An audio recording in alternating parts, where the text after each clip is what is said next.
Welcome to Equine Edge Live. I'm Scotty McKeever, live from Fort Lauderdale, Florida, and we've got Santa Anita Park. They're coming onto the track here for race number 1, and we've got the Golden Hour Series. Again, we've got 9 races, both from Santa Anita Park and Golden Gate Fields, and we've got the Golden Hour starting in race number 8 from Santa Anita Park, going to race number 8 at Golden Gate Fields, and coming back to Santa Anita race number 9 and finishing off at Golden Gate Fields closer in race number 9, and that all happens in about 45 or 50 minutes at a 15% takeout. Last Sunday, $275,000 in the Golden Hour pool, so you don't want to miss that. I'm Scotty McKeever, and we've got a good show for you today. We've got, well, of course, we're really covering Santa Anita and Golden Gate Fields, but we've got more Stronach tracks as well. We've got Laurel Park, we've got Gulfstream Park as well here from Hallandale, Florida, not too far from me. What's up, Justin, Oscar, Christy, Aaron in the house? What is up? Dan, Jotham, what's going on, everybody? Alan's in the house. It's good to see everybody. It's I'm looking forward to today. John, what's going on? Scott, if I missed you, I'm sorry, but Oscar, buenas tardes. It's you know, we had a big launch today. I don't know if you guys saw that. These are the horses on the track, but I'm going to go over and show you. I'm pretty pumped today. I love. Hopefully, you guys are really loving. You guys, hey, Greg, are you guys Jared in the house? Are you guys liking the changes or what? This is the new race view, and then of course, handy view right here. You can see that we made a lot of great changes. We added jockey and their win percentage. So we'll talk about that. If you have any questions about this new release. I can see here on jockey, it's a little bit overlapping on the win percentage. We're working on that, so didn't want to mess with it anymore today. We had enough of a release.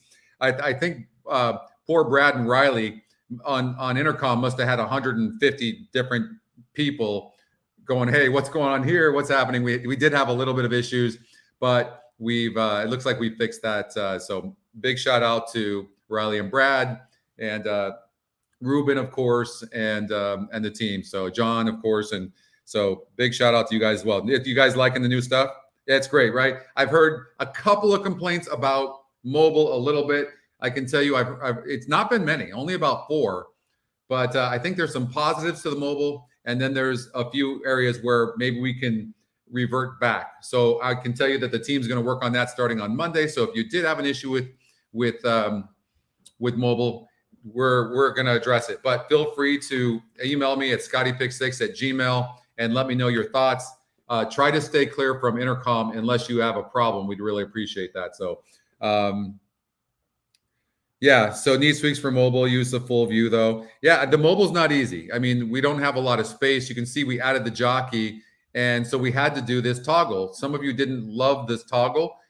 If you guys have any idea of space, you let me know, because there's only so much property on this page. And I really felt, and you guys really felt, that we needed the jockey. And we added the win percentage because I think that helps as well.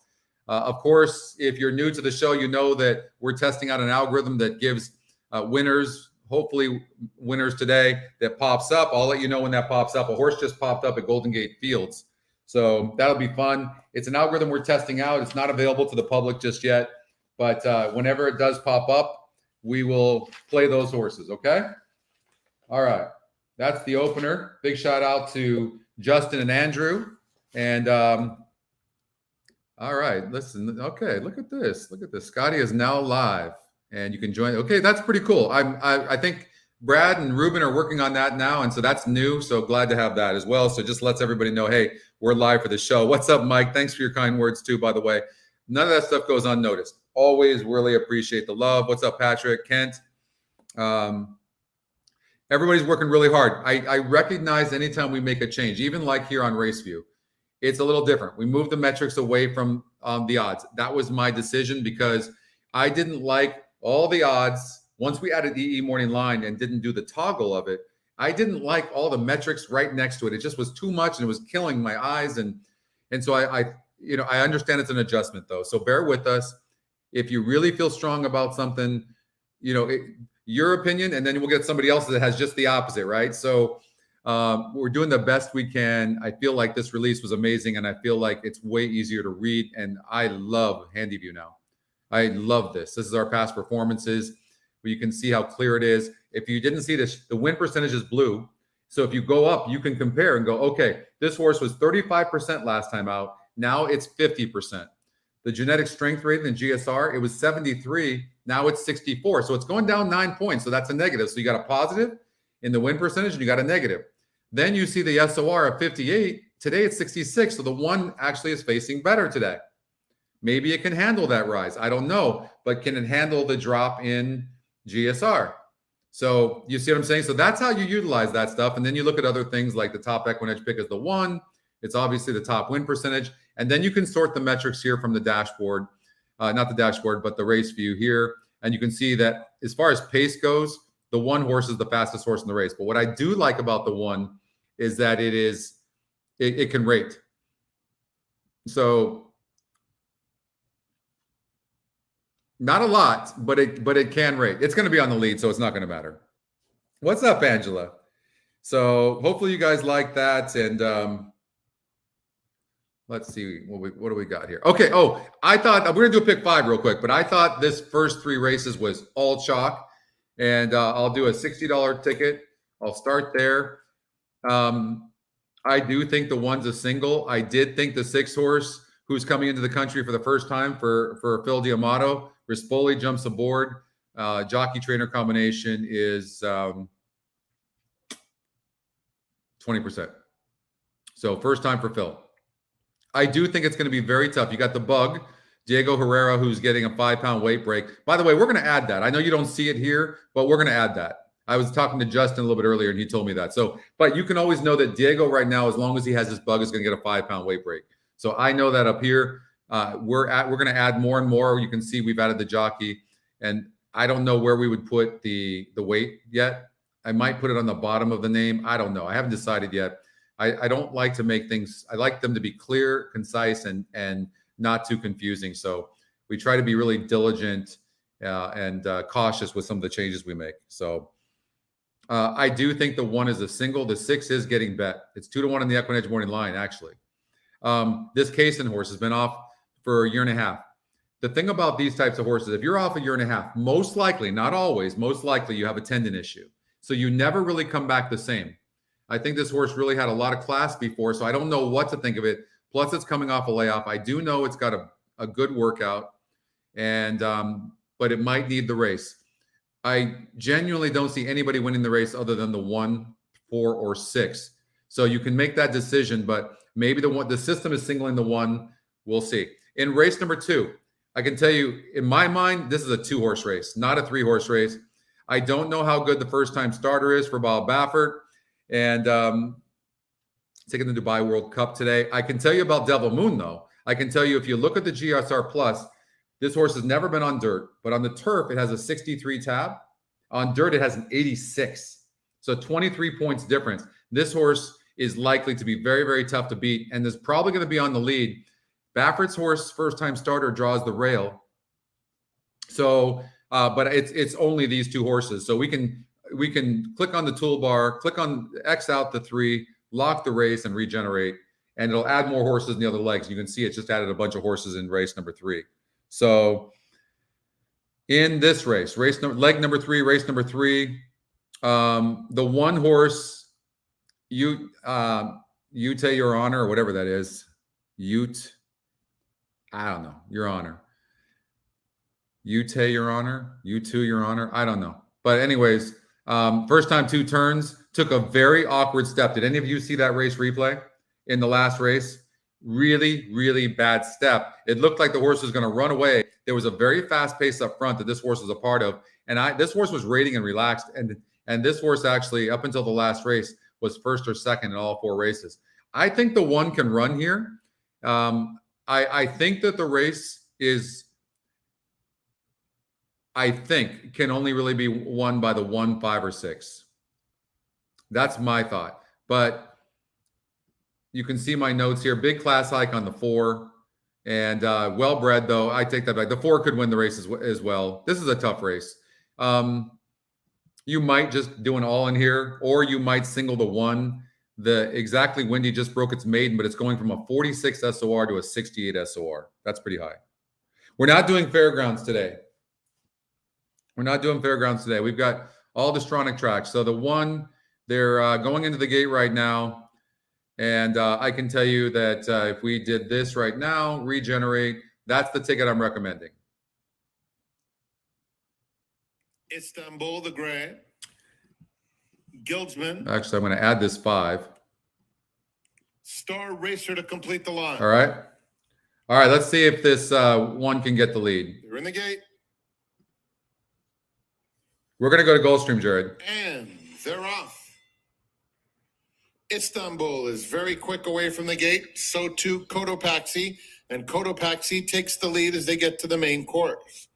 Quezon is not far away, just 2 lengths off the leaders. And Guildsman comes through at the rail. Star Racer 5th, 4 off the pace. And Motorius, who is off half a step slowly, trails. It's Cotopaxi with a clear-cut advantage past the half-mile pole. A 2-length lead over Istanbul 2nd, Quezon on the outside 3rd. Then Guildsman 4th, Motorius inches up outside Star Racer. Midway on the far turn, Cotopaxi in charge. Still a 2-length lead on Istanbul, Quezon, Guildsman on the fence. Then it's Star Racer between horses. Motorius, white blinkers, starts to rally on the outside, has work to do with a furlong left to go. And Cotopaxi cruising along throughout, has a 3-length advantage. Center of the course, Motorius, the gray Istanbul fights on gamely, but it's Cotopaxi in a dominant effort. Cotopaxi all the way, scores by almost 2. Motorius got up for 2nd.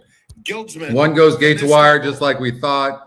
We've got 4 minutes to race number 7 over at Gulfstream Park. We'll get out there, but one horse there and gets the win. And then, of course, the 6th horse ran a really good race as well. That was the Equinedge 2nd pick. That horse actually ran a good race considering it had been off a while, right? So this horse has been off since October, hadn't been seen. First time in the country. Very nice run for this one, who ended up going off at 9-5. So one goes gate to wire. All right. Let's get out to Gulfstream Park for race number 7. And I didn't handicap any of this stuff, but oh, you got that, Christy? Good. All right. So we got the first boom of the day. All right, gate to wire on the 1. I think that that when you use this race view, I think you're going to find, like me, that it's much easier to use. Your eyes just. Sometimes, how we look at all these numbers and they just bug out on us, right? This has not been happening to me. I've been feeling really good about this. Okay, Gulfstream Park, race number 7. We're going to do a pick 5 right now. And, well, going to try to do a pick 5. Stop spinning. Okay, so it's really important when you're looking at the top pace number to make sure you look at the strength of race, the SOR. So when you look at this, you see that the 12 horse, yes, is an 86. The top win percentage is only 20%. So this race is wide open based on that. But also there's so many other horses that have better strengths of race than the 12.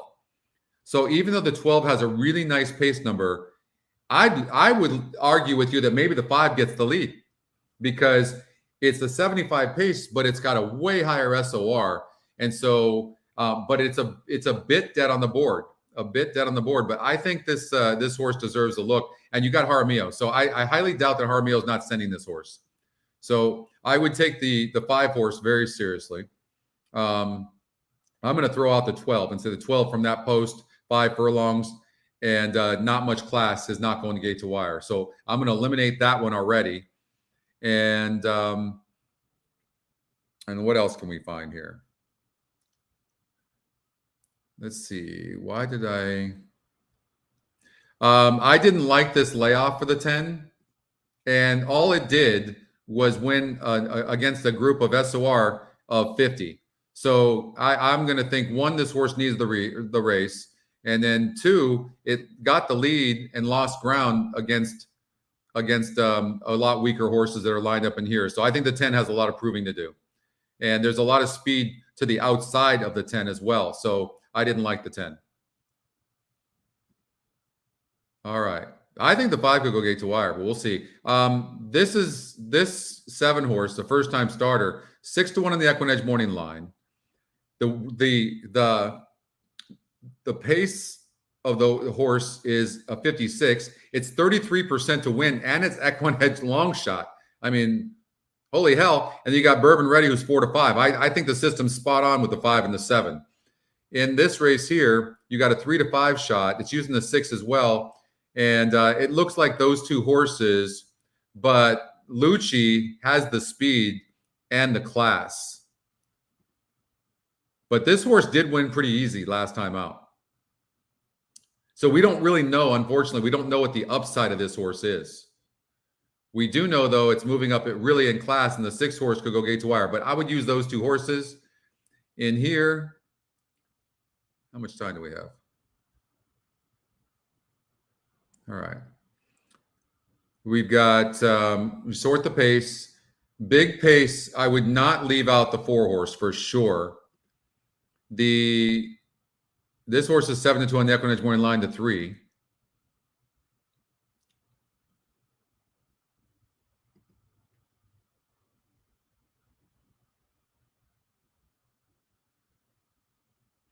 You know, this is one of those weird races where maybe I would just do an all. But before you do that, you got to make sure you've locked the other races. So I'm going to do that and regenerate. What's it give us?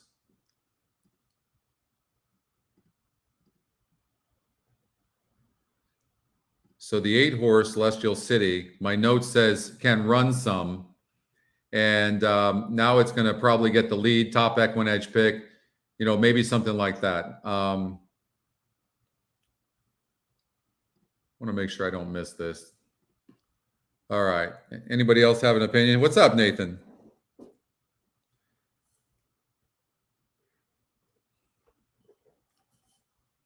Maybe in this race we can leave out a horse. Let's see. Don't like that. Don't like this horse.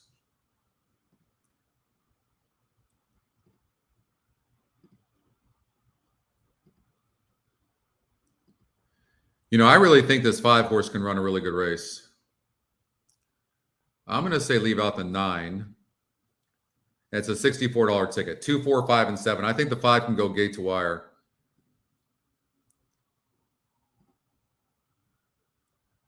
The 2 horse has low class and not a lot of speed. I don't know how strong this horse is. On the turf, it's got a lower GSR. I'm going to throw out the 2 as well. So there you go. The ticket's even smaller. This is going to be the ticket. 4, 5, 7 with 5, 7 with 6, 7 with 1, 3, 4, 5 with 7, 8, 9, 10 with the 8 horse. Lining up and moving in for race play. Number 7, starting leg of the late pick 5, $250,000 in that late pick 5 pool.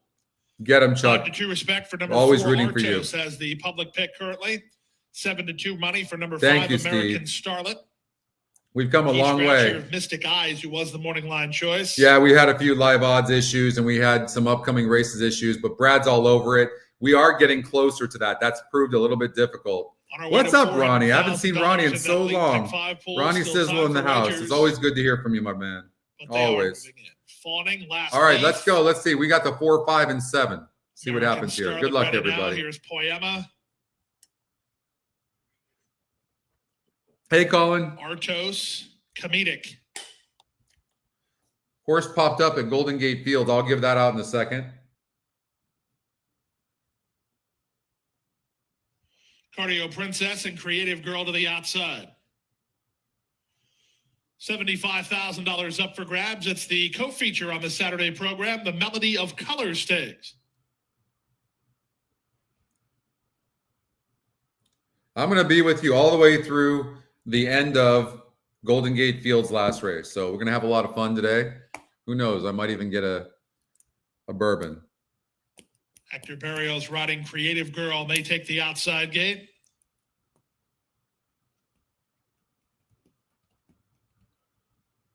Leon, you like the 4 and 9?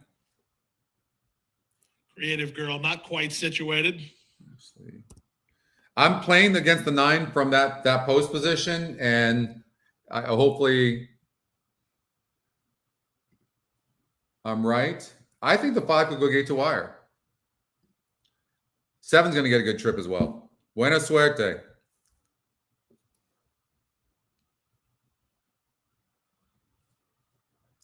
Go get him, Jay. Creative Girl is now ready. We're set for a That start. sounds good.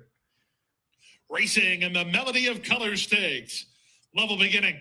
Soon after the start, it was Creative Girl who went hunting an advantage, but American Starlet has something to say about that. These two get acquainted and speed ahead of Fawning, who comes away in third. From between horses, it's Poema outside and Comedic. Then back to the inside, Last Leaf ahead of Cardio Princess and Artos, and Dazzy is at the back. Into the forward turn they go. Creative Girl proved the speed of the speed and leads by a length. Armio comes off cover with American Starlet to go after the leader in second. Fawning takes a good spot third at the inside. She'll look to angle for racing room. Comedic's going to get caught wide on the top of the lane. Last Leaf saves ground inside, and they're at the top of the stretch. American Starlet making a bid for the lead. From the inside, Creative Girl is still right there. Last Leaf and Fawning running home with 1/8 of a mile remaining. American Starlet has the lead. From the rail, Last Leaf is surging forward. It's American Starlet trying to hold off Last Leaf, who's rallying at the rail. Here's Last Leaf to get up and win it. Last Leaf for the money beats American Starlet narrowly. All right, 7 gets the win. That was even better. So 7-5, 5 ran good, 12 got out of there very good and dueled.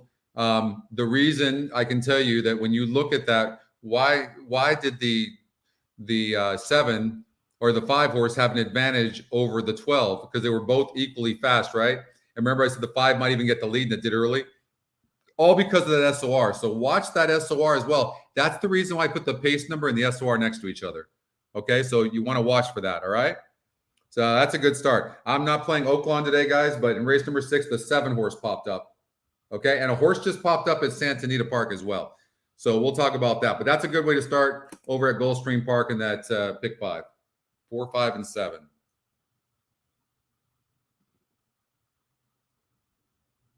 That was a really good ride on that horse. Yeah, the SOR is the best. I love these booms, right? Nice. Golden Gate horse. All right, let's go to Golden Gate. That's coming up here. Yep, the horse popped up, John. You got it. Let's see if the system uses it, first of all. So we're going to do a $60 ticket to start. And it is. It's the 3 horse, Morphe. That popped up on the email. So 7, Last Leaf first. 5, American Starlet second. 9-2 off on that 7. How's the 12, exacta? Girl, 4, If you just 3, did an Poema. exacta on the 5 and the 4, 5, and 7, what's that going to pay? It's going to pay huge. So, that's a really good start there. All right. Surface, we see that. Matt Dinnerman likes the 2, 5, and 1. Doesn't have the 3. Shot here. And you've got about 3 or 4 minutes before this race is going to take off. And the 5 horse is just descending. I don't know what to think about this 5. You look at this 5 horse and look what it did in its first start against a 42 group. This is a 34 group on the synthetic. Then it went down south to Anita Park and ran like hell. I have no idea what to think. But the thing is that it dropped from this $50,000 level at Santa Anita down to $20,000, and then still ran bad, and now is in for $8,000. So it's a hit and miss. I tend to lean against horses like this personally, and but that's just me. This horse broke from the rail and broke last. And what's interesting is that the second call, that horse was only a length and a half back, length and 3/4 back. Now stretches out, and the GSR is about the same. But none of these GSRs are that great, so I don't think that really matters, right? You see what I mean? So no one has an advantage there. He's dropping.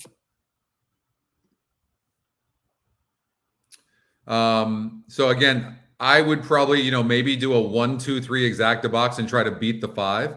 That would still pay good. Let's see if this 5 is a single. Class and jockey upgrade in the 4. So this is why I like the new jockey. Look at, so the 4 horse Blue Silver is going from a 10% jockey to Pedro Torero 19%. So that's a big, and then dropping to 12,500. And showed speed last time out. So, I mean, I would probably add the 4 horse for sure. I wouldn't single that horse. I would add the 4. And then on the pace, like Is the 5 horse vulnerable? I mean, it's only a 5-2 on the Equinedge morning line. I don't know, but I would use the 4. Could the 1 horse go gate or the 7 go gate to wire? I don't know. It's a pretty low. It's a low SOR. 3 horse I'd probably use. I'd probably use those right there. Oh, the 7 is the pace. Western Sierra. Could it keep going? I don't know. It had an easy lead last time out. But Evan Roman jumps on. He's 20%. So maybe going gate to wire. I would, maybe do something like that.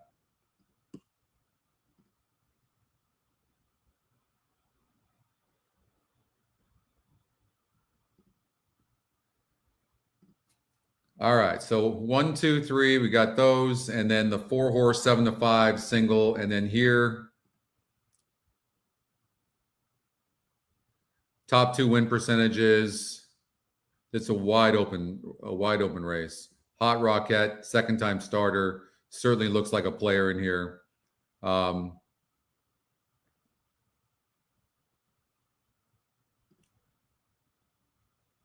And for the first time this afternoon, the red light is flashing on the starting gate at Golden Gate Fields, which means a start is imminent. The runners have made their way towards the gate for race number 1. Oh, the horse over there. Hey, Cindy, what's going on? I'm trying to limit a horse here so we can cover. You know what? Just for fun, though, this is a ticket I would do. I think the 4 wins this race here, and I think you could, if you have more money, I would add the 8. First time player who's a second time starter. That horse looks very interesting to me.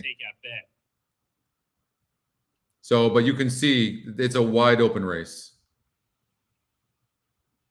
I think almost anything can happen, but this horse, second time starter, looks interesting. So maybe add this horse who's coming back at the same level, second time out, and is going to get and has a good post as well. Broke 7th last time out and rushed up. Could run better. All right, so 1, 2, or 3 here. The email had the 3 horse. Let's see what happens. Matt Ginneman has the call. This is the opener from Golden Gate Fields.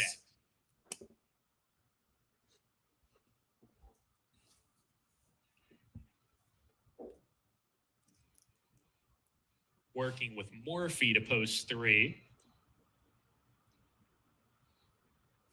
He steps in. Sierra Snowstorm, post position number 4 coming up.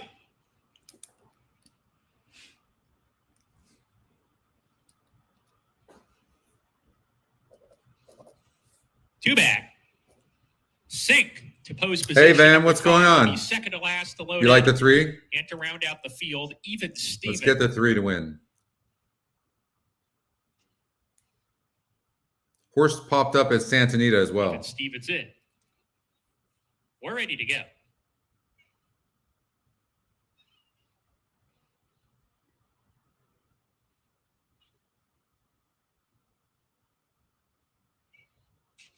We're off and running at Golden Gate Field. Sierra Snowstorm drifted outwards at the start. It spots the field about a length and is now in midfield. To the inside, Golden Tribute has speed. Morphe's quicker, though. And Morphe, coming out of a sprint race, leads the way. Golden Tribute sticks to him on the inside, counterpunches and reclaims the lead. Golden Tribute in front of Morphe, who's taken back to second. You're the Cause is third with Sink to his outside. Sierra Snowstorm 5th in the early stages. And even Steven, good luck, Justin. The outside post is on the fence now, and he's 5 lengths off the leader. Golden Tribute adding the blinkers today, and he's showing speed, leads a half length from Morphe on the class drop. He's pressing the issue from the outside. A length farther back to Sink. He's on a snug hold third with You're the Cause still inside of him.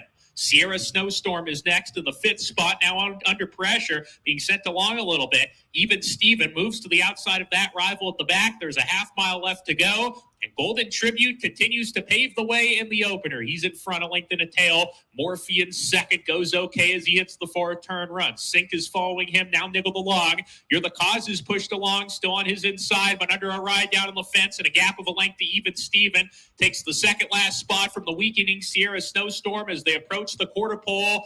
Golden Tribute turns for home. He's in front. And I think the Murphy's one's now going to come be off really the tough bridle. to He's under catch, and the two on the pressure from inside. second position. You're Come the on, cause. one. Down on the fence, cuts the corner off the Come turn. on, And one. Sink is next, trying to go gather momentum on the far outside. He's coming now. Oh. You're Sink. You're the cause. Got shut off a little bit there, and he had to duck back to the inside. Golden Tribute trying to fend off Sink, who are together. Sink on the outside. Golden Come on, Tribute one. You've got the inside measure. forward. Come on, Golden one. Tribute and Sink. They're head and head, nose and nose. Oh. Here's the finish. Sink on the outside gets up under Armando Ayuso. Golden Tribute second. Third goes to You're the Cause, and then even Steven. Ah.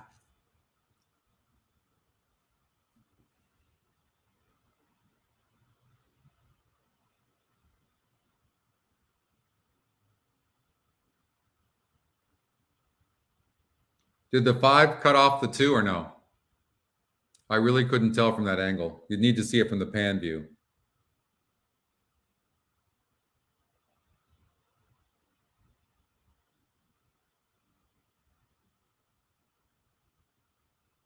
Three went flat. Yeah, no. I didn't see any issues with the 3. Photo finish. Photo in race number 1. That photo down now. Number 5, Sink first. All right. Anita Park.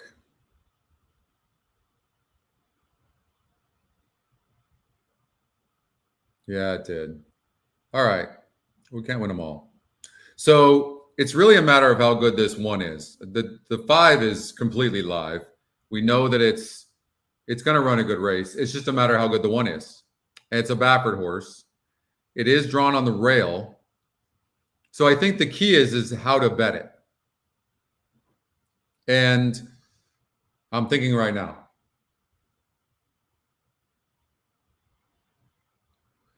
I think the 5 gets first or second for sure. So the way you would bet it is you would bet the 5 to win. And then I'd probably just do an exacta box 1-5, or I would do a 1-5 exacta, right? So try to figure out that math in your head of how much you would normally bet in the race and see if that comes out to a profit. Because it just looks like these 2 horses to me. The 5 is the real deal in here. I just don't know how good the 1 is. But I know the workout reports are good on the horse.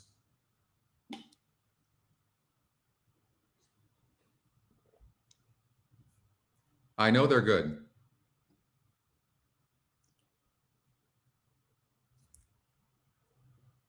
I'll be right back.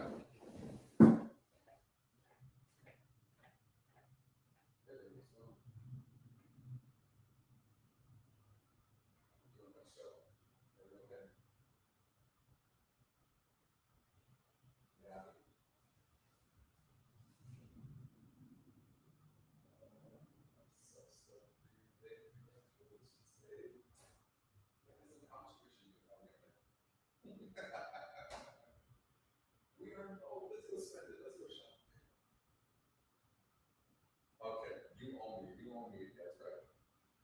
When are you coming home? Yeah. Okay. It's going good. Good so far. Okay. Love you too.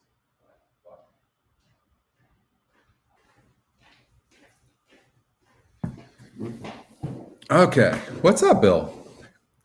No, of course, it's my pleasure. Thanks for tuning in. We're gonna have a good day. We're gonna have a good day. We didn't get that one there. We almost did. It looked like Sink was gonna stop.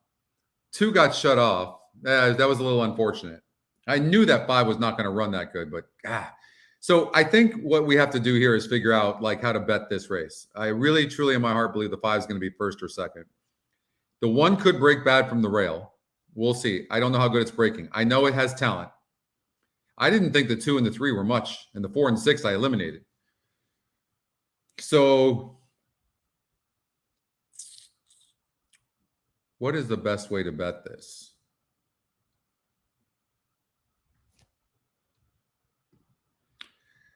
I think, for sure you want to bet this. I mean, do a trifecta because that's going to get you your most money. So I think what we have to do is look and see the best way to do this. So let's see. Pioneering Papa, third last time out, 30-1. Gets extra distance, but the GSR drops. So if you look at the GSR plus here, look, it says that, well, it's all over the place, honestly. So whatever reason, it's dropped here. The Equinedge long shot here coming from Golden Gate Fields was here before against a 52 group and ran a good race, going 6.5 furlongs, but it was near the pace. And it's going to have to come from behind today.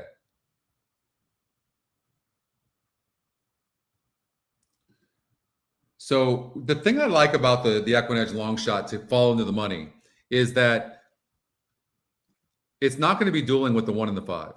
It's just going to sit back, and I would imagine anyways, and Diego Herrera is going to make a run. If he tries the duel, then he's screwed. He does get off of, did you notice that? He gets off of the 2 horse to ride the 3. I think he's going to realize almost immediately that he can't get near the 2 front runners. That is Zenyatta, Craig. Thank you so much. That is Zenyatta. That is Zenyatta. My favorite horse of all time. That, and then I owned a horse called the Black. And the Black was a pretty nice horse. Doug O'Neill trained that horse, and it had a foot issue, and it's too bad because it was a really nice horse. And it raced against Painter, and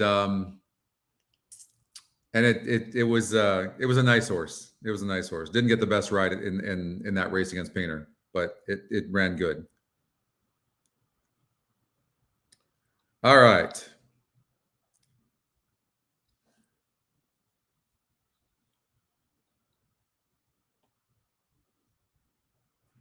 That might be a good point right there, Jay. I missed that. Let's look at the workouts. I love when we get information like that. So look, February 20th to March 10th. Is that what you're talking about?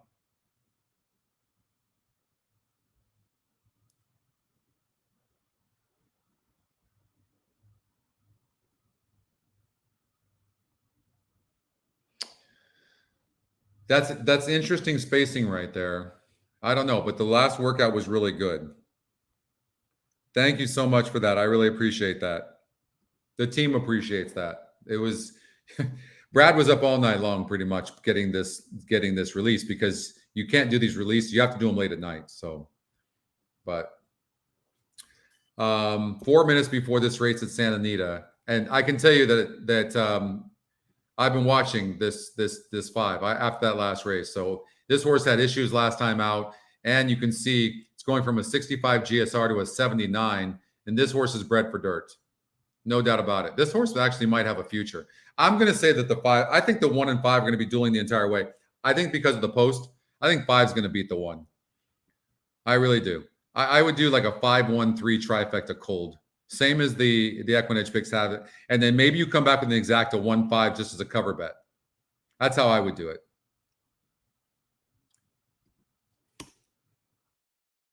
Five, 1, 3, ice cold trifecta. Dave Weaver style. Take that, Dave. Jay, you got to be. I know you're happy.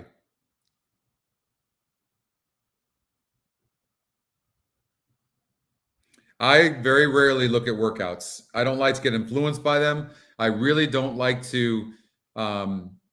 I really don't like. I can't tell you how many. Some horses don't work out good in the mornings, and I don't really like to. I'll go see a C+ work, and it makes me want to not use the horse. I'd rather rely on the system. The system looks at workouts already. What's up, Linda? He does need a day off. Thank you so much for saying that. We appreciate that very much. I know Brad's watching. All right. Yeah. 6-5 on both the 5 and the 1. I'm not playing, but I do want. I'm like thinking about it, but it's not going to pay much. I don't know what this exact is paying, but I love this 5. It just stinks because I can't really judge the 1. I don't know how good the 1 is. Brad's the best. He's like the best personality, best person, best human. I'm telling you right now. You ever want to talk to Brad, just go straight to the intercom button. He loves it when you do that. Not today. It was crazy today. Crazy. I think they had about 150 or more intercom messages today. You imagine trying to manage that? You need to hire a team for that. But they're almost at the gate here for this race. And again, I like the 5. The 5 is bred for dirt, had a terrible trip last time out, draws outside. Like there's not a lot of horses in the race. There's certainly nobody to the outside of the 5. There was more speed in the race that the 5 comes out of. And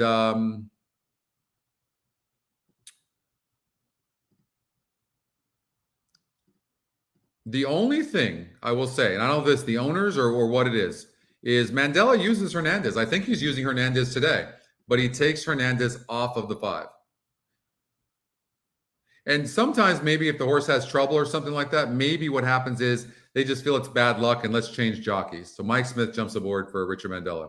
But if I remember correctly, there's 1 or 2 races where Hernandez is riding for Mandela. So I'm assuming the 5 is going to have the lead or sitting off the 1 and going to get a good trip. And I'm hoping the 1 breaks a little bit bad as they've just reached the gate. 6-5 right now as your favorite on the 5 horse. Devil Moon. And you can see here, look at that. That is 86 on the dirt tab. I don't think I've seen many that have been higher on the tab. So what this means if you're new is that this is saying that this horse is really bred for dirt. That's what it's bred for. And you can see the breeding is so good on this horse that it's still decent on turf, still decent on synthetic, and wet track is a 75, so it should be smoking on a wet track. So this horse, second time out, 1 race under its belt, should be fit and ready to go and have a little bit of advantage over the 1 unless the 1's just that good of a horse. So we'll see what happens here. Let's get out to the second race. Frank Miramani has the call, and we got 5 minutes away from the 8th race from Gulfstream Park.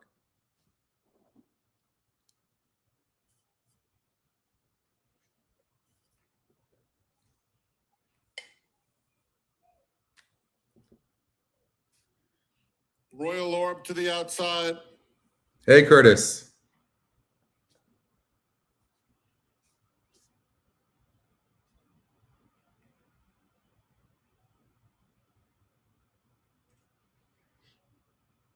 They're in the gate. And they're off. Quick start for Devil Moon. Here's Pioneering Papa, High Connection along the inside. Those 2 now go on with it. It's High Connection and Pioneering Papa, stride for stride. B-Doc is in 3rd. And on the outside of them comes Devil Moon, now reclaiming 3rd, a gap of 4. Back to Go Joe 1, who's 3 in front of Royal Orb. Half mile left to run. High Connection has a neck lead on Pioneering Papa. Then it's B-Doc in 3rd. Devil Moon has to go 4 wide around the turn, a gap of 5 to Go Joe 1. Similar margin to Royal Orb. 3/8 of a mile to run. It's High Connection, now 3/4 of a length. Pioneering Papa asked to keep pace, hard-ridden 2nd. A length and a half, Devil Moon clearly 3rd, followed by B-Doc in 4th, and then Go Joe 1. They turn for home. High Connection hugs the rail and goes on. Pioneering Papa, a length back.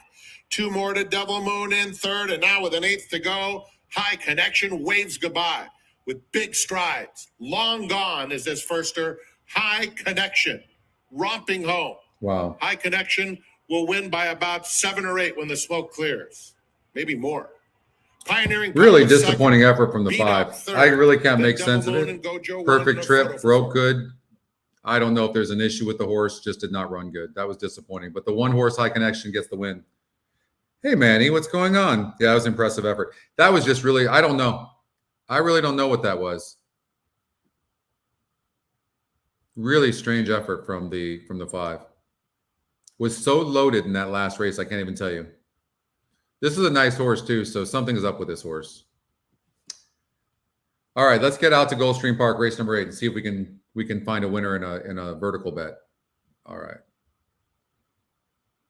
I don't know that horse was a monster. I think that it looked like that because nobody else really ran. But I mean, nice horse, but I don't know. All right. No pace you can see lined up here.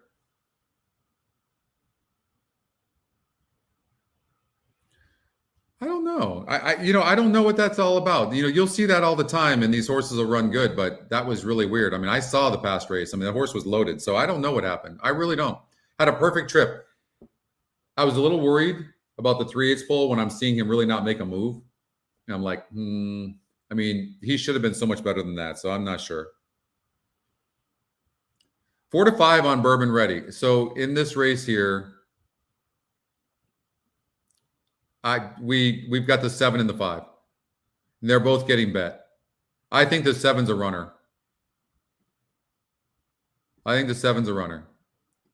Equinedge long shot, 6 to 1 in the Equinedge morning line from an odds maker's 12 to 1, 33%, and shows to be the fastest pace. I'm assuming this horse is going to come out with some speed, whereas the 5 horse doesn't have any speed at all. And I think the only reason the 7 horse isn't 6 to 5, and maybe it will go off at 6 to 5, is because they can't see anything else. But I think the 7's the real deal. I really do.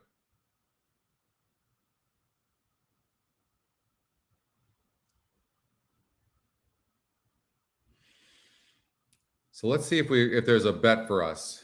So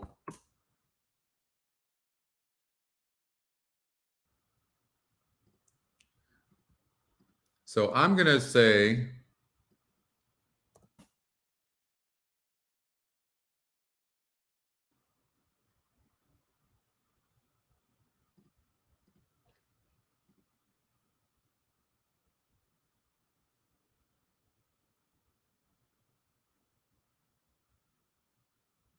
I think the 7's going to run. This is what I would do. I would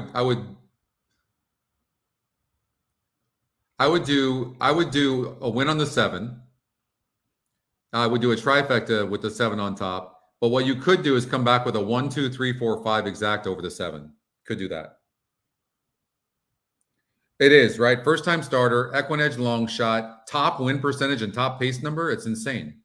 I don't think I've ever seen that, actually. But it doesn't mean go to the windows and bet everything. We'll see. But I have never seen that before. And I think the 5 is really not that strong of a horse. I mean, even money the first time out, and it ran like hell. Last race, it was 7 to 2 and ran like hell. So I don't know about you, but I'm not ready to trust this horse.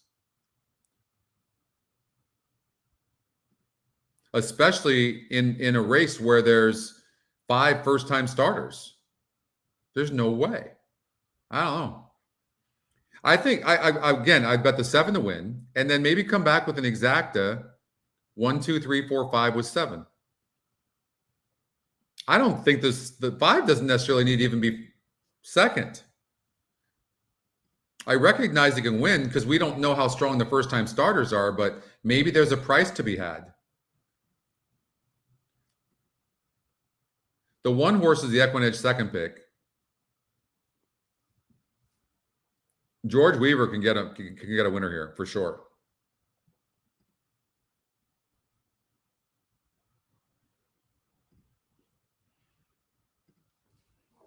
Something like that. We should do too. We should probably just do a pick 4,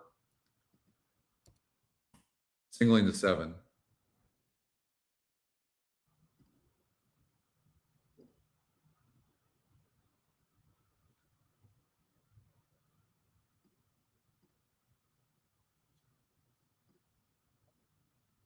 What about something like that?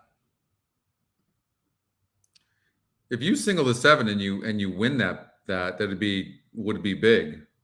No advantage in the SOR here. Pace, there's almost no pace. The horses like almost are at anything the gate. can happen here. If you're going to do this ticket, I really recommend doing this and playing a little bit more.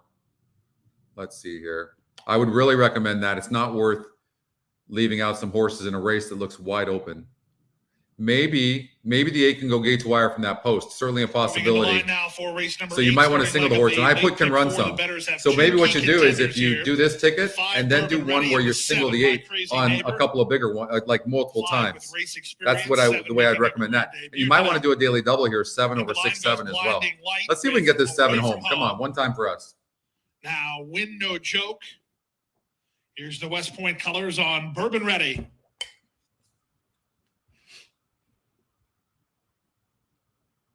Two more. Akamar and My Crazy Neighbor.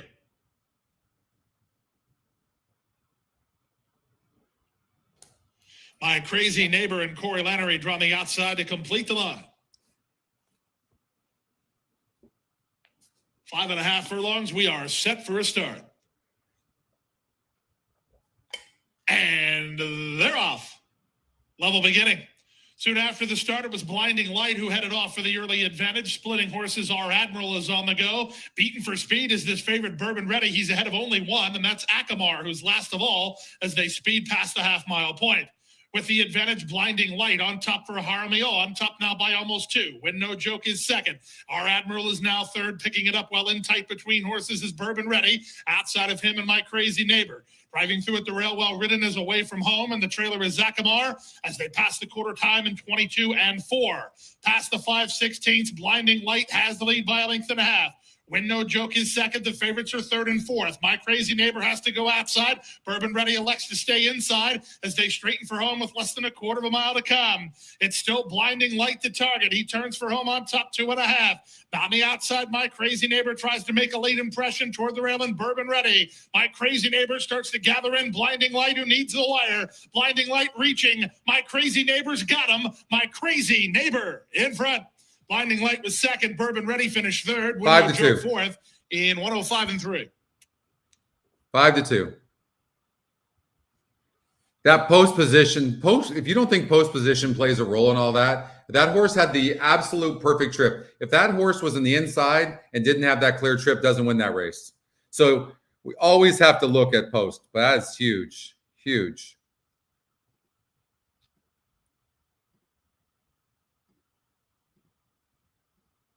Nice. Here we go. Thank you, Joey, very much. Right on. That's the system. Honestly, here's what's happening. Honestly, I'd love to take credit for that, but I promise you, like, I'm making bad betting decisions. I mean, I've not been very hot, right? But the system gave that out. We talked about this. 33% top equine edge pick, top pace number. It didn't end up materializing that way, but and then the favorite looked kind of vulnerable to us, right? So I'm just saying, like, we all can make that decision ourselves. It's just a decision we make as long as we trust in the metrics, knowing that they're going to be very consistent. They're not going to be right every time, but they're consistent. I hope that makes sense. This is just fun, all of us together handicapping, but I just had made the right call there, but the system had the information. Not like I did anything special, right? It was right there in front of us. I mean, this guy had already burned money 2 times, and we weren't going to count on him and had no speed. So it's all Brad. Automatic play, right? Exactly. Right? So that's all. But I made the right decision there. But I just want you guys to see that you guys can look at this and then make a call as well. And some of you do, of course, I know that already, but like, and make a decision on, like how you want to play it. I like to try to, you guys know that if you watch me long enough, know that I'm always going to try to beat horses like this. First of all, look, broke almost last in both starts, burned money. There's just no way. And then here's another thing to look at. You've got 2 of the top jockeys in the colony that can't win on this 5, right? And this horse is coming back at the same level. It's not like it's a drop in class. Irad couldn't win on this horse. Saez couldn't win on this horse. And this horse is 4-5? No. And look who got second. The one horse did, who's the Equinedge second pick. That was another first-time starter. So how amazing. You know what? When I first created these, when me and John created the first-time starter numbers, everyone said, you can't give a number to a first-time starter. Yeah, we can, and we do.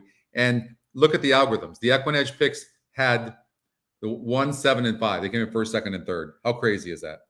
Pretty neat. Awesome. Thank you so much, Joey. Brad for POTUS. I'm with you, John. All right, let's get out to Laurel Park.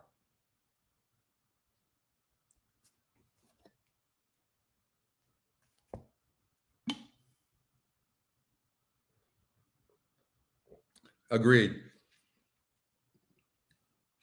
All right.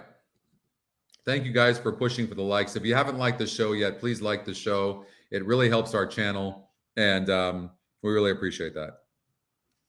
All right. I mean, this horse has got a 32 win percent, second equine edge pick, 78 on the pace, and its SOR is just fine. 8-5 on the equine edge morning line.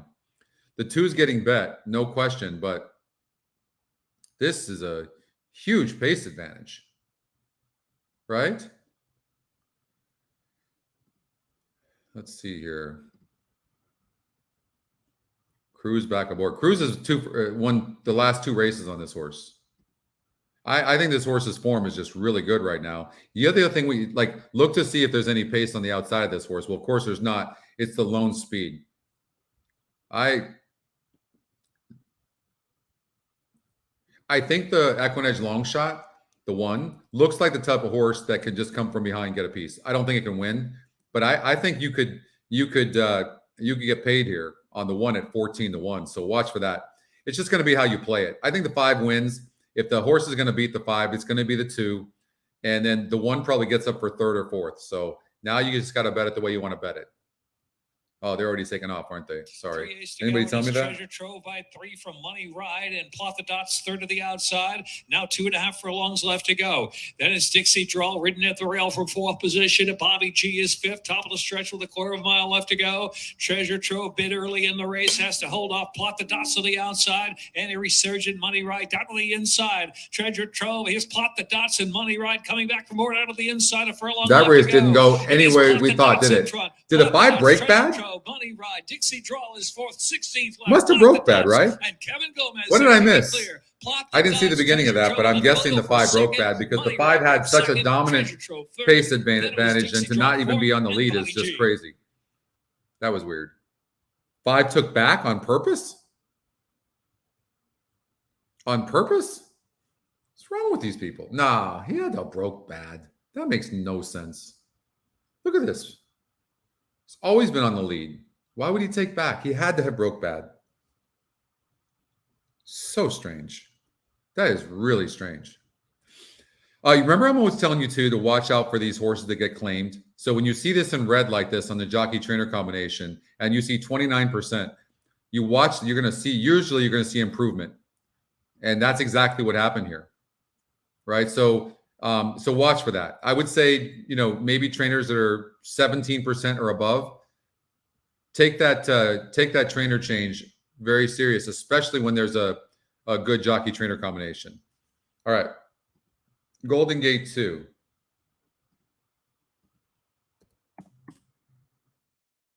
Who do we need? What was our ticket? Hey, Catherine.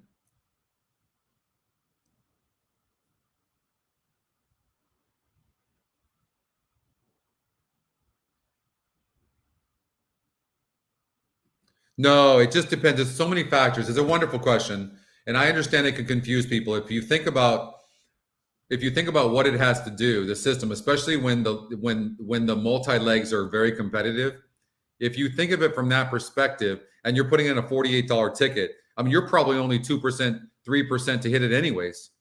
So it's picking it usually, from what I've seen, it's going to focus more on the top win percentage. That's what it really focuses more on. So it might not go to the top equine edge pick if they're different. Same to you, Catherine. What was the pick? We did a pick 5 here, right? Who do we have in the pick 5? I don't think I took a picture of it, or did I? I didn't. And the red You light got is it. flashing on the starting gate. At Golden Gate We are Fields, winning. The runners have made their way towards the gate for race number 2. Oh, we didn't win. No, we didn't, because we didn't have the 5. All right.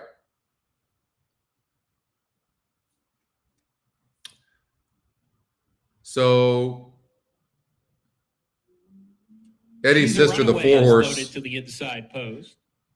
certainly can go gate to wire, but I'm going to tell you, Position number I 2. think the 2 horse Turalura has a big look as well because it seems to have some class. And the 1 horse, Eddie's sister, 0 for 9, but next. gets a jockey, new jockey. Let's see here. 3 more runners to load. This is a in. wide Here open comes race. Ralphie. I'm not going to give you anything on this because I really don't know. This is pretty wide open. We'll watch it though. 2 back, Torquay. Yeah, we lost the first leg. Didn't have that 5. God, I try to beat horses like that all the time. I don't know if you're playing Aqueduct, but the 4 horse popped up. And Tampa Bay, I don't know if it's gone off yet, but the 1 and 6 both Round out popped the up. field, Holy Zags. So number 4 at Aqueduct We're ready to go. and the 1 and 6 at Tampa. And we're off. An eventful break, and Eddie's sister goes right to the front, and Turalura takes a hold, is back in second. Eddie's sister with a clear lead from Turalura, who peels outside to get some ground here as they hit the clubhouse turn. Eddie's sister, the leader, from Turalura into second. She's a runaway, makes her way into third down on the fence with Torquay, who's tugging a little bit on her outside. Holy Zags is Not next with surprisingly, the Ralphie, 4 horse gets the and lead. Absolute Scenes is trailing a half dozen lengths off the pace setter, Eddie's sister, who's the lone leader at that, and she leads by a length and a tail. Turalura in the second position, tracking the pace here, and third is Torquay to the outside. She's a runaway next inside. Here comes Ralphie, 4 lengths off the leader with 5 furlongs to go. She's 3/4 of a length ahead of Holy Zags, and Absolute Scenes kept in the clear by Ruben Fuentes, moves up alongside of Holy Zags, begins to get a little bit closer as they hit the half The mile. jockey on the 3 is Eddie's standing sister up on him. I don't know if he's got a ton of horse or not, but it sure looks like he does. And she goes at a leisurely clip, hits the forward turn, a length and a half clear of Turalura in second. She's a runaway third down on the inside, niggled along a bit now. Torquay just past her. Holy Zags begins to get closer. Absolute Scenes is sent along 3 lengths off the lead in the red and black. And here comes Ralphie. Look at it. Like literally all 7 of them are like right there. Eddie's sister comes off the Here comes the one on the rail, under pressure from second, who seems to be moving best. Right behind the leader down on the fence here, tries to get through in there. Torquay's in with a shot. Here comes Ralphie, has asked for her best, and Eddie's sister drops out of it now. She's done. She's a runaway coming through on the inside to challenge for the lead. Torquay and also Turalura there coming late. Here comes Ralphie, but she's a runaway at 4-1. She'll do it. She's a runaway. 1-5-6. Oldie had liked the 5 horse. Holy Zag. The 1 gets the win. Let's go over to Santa Anita real quickly and take a look. That's why we talked about class that she comes in with here. Exactly Wendy is one we haven't touched on. I just want to touch on her really quickly because I thought she ran a big race last time out. Every time she runs, she's been moving forward. She's already had 2 route races, which I think really helps when you're looking at some of these who are trying it either for the first time, stretching out or even switching surfaces to do so. But she'll have to, again, take that one more step forward, but it's feasible. Smiling Evie, I was just looking at, and it looked like she's not acting up, but she's definitely on the muscle. And I always think that's interesting when you see a horse that has 2 races already under the belt. Yeah, she looks very fit. She's actually, as she walks around here, She's starting to settle down. Yeah. She came into the ring, and she was kind of kicking and snorting a little bit. she's feeling good, feeling her oats, as they say. I see cotton wool balls in the ears of number 5, Emerald Lake, just trying to get her to relax and drone out the background noise. 10 minutes to post. Race number 3. Good luck.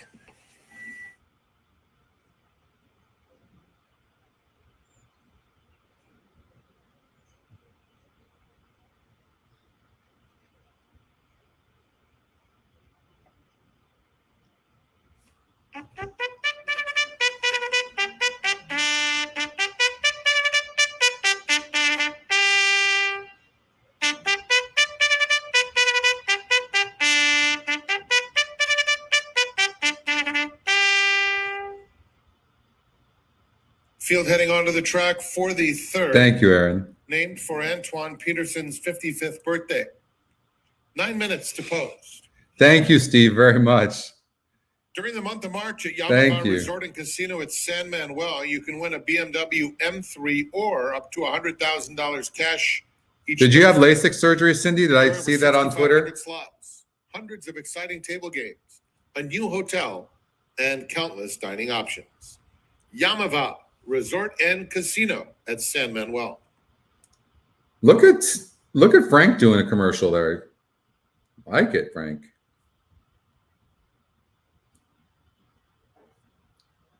Maybe we should have him. We should have him do that for Equinedge. I talked to Frank about a month ago, and he said he'd be willing to come on the show. We got to have him on one of these days. Okay, coming onto the track. We'll take a look at him real quickly, and then we'll go back and we'll handicap this race 8 minutes before the race. We have some time. I think sometimes it's important to look. I looked a couple of weeks ago, remember, and I think it was last week, and it was at Golden Gate, the last race, the 9, and I loved that horse as a single, and we singled it in many things, and then it got on the track, and I thought the horse looked like hell, so it threw me off.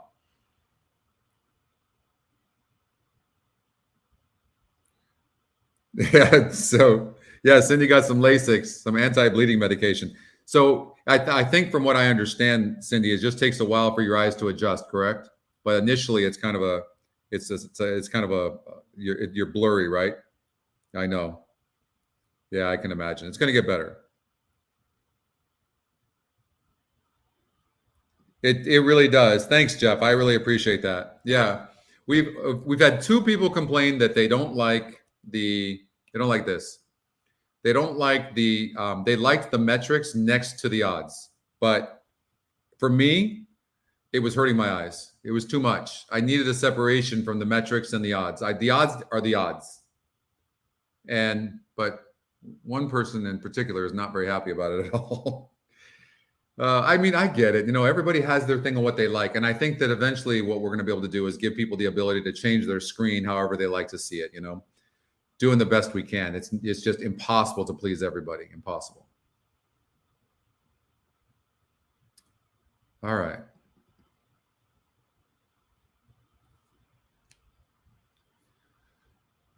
So anybody know how to pronounce this? Your Honor? I don't know.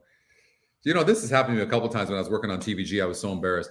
I think you need to go over and especially if you're going to be on TVG, you need to go over and actually listen to a past race call and see, unless it's a first time starter, of course, and see actually how to pronounce the name.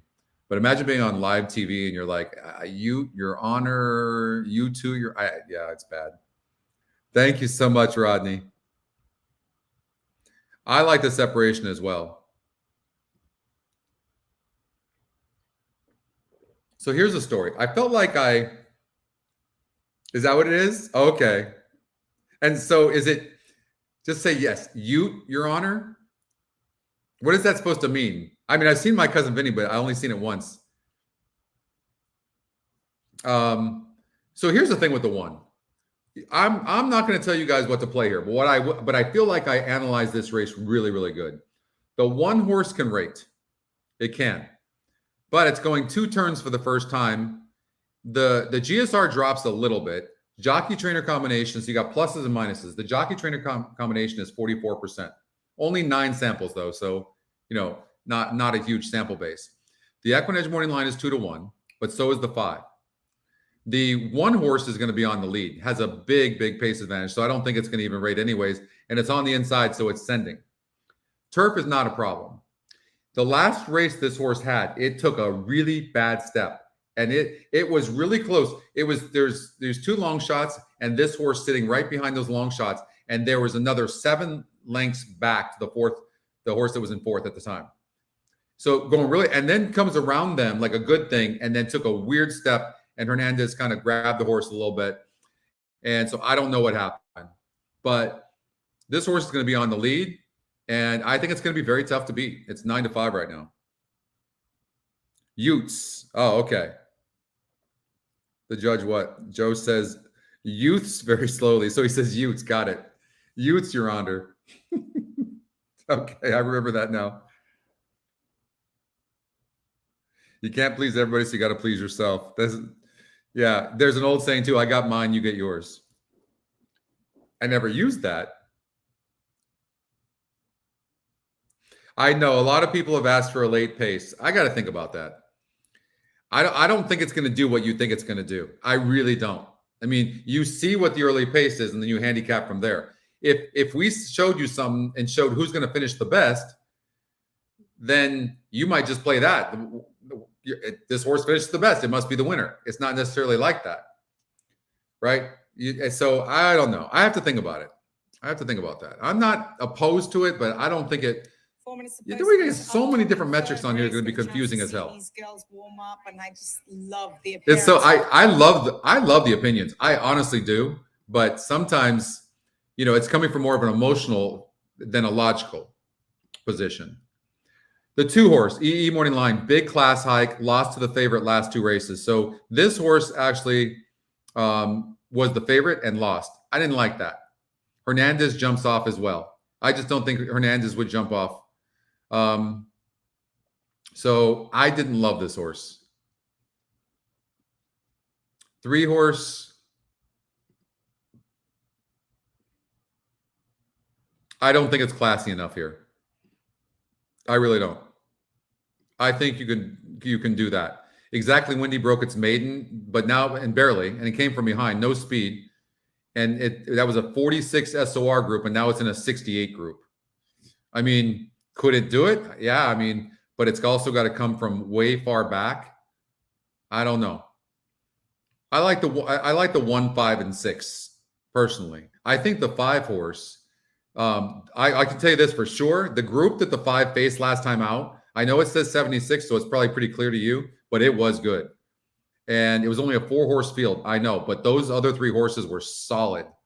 And this horse can rate as well. I really do like the 5. The 6-horse, 2 turns and turf for the first time, and also seems like a sprinter. It's not getting bet. It's a very difficult thing to do unless you're really the best horse in the race to do those 2 things, to go on turf and 2 turns for the first time. Unfortunately, I like the 2 favorites. I think the race is between the 1 and the 5. I think the 4-horse, if they go very fast, and I don't think that's going to happen, the 4-horse could win the race. I just don't know what the class, the upside of the 4 is, right? I just don't know. I don't know. So the 4 is a little bit tough for me to judge, but I do feel like the 1 and 5 are the real deals. Oh, thank you so much, Curtis. I appreciate that. I don't mind San Luis Rey workouts at all. It's not using the 1. I love don't you love the green header and how we raised the ticket generator? I love it too. It's a great feature. It's a great feature. Okay, so 1 minute before the race, and I think that the race is a 1-5 exacta box. I prefer the 1, and I think the 4 is a 3rd place horse. It's all chalk. But if you hit it more cold and harder, I think it's probably gonna be that. I would do something like this: 1, 5, 4, ice cold trifecta, and then come back with a 5-1 exacta as a cover.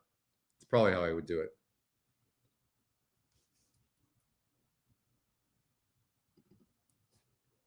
Thank you for everybody watching and liking the show. We really appreciate that. A lot of good stuff, by the way, coming. Ice cold. I know you love that, Jay. Ice cold trifecta. Moving in for 3rd. We have a lot of amazing things coming, and I'll share some of that stuff with you as well. That's coming up on Equinedge. So a lot of good things in the works. I think you guys are going to be happy with what's coming. Let's get out to Frank Marimani and see what this 1 and 5 can do here. And would love to see a 1, 5, 4 trifecta. That would be great. Smiling Good luck. to the outside. Thank you, Catherine. You're always so kind. They're in the gate. And they're off. Wow. One just like crawled out of the gate. I wonder if that was JJ Hernandez's plan. Smiling Evie now moves up on the outside. Look at, he's grabbing the horse. He's doing this on purpose. And the horse is very headstrong. This could come back to bite him. I don't know. We'll see. exactly. That's a at really the end. interesting Ute, Your strategy. Honor, at the back of the field. 6 lengths covers them. I personally am not a Every round JJ the Hernandez first fan. turn, Smiling Evie Personally, clears off to lead it by about a length and He- a half. he needs But equine edge for second sure by because the he would have same known that he margin. would be having an easy lead Precious right now, inside and maybe third, he just wins in anyways. front of I sure Emerald hope he Lake. does, obviously, Ute, but Your Honor, I don't get inches the a little ride. bit closer, I don't just get it. 3 off the pace and 3/4 to exactly Wendy. Down the back stretch they go. And it's Smiling Evie by a head, pressed by Madiha. A length and a half, Precious inside, 3 wide in third as they pass the half-mile pole. Emerald Oh, Lake, now he's going to go in Your between Honor, horses there's some and strangle the heavy horse traffic and almost steadying fall off the sharply horse. there. And at the rail, it's exactly Wendy. Around the turn, Smiling Evie maintains a head lead on Madiha second. 2 more back to Precious inside in third. They're followed by Emerald Lake, Ute, Your Honor, 4 off. I the mean, lead, this is trying the to worst reroute ride in while history, going one of wide them. now. And Umberto another has a two lot of these exactly rides too. Wendy, top of the stretch, and Madiha runs by Smiling Evie. Ute, Your Honor, in the center of the course is finishing with interest. Emerald Lake inside of her. Madiha with a 3-length lead. Ute, Your Honor, giant performance on the outside. Ute, Your Honor, comes to Madiha, and Ute, Your Honor, deserved that 1, victory. 2, 5, 4. Madiha was second. Two just ran a good race. We had the 5 and 4. We were right And there, then it but the was 1 ends exactly up getting the Wendy. win, despite the jockey. The horse should have won by 5. All right, let's get out to race number 9 over at Gulfstream Park. I know, Jared. That would have been. It wouldn't have changed the outcome. The 1 won anyways, but the 2 ran a good race. The 2 ran a good race. And yeah, 1, 2, 5, 4. That 1, 5, 4 would have been nice. All right, Gulfstream Park. Yeah, but he would have won. He would have won by. Yeah, he does. It's just weird. It's just a weird ride. He ended up winning, so I guess it's hard to second guess a jockey that just won on the horse. So look, this 6 horse, 3 to 5 on the Equine Edge morning line. The speed of the field, the class of the field, the top Equine Edge pick. I mean, second off of a layoff.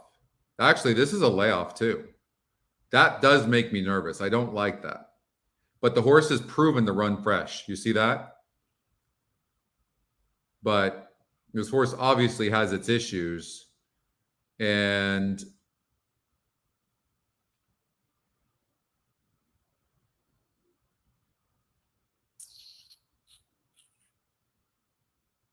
I mean, look at the workouts. They're all on turf. I like that because some horses just won't get a good workout if they work on dirt. So this horse clearly wants turf. And let's look at the GSR. Yeah, it's giant, 76. So it's got the top GSR as well. If we look at the GSR Plus, it actually is bred for dirt or turf. So maybe it just doesn't like dirt. I don't know. But so 5 furlongs, 5.5 is right up this horse's alley. 2 to 5. Somebody just hammered the 7 horse. And that horse won easy last time out. Now, Ortiz is out of town. So now Castellano gets... by the way, if there was ever a nicer guy than Castellano, I don't know who it is. Such a good guy. I hope he just continues to get more mounts. I really do. With jockeys, a lot of it's confidence, right? And so...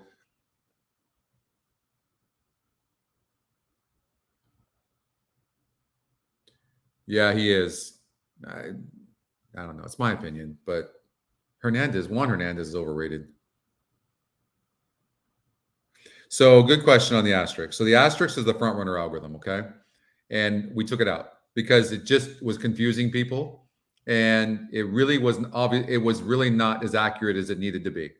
So right now, John is working on real time stuff. So John is who's built all these algorithms. John is working on the real time with Brad to get this site to be really fast and accurate on upcoming races, live odds. If a track is off the turf, if a GSR or SOR needs to be adjusted or changed, That's what they're working on right now. They've been working on this for 2 months. And next, we're gonna work on the X morning line. We're gonna improve that even more, and then we're gonna work on the new asterisk algorithm, front runner algorithm. So that's coming up. Yeah, it was confusing some people because it showed horses that needed the lead that had come from behind before, so that was throwing people off. So, Big Invasion's getting bet like the real deal. I tell you that, and I don't like the layoff of the 6. I mean it. I don't see this horse. I think the 2 is going to fall back because the 6 is just naturally faster and classier. So I don't like this horse. I think it's the 6-7, 6-7, and then look for a long shot to come third. And it could be this 4 horse, but it could be the ones I eliminated as well. Not the 2, but maybe let's see the 1. Find a closer. Who's a closer? This horse is a bit of a closer. It didn't run good last time out, but prior to that, it ran good. It didn't like the synthetic. Now it's on the turf. The GSR drops to 45, though. I mean, that's just horrible. I like the 3-4 for third. So I'm going to say 7 with 6 with 3-4. And I would maybe come back with an exacta 6-7. That's how I would play it. 7, 6 for second, and 3 and 4 in the third spot for a trifecta, and then a 6-7 exacta. That's how I play it.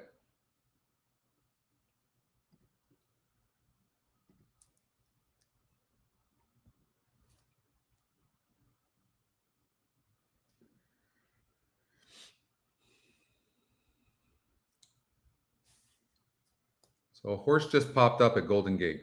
2 of them actually just popped up.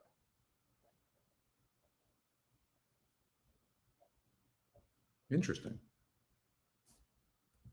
7-6 with 3-4 and 7-3-4. I really like that play, Cindy, by the way. That really is that is a really good play just in case that 6 horse doesn't run. You're spot on. The only thing there is if the 6 does happen to go gate to wire. But I really like what you did there. And in order to make that play, which is a smart play, you have to have conviction on the 7. And that horse is getting hammered late, no question. And it looks like the real deal. And we don't know really what the upside for this horse is, but. Still time for wagers. It's the Texas Glitter sprinting on the turf. Yeah, and you could do a 7 with 3-4 exacta as well, right? That wouldn't be a bad idea. If you really like the 7. 4 minutes to race number 10 over at Laurel Park. Some wonderful racing today.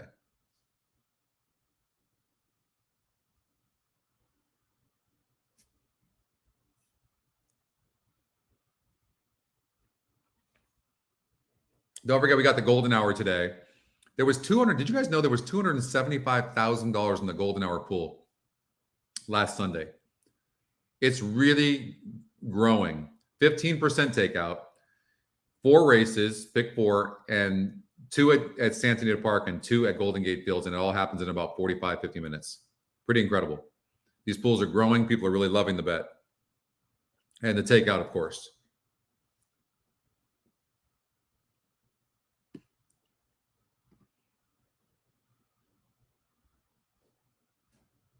What's up, Eric? How are you, bud? We're doing really good. We're doing good. We're having some success. Lost a couple, won a couple, but we're doing good. We needed the 154 at Santa Anita. It came in 1254. Looked like the 4 stumbled out of the gate. But 2, what happened was 2 got, looked like 2 got a pretty good trip.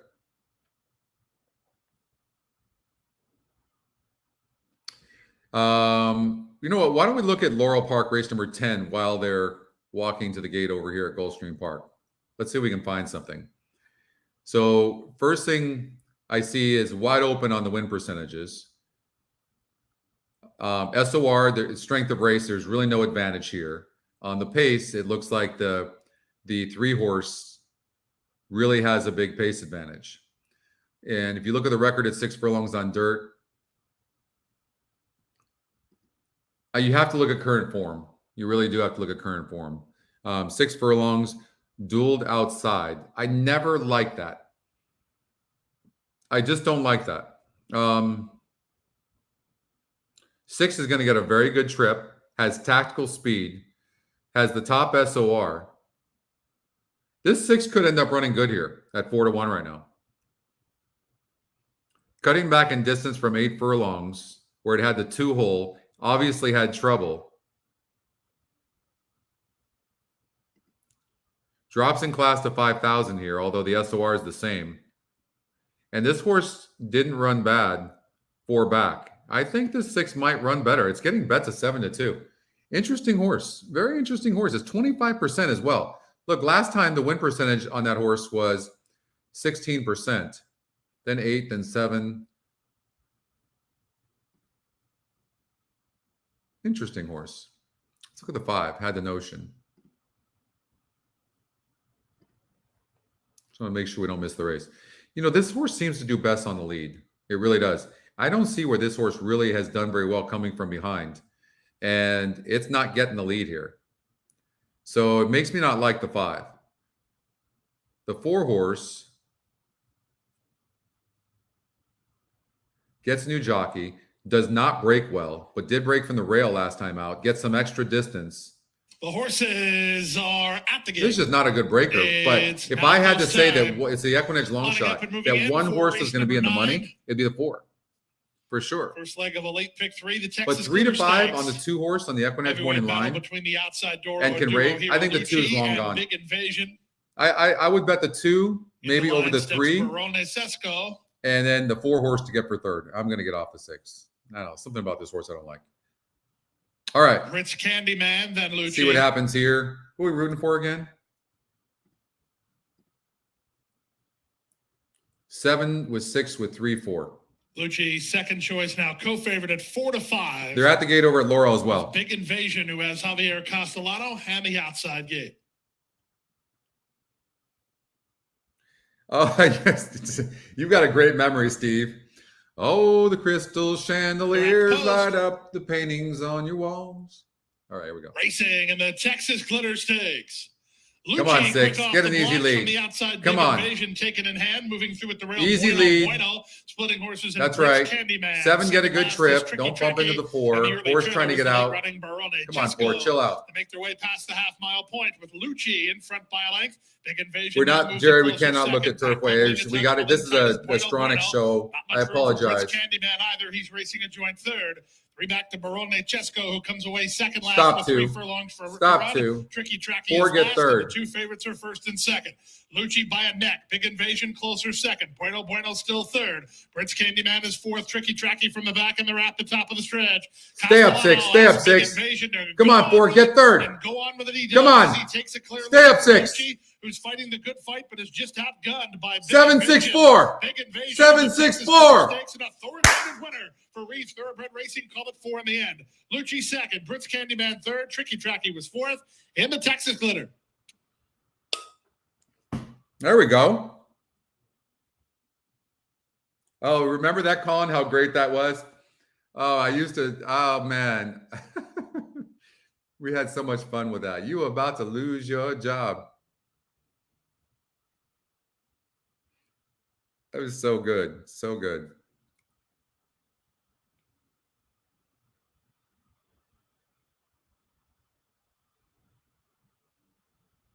You have to, you really have to, it's so important, Gary, to look at the ticket generator, and that's why it's subjective. But which race? So 7, 6, 4, 30 to 1 on the 4. So that's gonna be a nice trifecta no matter what. Which race are we talking about? Are you talking about this race? And what wager did you do? In the pick 5 where? At Santa Anita, early pick 5? All right, hold on. Let's see if we can figure this out together.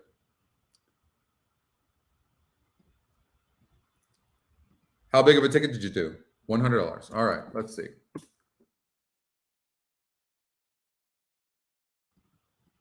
All right, I'm going to clear all legs. Okay, so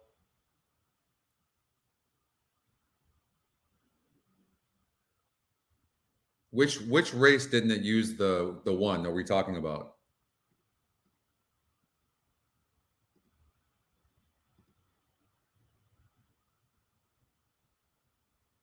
Third race, it didn't use the 1. All right, let's see. It didn't use the 1 because of the 9% win. That's what it was.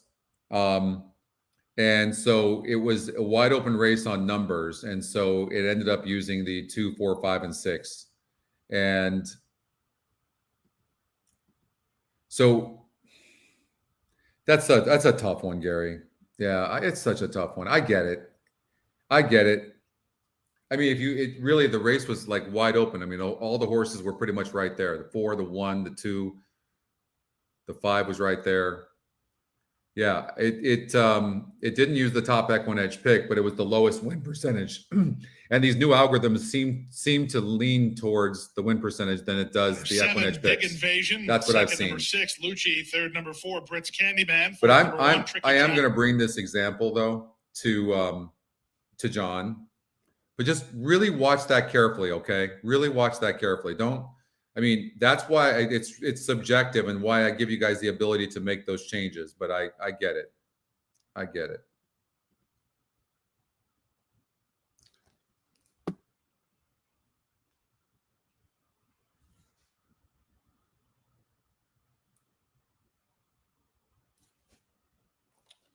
I'm going to write that down.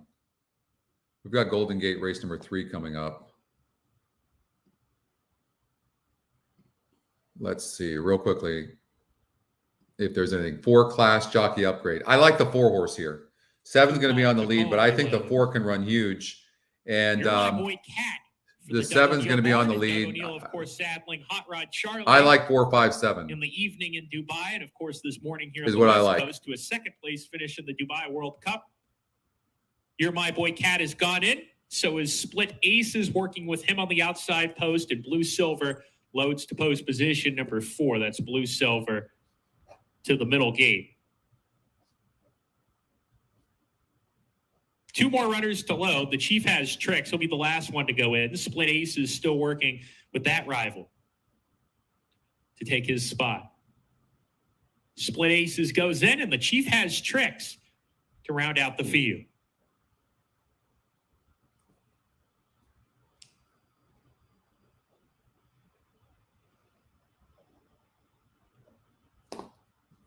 The Chief has tricks goes in. Starter Todd Stevens heading back over to the button. It's just that was a fluke because of the way everything worked out in all the legs, Gary. And that's why you just have to really watch it carefully. Because remember, I said if you make one positive change, you're gonna be great, right? It'll be really good, and you'll hit some tickets even a lot more if you just take a horse, even if it's a favorite or whoever it is in any of the legs, and if you make one positive change, it probably would have added that horse. But I get it. I don't think there's an easy answer because I know that the ticket generators right now are the most accurate they've ever been, but they really tend to use and focus on the win percentages more than anything else. And it's really a fluke that one horse had such a low win percentage. You know what I mean? That's what stinks. Third spot, word of warning is being pushed along as well, and then the Chief has tricks. Too tall to call, swings deep as they come down the stretch. Western Sierra has another furlong to get. He clings on to the lead. Split Aces. How about this 7 horse? You're Huh? My Boy Cat trying to not changing leads though. It's not going to Word stick. of warning is finding a good stride late. Word of warning on the outside breezes to the front under Brian Pena. So 5 got the win. 4 really didn't have a good trip. I don't know if it broke bad or what, but it was behind horses the entire time. But 5 horse gets the win. And All Western right. Sierra.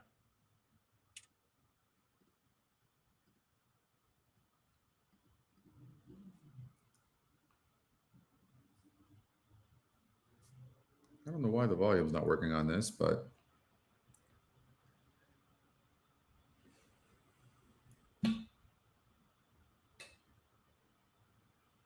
you wouldn't have had, even on that race, you wouldn't have had to do it, Gary. You could have done it on another race where you eliminated a horse and it probably would have added that horse.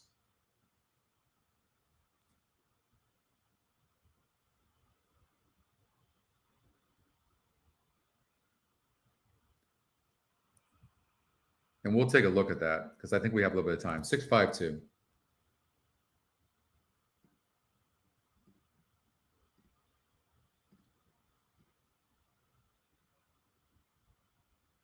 Oh, the reason it wasn't showing us because that was a replay. All right, so 6 horse. Oh, that 6 horse ended up winning. See, sometimes you just got to stick with your first reaction. All right, so let's see if we can look at Santa Anita race number 1. Make sure we have the time. Do we have the time? Laurel's done. We got Sandy in 11 minutes. All right. So pick 5. We'll do it for $100. And let's just say we came over here and said, okay.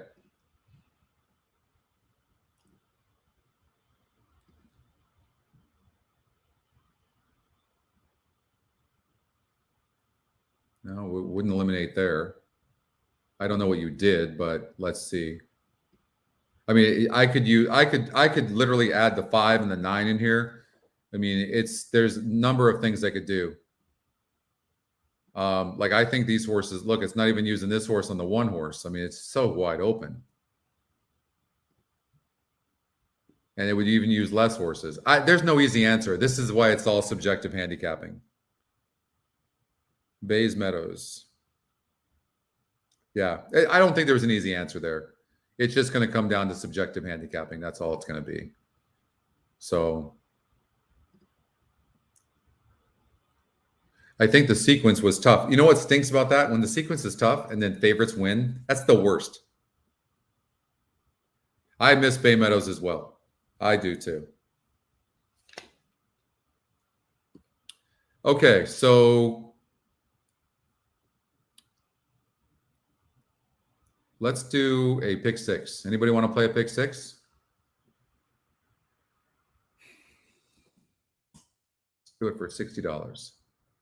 So it's got the 4, Coalinga Road. I thought this race was wide open. I absolutely did. I thought by the way, here at Santa Anita Park, this 1 horse, Raging Waters, can certainly be in the money. I think this horse could be 2nd or 3rd today. Gets a huge jockey upgrade from Espinoza 2% to Ramirez. And so just something to think about.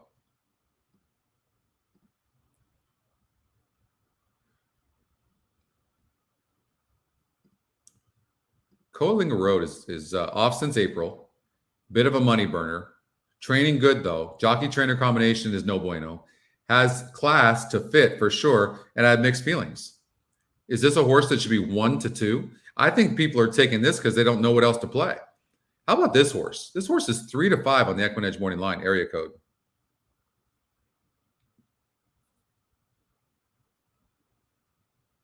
So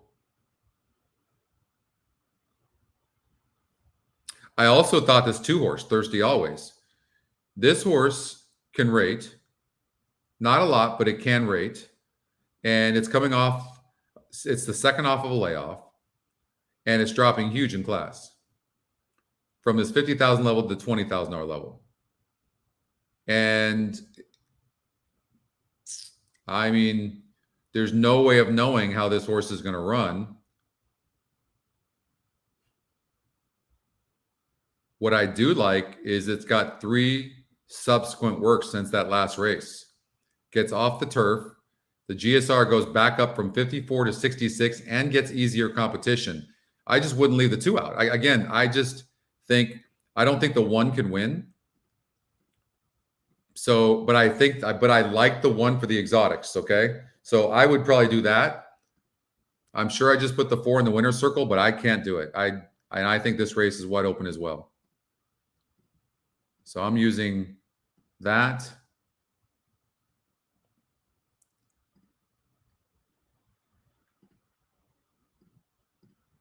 Chris Picks needs more distance.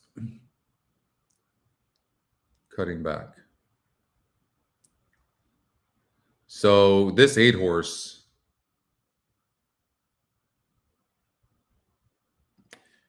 five horse is dropping in class.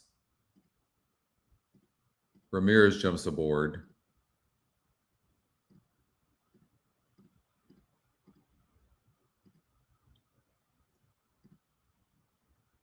This is a wide open race, isn't it?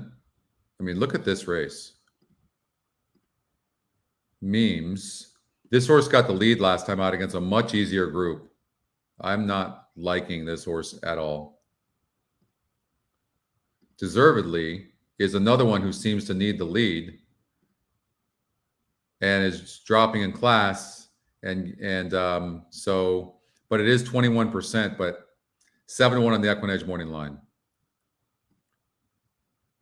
Tough one to leave out, but these are the ones you have to leave out, right? These are the ones where if you have a strong conviction, so you can cover more horses in the other legs, you have to do it. But what it's doing is it showed speed going long, and now it's cutting back. I mean, this horse has really not run a lick since its first race. But this is also the easiest group it's faced.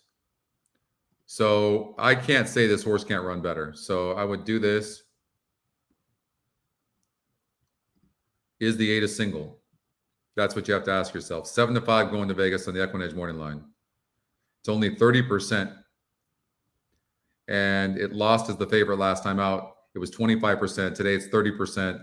The GSR goes up 6 points, and the SOR is about the same. It's going 10 furlongs. And that won't be a problem for this horse. And it looks like it can rate some as well. I don't know what else you would do. I put a note on this horse. Very poor trip. Mine has been best. This horse, certainly JJ Hernandez is aboard. And it's won 2 grade 3 races in a row. So it certainly deserves a look. Then the 4 horse, Closing Remarks. I think this is a decent animal. I mean, you got third against 9 other horses in a grade 2, but the Equinedge morning line doesn't like it. I'm just seeing what this thing looks like. So we have to single somebody.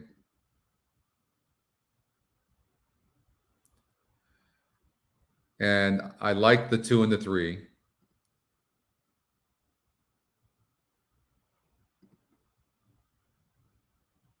And I spread in here. I actually, in race number 8, I do like the 2 and the 3. I think the 3 sets a good trip. The 2 will be closer to the pace, and there's easier here.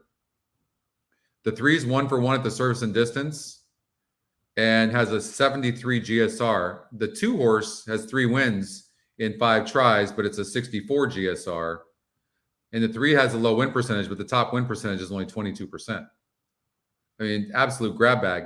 But if you look at the 3, it's got a really good GSR as well. So I use the 2 and the 3, and look at the form of this 3. It's tremendous. Rispoli stays aboard.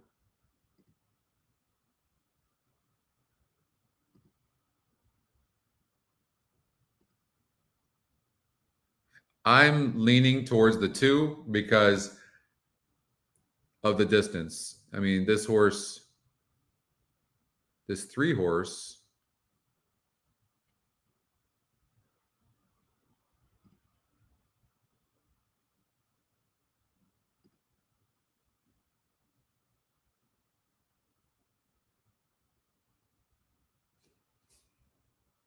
let's see here.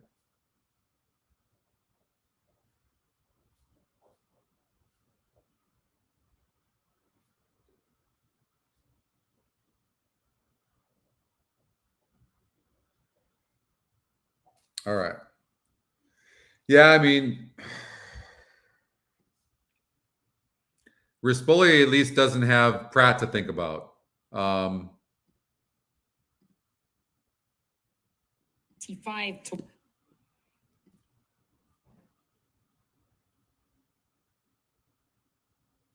We're clearly not going to play a $1,280 ticket, so I'm trying to figure that out.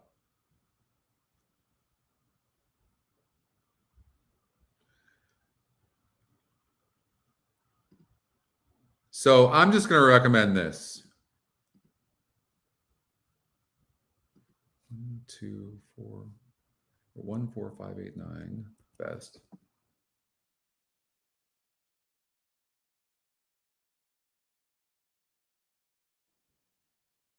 All right.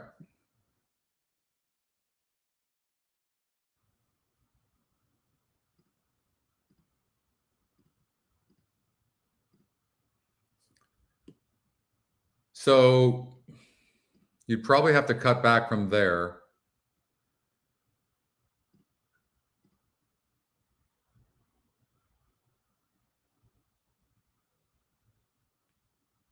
So I'm going to say get rid of that.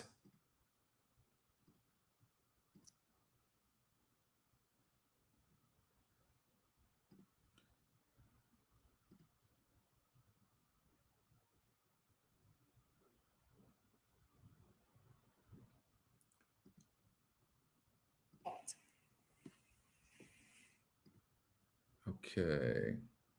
Sometimes you just have to throw out favorites in a situation like this. I mean, this horse went gate to wire, but it's really burnt some money, right? Off slow. It always just does something wrong. Like 6 Big Talker. This guy's burned money as well. The only thing it did was win against this 50 group here. It's going to need a lot of pace, and there's not really a lot of pace here. So maybe you would leave out a horse like that, right? Like take some of the ones you think have burned money. Like look at them. Okay, what kind of trip are they going to get? What's better? 13% down, drops here. It is dropping in class, got a second place finish. And here's another tool. Here's one for you. What I do is look to see how a horse is finished with how many horses were in the race. So this guy has run good. So Happy is an example. Let's see. There was 10 horses in the race. He got 5th, beat half the field. 5th with 9 other horses, but it better have been tougher fields. 4th with only 7 horses, but really not that tough of fields. So I know it's the Equinedge long shot. Jockey trainer combination over 6. I would probably leave out a horse like that. So things like that. You can do things like that. So now we're down to 160. Standing O. This horse has run terrible, but it's really tough when it gets the lead, and it's going to have the lead here. So I don't know that I could leave out that horse. The 9 just broke its maiden. We don't know its upside, but it looks like it could probably run good. So I would probably do something like this. Let's see here. Got Curly against a 46 group. It was 6th with the horses, 7th of 11. The horses have reached Second the here starting against a gate. 46 group, It's going post 6.5 furlongs. Now it's on the dirt. It's never been Loading on the the dirt gate for the before, 4th, and the and set to GSR kick off drops. the Rainbow Pick 6. But it is the Equinedge long shot, and there's not much in here, and it gets a better jockey.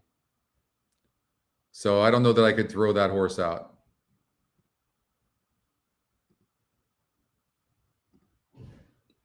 Four horse just always stops. Couldn't win under Pratt. Now gets the deal. Did we leave that horse out? We should. We're going to. Rider is off. Rawhide Rollins behind the gate. That's the ticket. $128 if you're going to play a pick 6.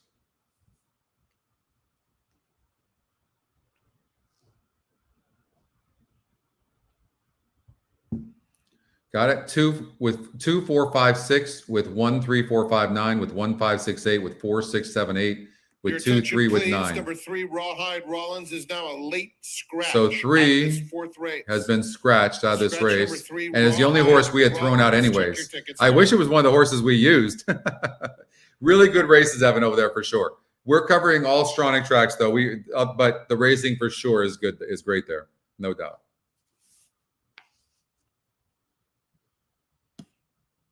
Let's see here.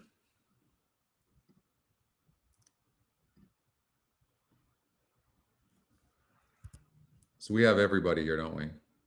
Yeah. No, besides the 1. We don't have the 1, but again, I think the 1 can be in the money. So you might want to do something like 2, 4, 5, 6 with 2, 4, 5, 6 with 1. Something like that.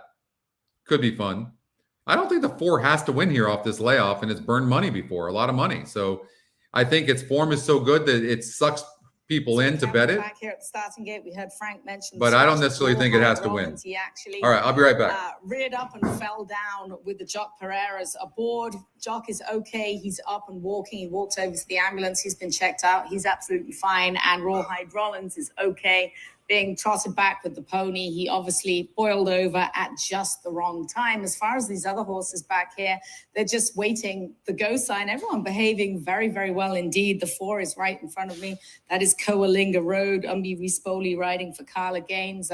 This horse seems to be the least hot and the least bothered of all of these. Umbi just kicking his feet out of the stirrups. The 5 Stir the Pot looks good as well with Herrera aboard. We're just waiting for the call from the stewards to load these horses up and get going for the start of the Pick 6, race number 4.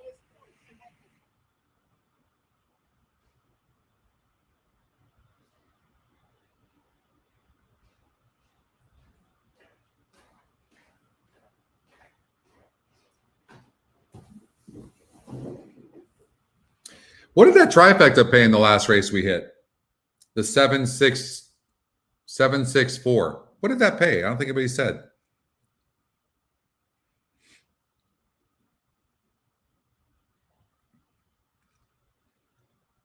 If this ticket hits, Cindy, if this ticket hits, it will pay way more than that. I promise you that. And not only that, too, you can cut that down. Like, take whatever you think horse, just take that. What you should do is take that ticket and then cut it down from there if you want to play smaller, for sure. But if that hits, it's going to pay way more than $128. I tell you that. You could play $1,000 ticket. It's still a long shot to hit. Paid, okay, so it paid $9.10 for 50 cents. So $17.60 for $1. I'm a little disappointed in that. Stir the Pot area code will follow the heavy favorite Coalinga Road into the gate. I just want to see this one get third. I really do. Just want to see this one get third and beat the 4. That would be fun.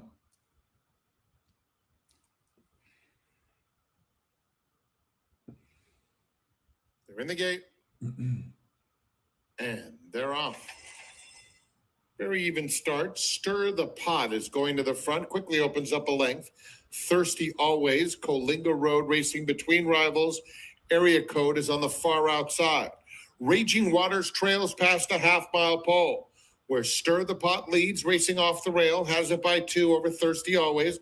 Coalinga Road clearly into third, now moving up to be a joint second.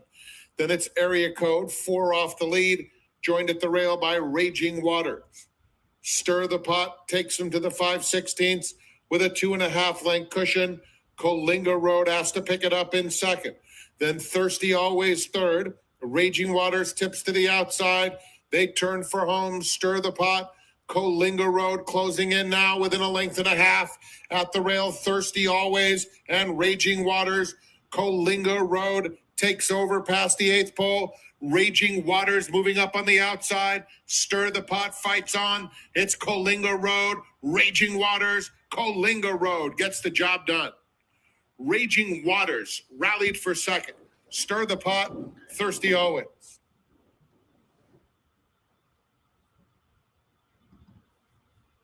Tell me somebody had the exacta. I didn't want the 4 to win. It wins. I wanted the 1 to get third. It got second. Anybody? I just hate to waste a big long shot.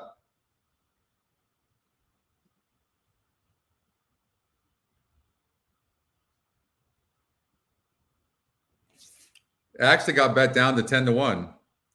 Oh, nice, Cindy. Nice. Number 4, Coalinga Road was first. 1 Raging Waters. Off the layoff, that 4 horse ran huge. Christy, you got that? See, you're just betting good. That's all it is. Awesome. Nice, Evan. Good.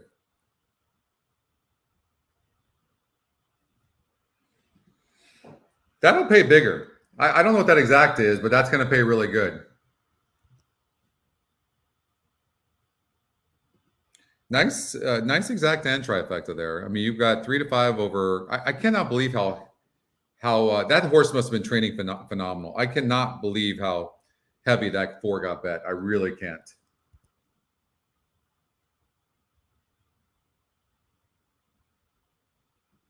All right, let's get out to Gulfstream Park, race number 10. See what we can find.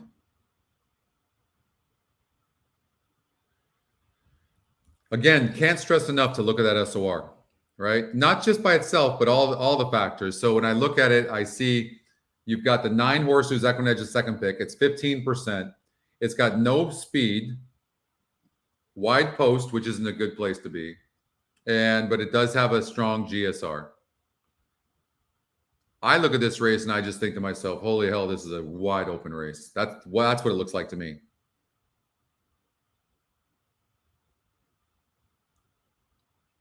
Cindy's hot. 10 horse Veloce has burned a lot of money. And it draws outside. And Ortiz couldn't win on the horse. Coming back at the same level as non-win is a 3 lifetime, where it's 0 for 2.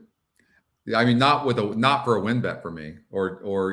I couldn't key this horse. Exponential.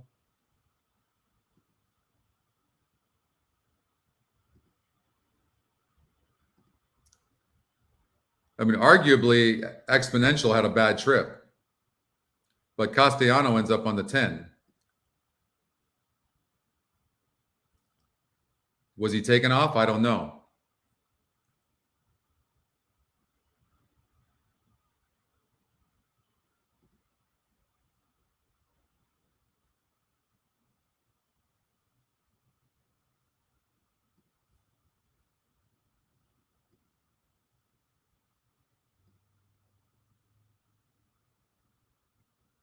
This horse is going from 3% to 15%. GSR the same. SOR drops in class. 2 races back about this same level on the synthetic, a mile and 70 yards. This horse at this level ran a really good race, gets a better jockey. Horses are at the gate. I like the 9. It's now post time. I like 9-5. Lining up and moving in for race number 10, the final daily double opportunity of the day here. Equinedge long 5 to shot. 2 on Mac. The only time it ran bad really was when it broke 12, 7 too to bad. 2 for Exponential. I think the 8 can be third. Money joined in by the General. Here's Mac moving forward, and the colors of 9-5-8. Probably beat the favorite from that 10 Navajo hole. Creed gone 50 to 1 in the betting market right now. 60 to 1 Navajo Creed. Here's Large, Exponential, Racecraft, and Ocean Ride. Santa Anita, horse Waiting just for popped up in Exponential race and 5. We'll Veloce. talk about that. Oakland Park, if you're playing race number 8, the 5 horse popped up. Veloce, Javier Castellano to complete the line. About 1 mile and 70 on the Topeka track here.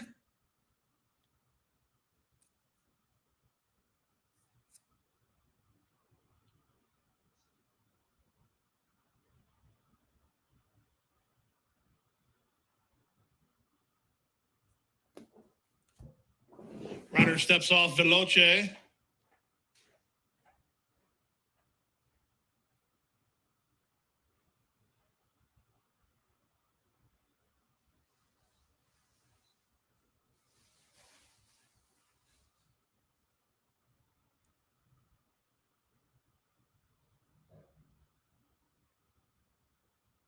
Veloce walked into the gate by our excellent assistant starters and gate crew. Castellano reunites. It's time for the late daily double. And they're off. Picture perfect beginning. Good start for Mac, a good start for Moni, and out wide Veloce was away in good shape. These 3 are quickest. Large is taking a hold of the bit while racing in 4th, and down at the rail goes undefiled up to the outside, and Racecraft with Exponential between horses and Navajo Creed along the rail. The 2 at the back are General and Ocean Ride. They charge around the first turn, and very headstrong there is Large behind rivals. He won't settle. Mac is in front. Moni second, Veloce third, up the rail undefiled 4th. Still fighting the rating is Large while racing 5th, 2.5 clear of Navajo Creed. Outside of him and Racecraft, ahead of Exponential and Ocean Ride, and General is last. Opening quarter posted in 23 and 4. They're less than 5 furlongs from home. On the inside, it's Mac and Miguel Vasquez who still have the lead. Moni is there in the lime colors and out wide Veloce. From behind the speed, that's undefiled in 4th. 5th to Large. 6th is Racecraft. Exponential runs up on the outside of Navajo Creed. Then it's a gap of 3 to Ocean Ride, and General is still at the back as they make their way 3 furlongs from the finish. With the advantage, it's Mac, 3 wide Veloce, 2 path Mone, picking it up nicely. Racecraft weaving through horses right alongside him, and moving up is Exponential.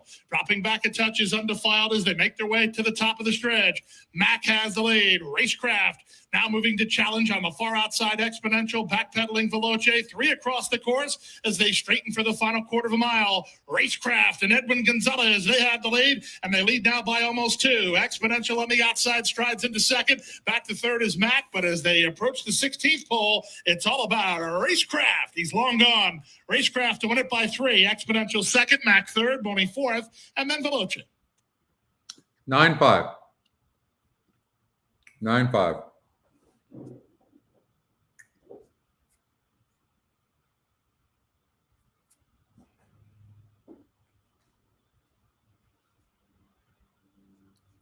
That was a good one, right?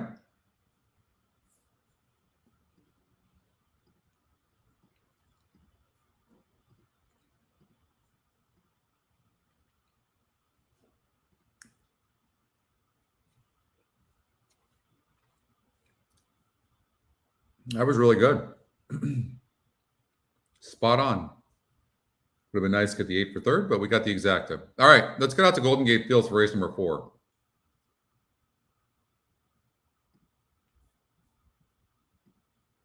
Thank you.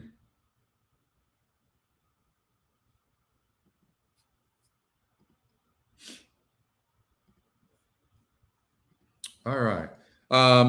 I put a note on the 2 horse here at 10-1 Linfield that the horse tries. It's a long shot. It's the Equinedge long shot as well. The 5 horse has a huge pace advantage. I mean, just gigantic. And I'm shocked. There's nobody that stands out here. So a little shocked that this horse is 11-1. I think it could go a long way, but it does have a bit of a lower SOR. The 4 horse, is it like this horse seems to be dead on the board, right? I mean, how is this? It was 7-5 on the Equinedge morning line. It's 2-1. Maybe it gets bet late.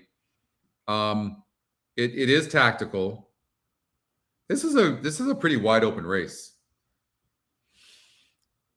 6 is first time turf. As a 5-year-old, I don't usually like situations like that personally. I love turf racing from Golden Gate Fields, by the way. Love it. 54 for 2. That's nice. That was a good one, huh? I love it when it happens like that. Sorry to eat at the same time I'm doing this, but we do such long shows that sometimes you just need to put some food in your body, you know? I love the turf course over Golden Gate Fields. This is a tough race.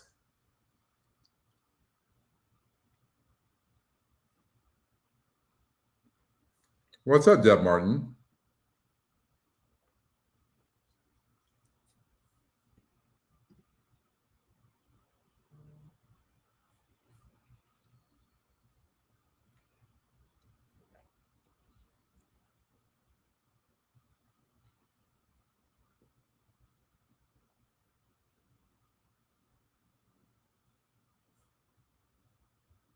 This is a very, very tough race. 4 is going to get look at 4 is the horse to beat, but I'm trying to beat this darn horse. I don't know what it is, but I want to try to beat it. And the red light But is flashing it's the horse on to beat. starting gate. It's 7-5 on the Equinedge morning line as The well. runners have made their way Gee towards whiz, the gate. 1's going to come from Race behind. number I think the 1 is pretty assured to run a good race. Maybe we can beat this horse with the 1. Second top win percentage. I'm going to say 1, 2, 4 exacta box is the only way I know how to play it.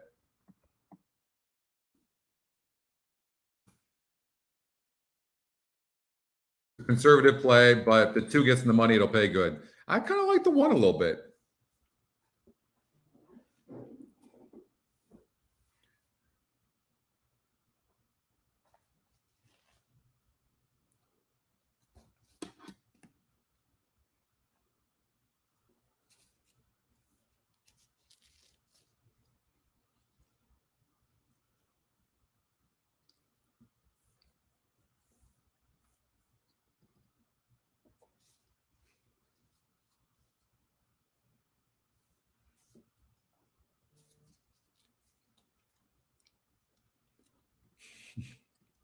I have no crackers. So I've got cheese and a wrap. That's my lunch. That's my lunch. How are you doing, Deb?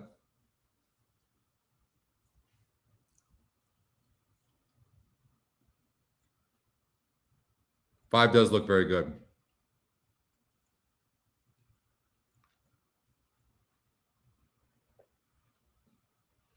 Four is going to be sitting in a good position.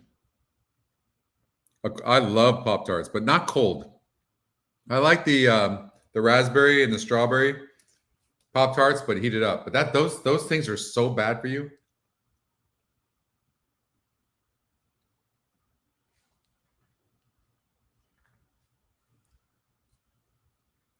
What's up, Eric? Golden Gate, you like the 8. Loaded GG Whiz. See what I mean? Everybody likes something different. Desert Dude is It's such a tough race. as well. Gobsmack in the white jacket takes his spot, so does Hong Kong Cowboy. 405 post position, number 7, 2 back. I'm going to feel good if the 2 runs in the money. And to round out the field, Erotic.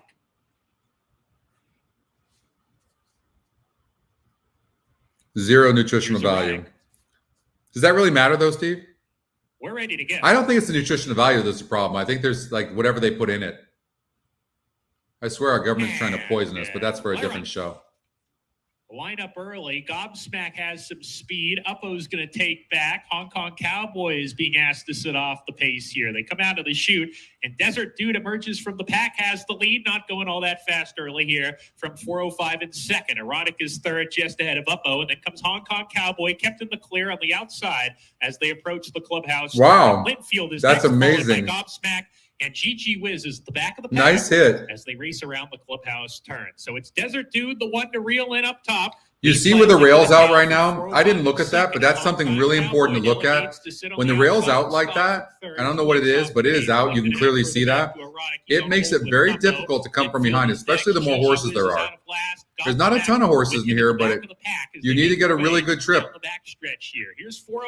But these are 2, the 6 and the 7. We're getting some help with the 7 horse pushing the 6. 5 at 20-1 sitting beautifully. I didn't know the horse could rate. Clear of Hong Kong Cowboy in third. Uppo still down inside of him. Erotic between That's horses, true, 4 Colin. lengths off the pace. GG Whiz stays on the rail as he hits the forward turn. Linfield in the clear, second to last with him. And at the back is Gobsmack as they race around the forward turn and quicken the tempo. Look at this 5. Now on the inside, There comes the Desert 2. Dude holds on to Come the on, lead. 2. 405 gives way. One time. Cowboy moves into second. See how wide it is? On the inside, You Uppo see? rides the rail off That's the turn, really and tough GG to come Whiz from is behind. following him as they come down the lane. Desert Dude still in front here. He's Uppo trying, though. stays Come on, 2. racing from Get in the second. money. GG Win this Whiz, race. There's a furlong to go. Desert Get Dude your ass up. continues to Hurry maintain up. the lead from Uppo. Linfield Look at this coming 6 on go with gate to wire. GG That's what Whiz happens when the rail's out. That's how far the rail is out. stolen it on the lead. Desert 6, Dude 2, gives 4. Brian Payne Some into bitch. today. Didn't have the Linfield 6. second, Uppo third, then GG I didn't look at the Whiz, rail. and 405 That's a handicapping leads to fifth. no when it comes to turf, just so you know. That's my fault.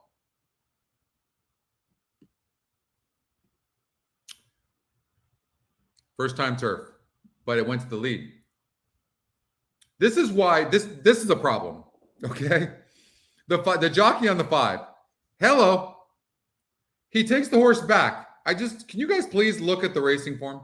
Look at the form. Broke 1, 1, 1, 1, 1, 1, 1, 1, 1. First call 1, 1, 1, 1, 1, 1, 1. Let me take the horse back. If he does that, the 6 probably doesn't win. I knew the 4 horse had issues. Thank you, Eric. Thanks, Eric.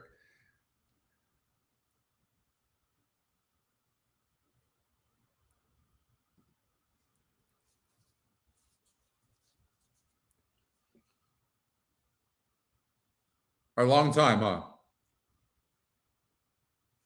Let's look at the rail set at 10 feet.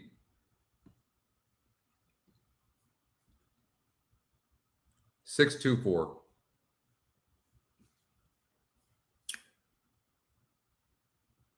All right, 9 minutes before this race at Santa Anita, race number 5. We're gonna play a late pick 5. You guys down for that?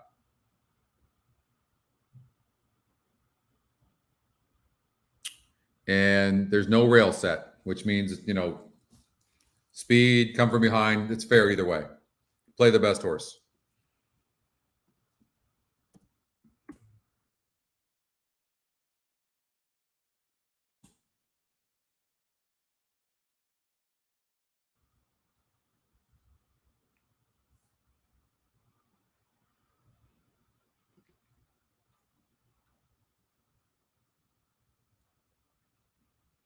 Nothing has hit me in this race yet.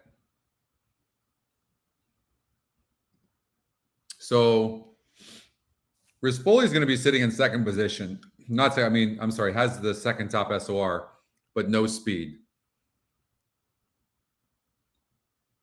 I originally threw this horse out in the pick 6. That's a tough one.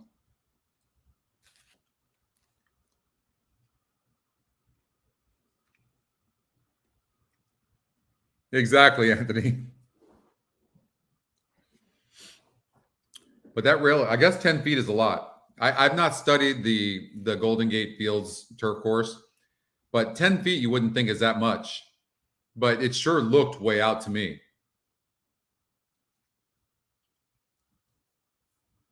I don't know in this late pick 5 if I want to leave out the 6.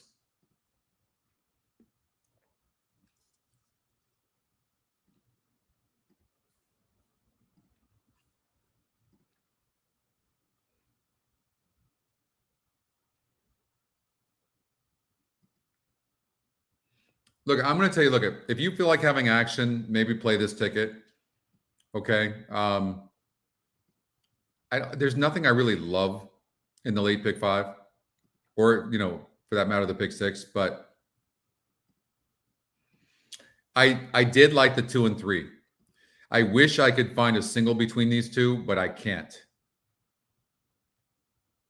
Probably Rispoli will outride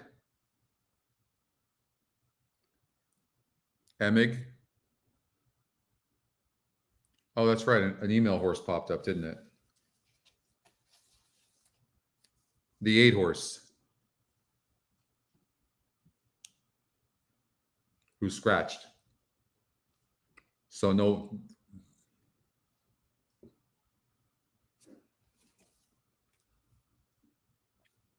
Let's take a look at that. Yeah, it was the 8. All right.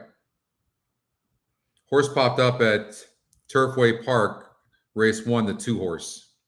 Okay, number 2 at Turfway. At Gulfstream Park, a horse popped up as well. We'll talk about that after this race.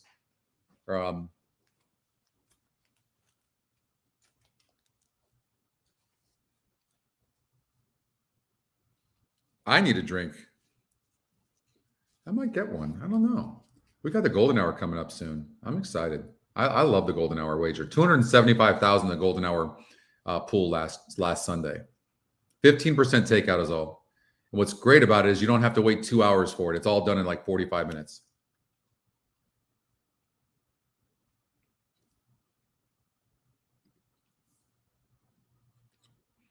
I do like this 9 in this last race. And this is not a positive jockey switch at all. You're going from Flavian Pratt, who barely won, and going from optional 50,000 state bred to open company 100,000. I don't like this 1 in comparison to this 9. This 9 could be a good single. Was off slow and rank at the same level. Rispoli got to know the horse. The horse is off the layoff. Comes back at the same distance. The more I look at this, the more I like the 9. Okay, and I like the 2 and 3 in here. All right. So we just need to make sure we don't lose these races here. Going to Vegas is 7-5 with Rispoli, but what happened last time out? Maybe 8 furlongs was too short. That could be it. Maybe that's what it is. Didn't like going 8 furlongs. That's a possibility. 30%. GSR goes up, comes back at the same level. I could see it. I like the 8. All right. I feel like I'm seeing things right now. Drink equals fun. You guys just, I'm sure you guys just sitting there just watching, laughing at me when I'm drinking, huh? I know how you guys are.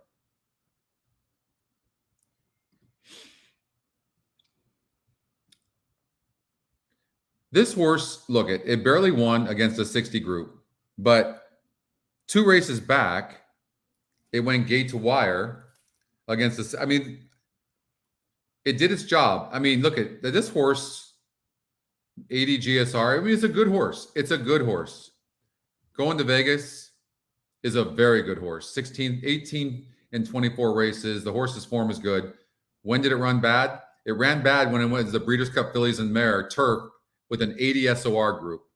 That's the only time. And then it was in the Gamely, who was just a rough field. This is a grade 1 winner. Grade 1 winner. This is a grade 3 winner. The more I'm looking at it, the more the 8's probably a single. Maybe we can spread more and hope for others. I'm going to single that. I'm going to say single the 8.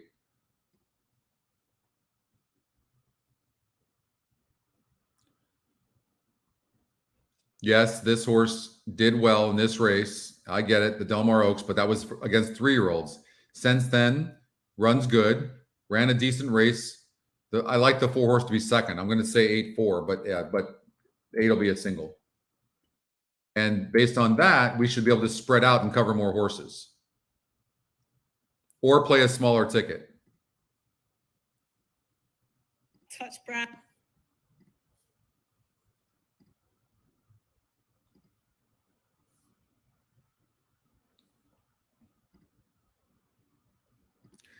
I like the 2 and 3 in here. I'm just looking, is there anybody else maybe just to cover?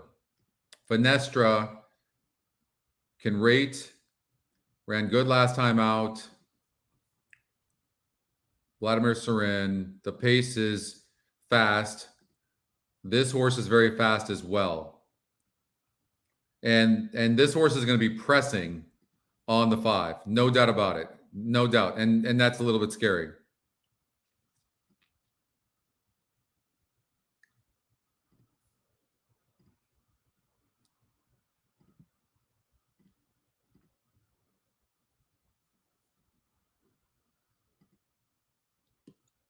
Maybe a $48 ticket.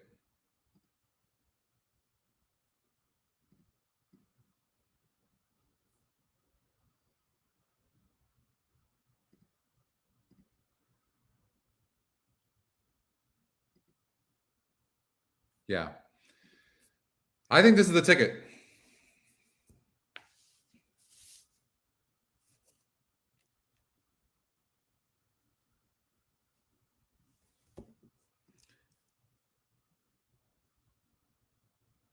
All right, they're at the gate. And we're rooting for 1, 3, 4, 5, 6, or 9. If you're doing a vertical bet, I think the 5 can run a better race. It just needs the lead, and it gets 5-pound break. I'm not saying the horse is going to win, but I do think the 5 is going to run better because there really is nobody great in here. I'd probably say I like the 3 horse best in the race. Maybe 3 with 1, 4, 6. Loading in for the 5th. It's 1, 4, 5, 6. Start of the No, late 1, pick 4, 5. 5, 6, 9 with 1, 4, 5, 6, 9, maybe something like that. But I think the 3 is going to run a good race because there's going to be some pace in here with the 5. But I'm not sure the 5 has the class to hold on. But we'll see what happens. All right, good luck. Jack 6-pack to the outside.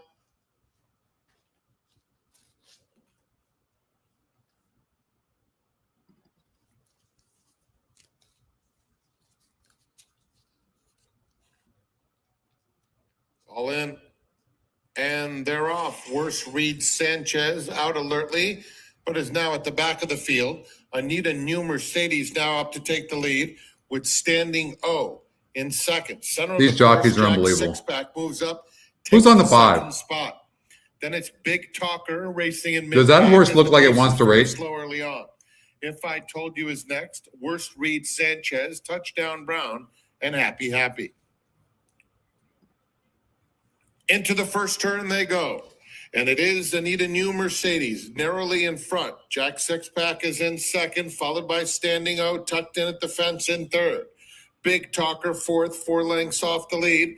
If I Told You, Worst Reed Sanchez, Touchdown Brown, and a little bit of a tight spot between those two. And then it's a gap of 4 back to Happy Happy. They're heading toward the half-mile pole. Anita New Mercedes, a length and a half. Jack Sixpack second. Standing O continues at the rail in third, about 3 lengths off the lead. Then Big Talker getting a nudge. If I Told You, Orange Sleeves at the rail. Touchdown Brown between them, and Worst Reed Sanchez 3 wide, 4.5 off the lead. It's a distance now to Happy Happy. Come on, They're 9. approaching the quarter pole. Jack Come on, Sixpack 9. puts his head in front at the rail. One time. Anita New Mercedes, Big Talker coming after them. 1 time. Worst Reed Sanchez is next. He's the gray in the center of the course. They're in the final furlong.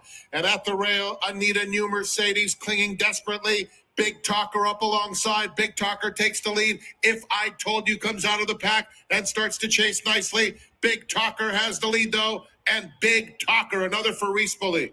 Second goes to If I Told You. Anita New Mercedes. 5 ended up getting third. 4th then and could have it was been a photo 3rd. for fourth. That went to Standing O in front of Worst Reed Sanchez. But I hate the ride by the jockey either way. 6-4.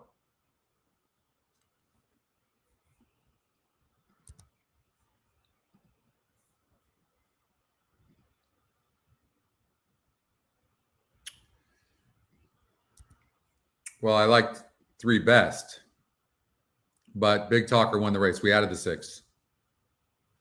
Gets the win over the favorite, 6-4. 5 got 4th.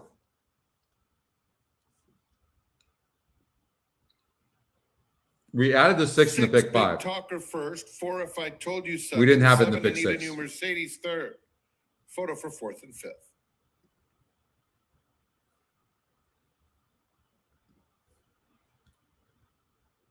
So that was Rispoli. 9-2, the 6 gets off at.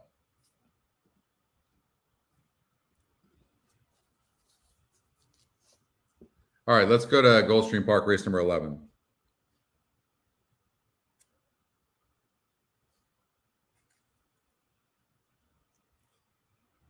The 10 horse popped up. Equinedge long shot. What do you need? 8, 9, 10, 11, Chuck?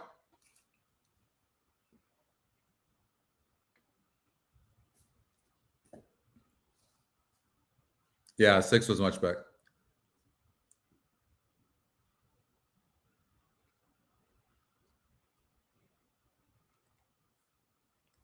What, Bill? It came up in the 5th?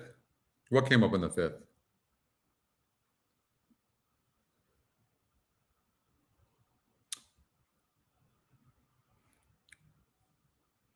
So the 10 horse is the email horse.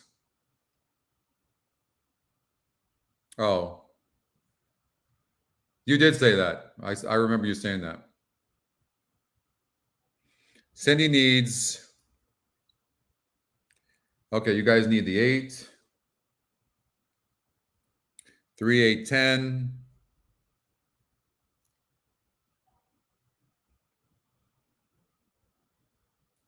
The 5 can't rate. The 9 could. I don't know. The 5 needed the lead. But the 5 didn't run bad. I just think that was a weak field. And they were stopping, and then that's why the 6 got up.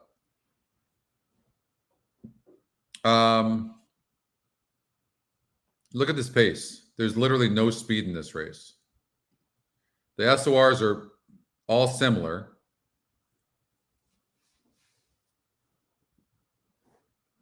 I have a note on this horse. This horse can run. And in a race that doesn't look like many of these can run, you might want to just do like an exacta box 8, 9, 10. I threw out the 11, but it's getting bet. Up next, race 6. Start of the late pick 4. I will say this, the turf breeding on the 11, and I missed this, the turf breeding goes from 56 to 73. So the horse wants to do turf for sure. but it's staying in maiden special weight. I think the horse needs claimers. That's what I think. And breaks in the 11 hole again. So I would play against the 11, although I think the horse probably has some talent. Circle is Big Talker, 4-year-old bay gelding by Mr. Big out of Not Unusual. Owned by George Krikorian, trained by Tim Yakteen. That's my Ridden opinion. to victory by I'm sticking with it. Rispoli. I think this race between the 8, 9, 10. On the day. Big Talker was bred in California by owner. With a full field and a wide open betting board. Yours for a score, race 11 next. Let's see here on the 3.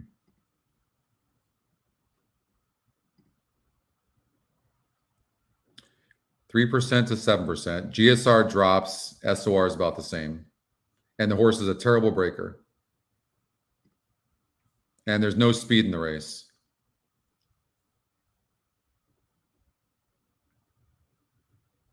I will say this about the 3. It's 7 to 1 on the Equinedge morning line. And the morning line really isn't like anybody. Dream of Day, I've got a couple of notes in this horse. Watch for dirt. So that's not a positive sign. If you look at the GSR plus, the horse is a 70. So it should do better on dirt. I think you can make a case for almost every one of these horses, right? So it makes sense. If you like somebody, I couldn't talk you off of it. I think the 8's going to win the race because I think the 8 has upside. It's lightly raced, and it ran pretty decent considering in its first start, and it didn't have the best trip. So, and I wrote a note on this horse, so it must be decent. It's 7 to 2 right now. So I would lean towards the 8. I would probably do, if I was betting this, I'd do an 8, 9, 10 exacta box, and then I'd do a bigger exacta 8 with 9, 10, and then I'd do a small trifecta 8 with 9, 10 with 9, 10. That's how I would do it.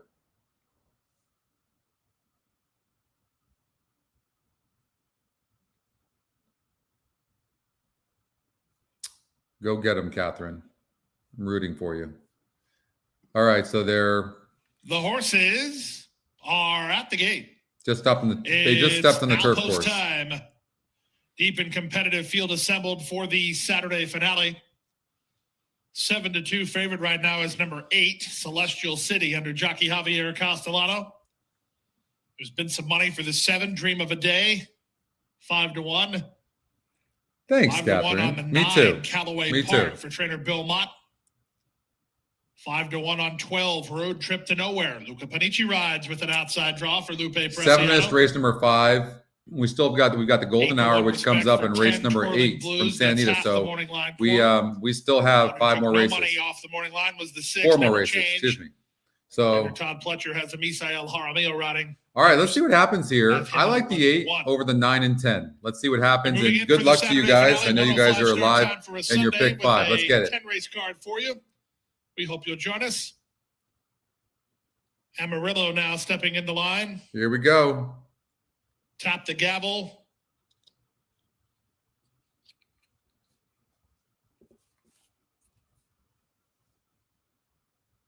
Waiting for Never Change and Road Trip to Nowhere. Over at Gulfstream Park, the 10 did pop up as the horse on the email. 3 to 1, Celestial City. Lukewarm choice. Road Trip to Nowhere. Good luck, everybody. Never Good luck, Change, Mike. The only 2 Good luck, John. Echo Zulu was a free square? Didn't Echo Zulu just barely win, Vito?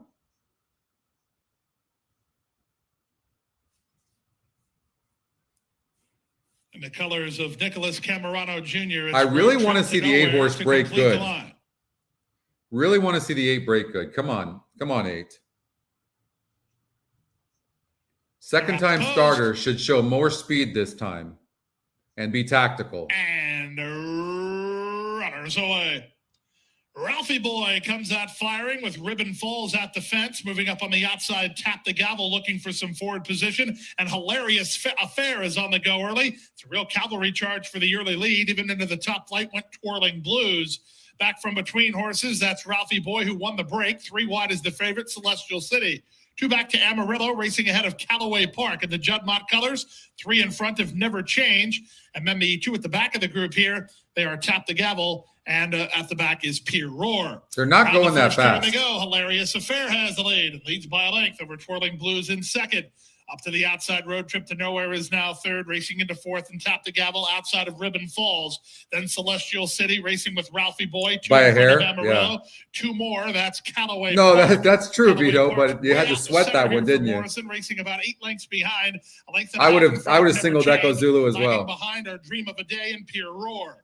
49 seconds for the opening half mile. They leave the backstretch and move on to the far turn. Twirling Blues challenging Hilarious Affair. Panici on the go with Road Trip to Nowhere. Third and in range, only a length and a half off the lead. Working harder from the rail and Ribbon Falls outside of him and Tap the Gavel. Celestial City's going to have to pick up his ball game. He's dropped better than 9's not running. Lead, trying to run home. Come on, 10. Ralphie Boy and not for the inside. Come on, 10, one time. They straighten for home. Still One time. here down the center. Tap the Gavel. Here's the 11. 11's going to win this race. Get up, 11 for the guys. Here comes the 8. Shift gears and Celestial City is coming on. Celestial Forever. City Oh, look at this. 8, 11, 10. He's on to it. Celestial City going away. Tap the Gavel was second. Third was Twirling Blues. Very close after that. There was a wall of them for minor placings in 144 and 3. I would imagine you guys got to be happy with that, right? 15-1 on the 11. Wow, that 11 ran great. And then the 10 horse ran third. Boom, booms. All right, good. There should be booms all around for everybody, I would imagine. All right. Love it. Love it.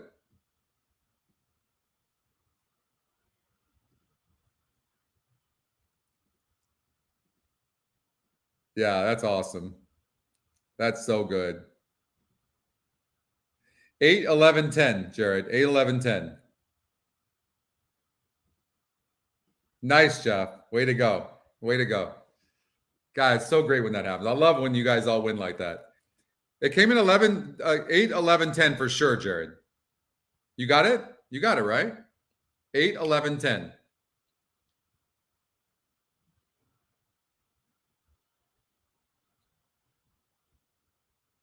Oh, that email horse won?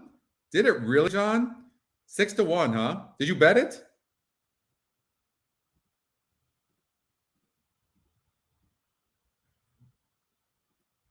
Oh, that's so cool.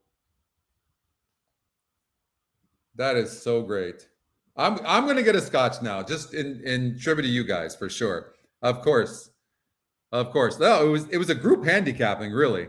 Group handicapping. Oh, that's awesome. That's a nice payout, actually, for the 8. That's so good. That it doesn't. Can you guys feel the energy? How it's so awesome in this group. It's my favorite part when you guys win like that. Look at I mean, those 3 horses. We talked about that, right? 8, 11. Look at that. That exacta is going to be huge. That trifecta is huge.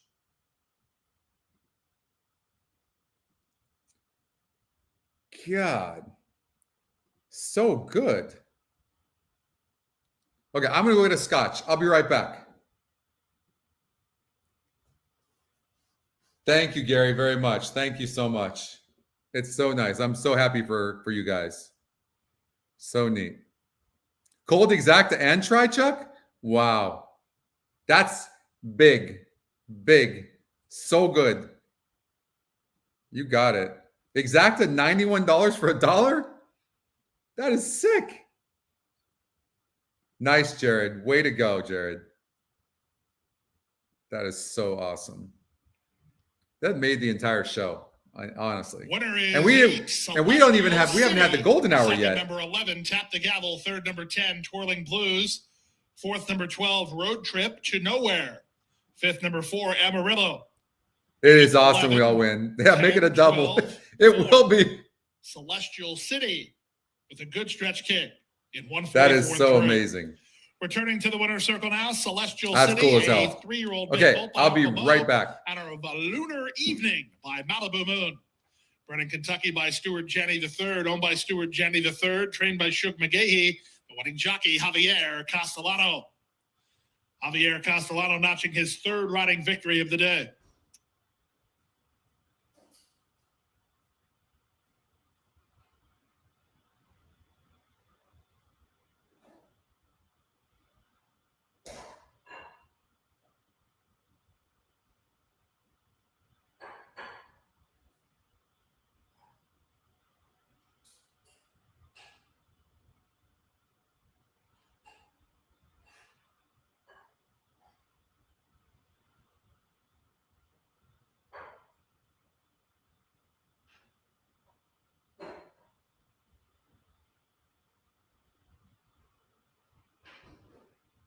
8, 11, 10, 12, and 4, 144 and 3, the final running time. 10 races on the card here tomorrow at Gulfstream Park. There will be a Rainbow Six guarantee. More on that in a moment. First, the prices. $8 on the winner. The Exacta, $183.40. The Quinella, $95.40. Trifecta, $396.50. Superfecta, good for $2,600.80. $260.08 for a dime. No winners in this high five. Nice high five carryover to enjoy tomorrow. More than $8,400 in a high five. The daily double numbers, the combination in that daily double is 9-8, $39.20. The pick 3, 7-9-8, $21.55. All four in the late pick 4 for $120.90. That's a 50-cent price. The late pick 5 combination, the winning numbers in that late pick 5 sequence was 7, 7, 7, 9, and the 8, $998.35. 4 out of 5 good for $14.55. The Rainbow Six, multiple winning tickets sold, that we know. $3,051.26 is the 20-cent return in the Rainbow Six. And Rainbow Six numbers were 6, 7, 7, 7, 9, and 8. Just over 3,000. All right, let's get out to Golden Gate Fields and see if there's anything in here. Clipperville girl. She's in now. Getaway Charm to round out the group.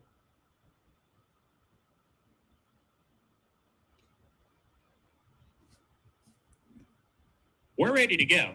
I don't have anything there. We'll just watch this race. Laroff, Crimea runner, leapt in the air at the start, and the rider lost one of the stirrups there. He's putting his foot back in place, though. Crimea runner is trying to advance position after the bad getaway. Miracle in motion from the inside, going to the front, and clears off. Opens up a length and a half on Hot Rock, kept the favorite, showing a lot more early speed in lifetime start number 2. She's right on the tail of the leader. First-time player is third. Big Jolt, the first-time starter, moves through down on the fence, and Clipperville girl between horses now as they hit the forward turn. I know that the 7's the top Equinedge pick, and the 1's the second. Getaway Charm, 3 back to Hillsdale Nation set to log, and Allie's Nation is well behind as they approach the quarter pole. Hot Rocket getting closer to the leader, Miracle in Motion, and those two are together as they that's a swing 2-horse off the race. turn. It looks all the Miracle in way. Motion cuts the corner. 4's coming on the Hot rail Rocket some. right there to challenge as they come down the stretch. Inside, Miracle in Motion had a response when Hot Rocket put up a challenge. They're going at it here, approaching the 16th pole. Inside, Miracle in Motion. Outside, the favorite Hot Rocket. Look at that. What a horse race that is. The 7's going to get there, but the 1 was just trying so hard.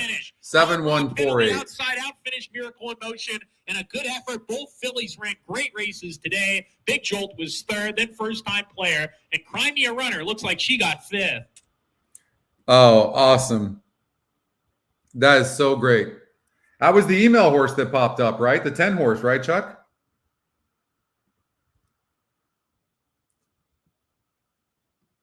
Look at this. Photo finish. What did it come in? What were the Please continue to stand by until the I don't know, Cindy. We need to do some, huh? I agree with you, Cindy. We got to do some evening races for sure. What did it come in over here at Golden Gate Fields?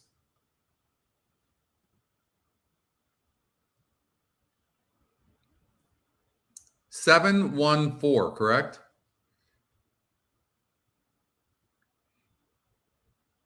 $714. Look at that. Equinedge pick. 714 cold.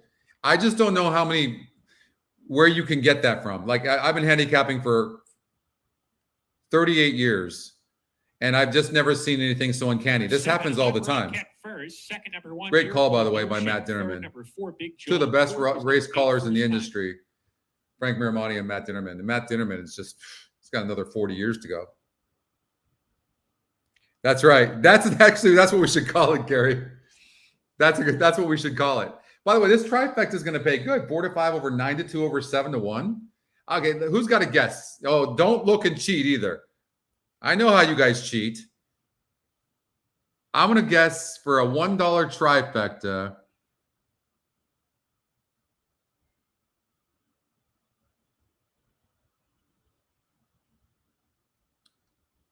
$55. I'm saying $55.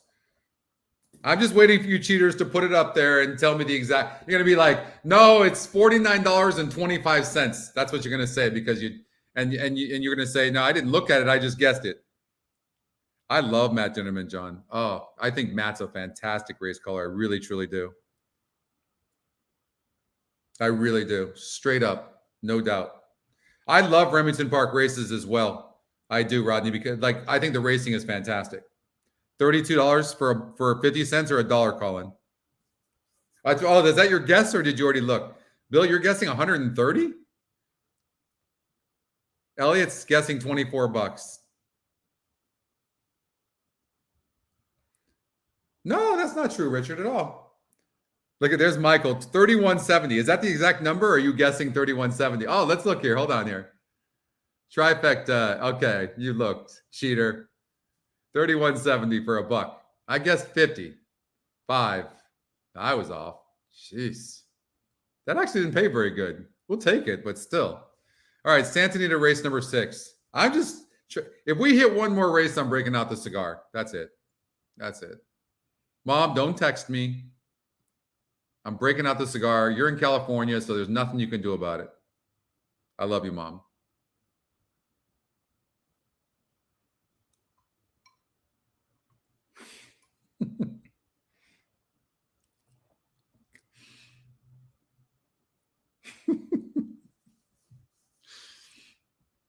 Are we live in the pick 5? Oh, that's right. We are live in the pick 5 because we added the 6 horse. We did add the 6. I will say this. You guys know I'm not a, well, I don't know. Isn't Rispoli leaving as well? Is Rispoli leaving or is he staying in California? I can't remember. You have the bourbon out, Cindy? Okay. All right. You must be seeing things pretty good, Cindy, considering you just had the LASIK surgery. All right, Mike's got the scotch. It's going to be a scotch show. No, not scotch show, but yeah, talking shit to my mom. John's like, moms have very long arms. Who do we have here? Who do we have here? Well, who did we do in the pick 5? Let's see.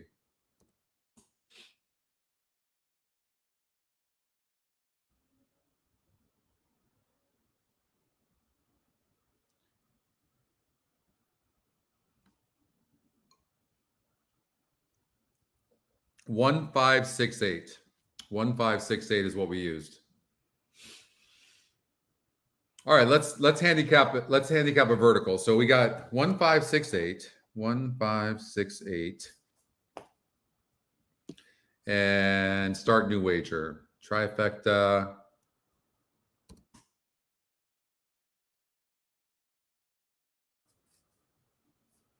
The Louisiana Dirt. We can't during this show. We just can't. We have got this is the golden hour. That's it. That's all we're covering. Or else I would.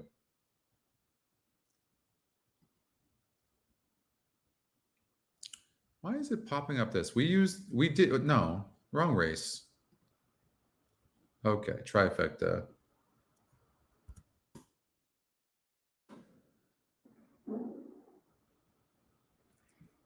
It's a good show, right?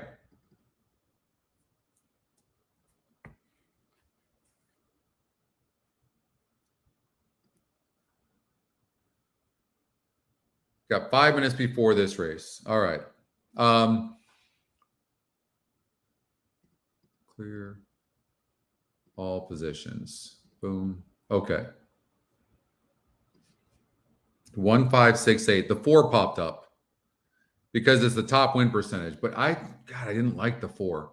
And I'll tell you why. I just didn't like the style of this 4. Look, it's lost by double digits. It's even when it's had the lead. Now it's cutting back in distance, and I get it. Like, you cut back in distance. And then Flavian Pratt couldn't win on the horse. But it showed speed. Now it's cutting back. It's facing easier. I think the 4 can run in the money, but I just don't see a win coming.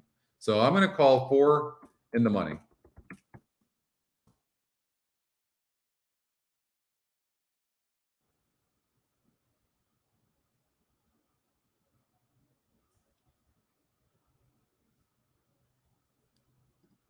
You know, I know there's some bigger races coming. Sometimes we'll cover some of the big ones, even when we're doing the golden hour and stuff. But I just think that the Stronach Group deserves all the love in the world for one letting us show live races, right? When some of these other tracks won't even let us do that. So it just, I hope you guys understand that.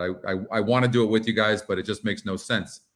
You know, it's, I want to support horse racing industry, but we have to support the people that are actually supporting the show and Equinedge, right? And you guys and the horse player. So hope you understand that.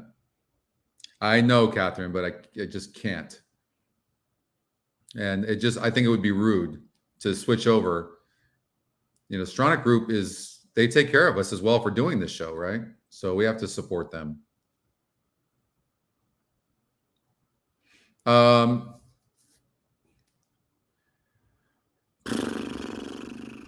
Pace-wise, the 8-horse with Maldonado. Let's see, you know, look at changes. What's changed? John Sadler takes over on the 6th. And he took over a month ago, and he's still putting the horse up in class, which is interesting.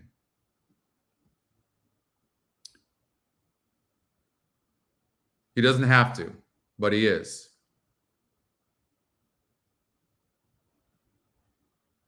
GSR is about the same. Had an easy lead last time out at 50 cents on the dollar. I have a feeling if this horse doesn't clear, he's toast, but he is going to clear. No. Which one are we talking about? I'm sorry, the 6 horse. You know, it's John Sadler. So the horse maybe can rate. Maybe it can. Are they taking blinkers off or are they keeping them on? Blinkers are still on. There's nothing really that great in here. By the way, people get caught up in geldings. This horse, if it wins the race, it's not going to be because necessarily it was gelded. It's going to be because it's dropping in class. And it is dropping in class, and this is a player in this race. And it's getting bet as such, but it's because of the drop. But only 11% of horses that were just recently gelding win. So don't get too caught up in the gelding.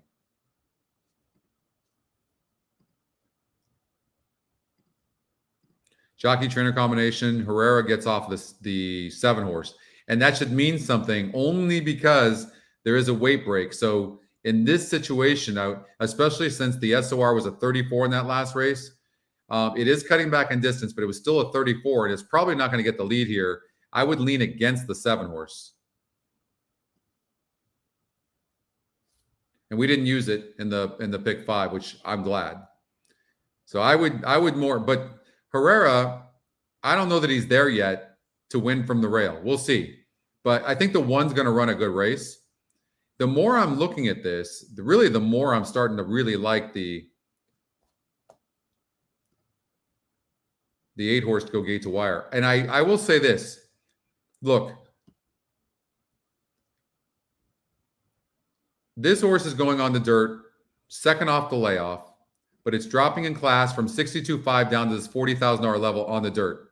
But it's not run on dirt yet. And the GSR is still a good 64, but it's dropping 15 points. But it might not matter. And Ramirez jumps aboard at 24%. So, and it's the Equinedge long shot. I think the 5 is going to run a decent race. But I'm on the 8 to go gate to wire. I'm on the 8 to go gate to wire. Yeah, I would agree with you, Rodney. Thank you, Catherine. Believe me, I'd love to cover it. Scotch with Scotty on the rocks. Yeah, that we'll do something like that for the name of the night show. For sure. Maybe like a Friday night. What about Friday night lights or something like that, right? Friday night, like a Friday night show. I'll probably get in trouble with Anna, but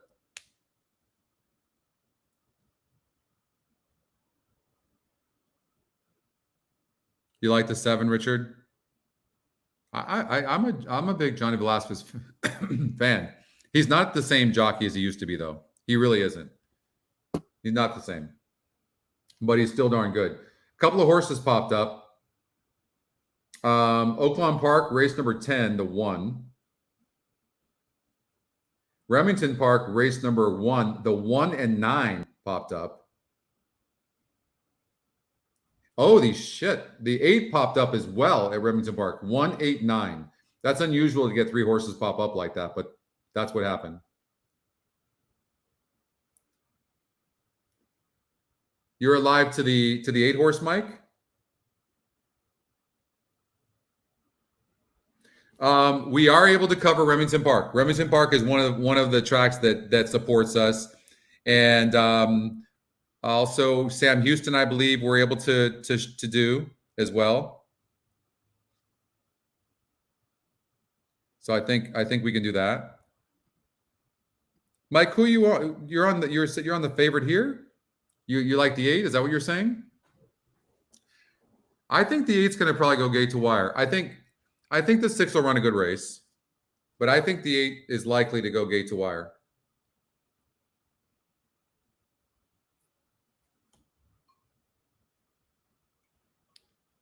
Oaklawn Park race number 10, the 9-horse popped up, or the 10. I'm sorry, is it the 9 or 10?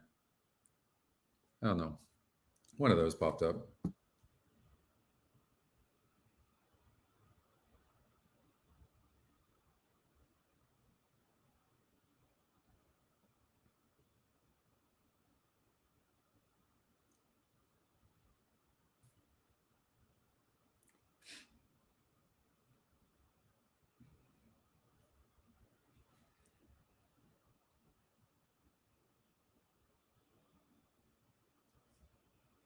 Let's see here. So here's what you do on here. I don't think that the 4 can win. So I'm just going to X that and then regenerate. And that's what I would do as a ticket.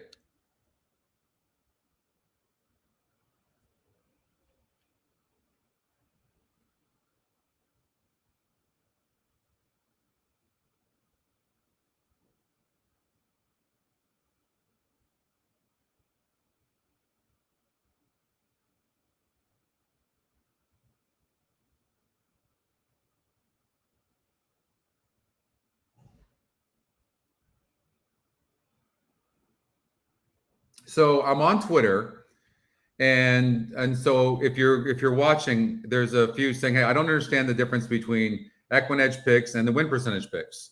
So remember, this is not a tout. Well, let's not miss the race. Hold on, I'm going to explain that. Okay.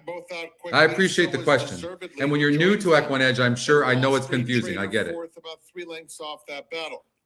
Jibo is next with the orange colors. Inside got Curly.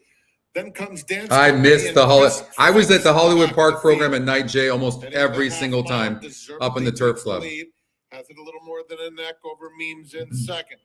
3 more Grand Concourse Guy in third. Wall Street Trader 5 lengths off. 21 and 3 is extremely fast. Nobody's really coming though. I'm hoping that those 2 horses stop and the 8-horse just finishes. I think you're going to see 8 and 6 in here. That's what I think. I think 8's going to win this race. Come on, 8. 9-5 on the 8. Here comes the 6. They're finishing. The 1 horse is finishing on the rail. 6 is kind of floundering a little bit. It's coming. And Dance Company in the white has 5 to make up. Come on, 8. Come on, 8. And it is one time. One's trying to get through. Oh, that was. Come on, 8. Get up. Oh, the 1 was so much best. Get up, 1. Here's Dance Company. Dance Company got them both. 1-4-7. Deservedly, then Memes, and a 3-way battle among Chris Fix, Wall Street Trader, and Grand Concourse Guy. Whew. We got that. We've got the 1. Thank God. We did not have that 4, you guys. You know that, right? We had no 4. We needed that 1. Only 1 boom. We needed that 1. We had 1, 5, 6, 8. Whew. Staying alive. All right. Yeah, Colin, exactly. Okay, good. All right. Where are you guys? Oh, and you got the try as well. That's a nice try. That is a really good try. Number 1, Dance Company was first. Look at that. 5-2 over 4-1 over 7-1. And you beat the 2 favorites in the 6 and the 8. Bam. Hello, boss. Kaboom. Try. All right. This is the way we roll on this. You don't think these things, they get me pumped. When you guys get pumped, I get pumped. And we're way better for it. So we create an energy, all of us. Okay, I'm going to try to explain. So I'm going to mute this. And we've got 10 minutes before Golden Gate, okay? And Gulfstream Park is done. That's South American racing. Okay. So the gentleman on a tweet said, the one thing I don't understand with Equine Edge is Scotty's picks, or the Equine Edge picks, versus the win percentage picks. They seem to not match up. Throws me off. So this is just getting used to understanding that these are all separate algorithms. They don't look at the same thing. And if they don't match up, then that means you still have to handicap. These are all algorithms. So what it is this, and I explained this last week. Statistics that you normally have, all of us have been accustomed to growing up. A jockey or a trainer is 0 for 30 with first-time starters. The metrics, the algorithms, the AIs, they analyze those statistics and they form these metrics, whether it's a GSR, because the GSR genetic strength rating goes back 3 generations of family. Whether it's a GSR, an SOR, win percentage, Equine Edge picks, Equine Edge long shot, Equine Edge morning line, it handicaps this and creates metrics. Okay, why would you ever look at statistics when the AIs have already looked at those statistics? And all of the Equine Edge picks is another algorithm. The top 2 picks are one algorithm, and the Equine Edge long shot is searching for long shots. That's all it is. So when you handicap, this is just a matter of you getting used to it because it's something different for you. But I can promise you, do it for a month and then come and say you can be without it. And most of you watching know that that's the case. That's not just me, although I'm that way. I would quit horse racing if I didn't have Equine Edge. Absolutely would. I don't want to look at another stat if at all possible ever again. But I get that it's new. I would just give the advice I would give you is keep using it, and you'll understand that these are algorithms and you still have to handicap. It's not telling you anything. It's not telling you bet the 6 horse. Plus, you have the ticket generator as well that is subjective. So you can take what it's giving you and then you can adjust it. And if you watch enough shows or you do a coaching class, I would suggest seriously to take my coaching class on Thursdays. I do them every Thursday at 12:15 Eastern time and PM, and obviously, and I would look at, and you'll learn a lot and understand how I use the tools. And there are many of you that use the tools better than me on a given day, right? Depending on the given day. Then it comes and it's more about like wagering and stuff. But I think the one thing all of us diehard Equine Edge users love is when we see the win percentages and we see some of these metrics lining up that a horse is 1%, 2%, a low SOR, we just eliminate them. So we don't have to handicap 10 horses in a race like everyone else does. We can handicap 5 horses in a race. It's a big advantage. Exactly. Bad favorites as well. Exactly. If you trust in the numbers. So I hope you're listening. If you are listening, let me know. New York Racing Capper, O'Toole. I respect your total opinions. Angry Yankee. Definitely understand where you're coming from. Anytime you're using something new when you've been used to doing the same thing. But I can promise you, all the statistics you're looking at, the algorithms have already looked at those. All right. So thank you, Van, very much. Thank you. And I'm just passionate, by the way. I'm not selling anything. You guys, those of you that know me, it's the way I am. I'm just a passionate guy. And I know how good this is. I use the racing form. I to hit many pick sixes and other things, and I could never go back. And this new generation of younger people as well is never going to use the traditional way we handicap. It's not going to happen.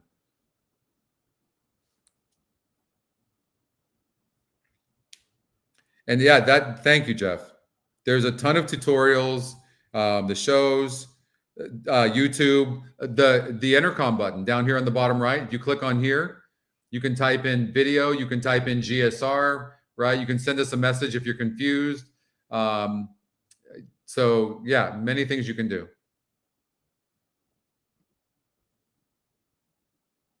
Thanks so much, Steve. Thank you very much. Yeah, well, you guys are hanging out with me too. So it's we've got a great team going, don't we?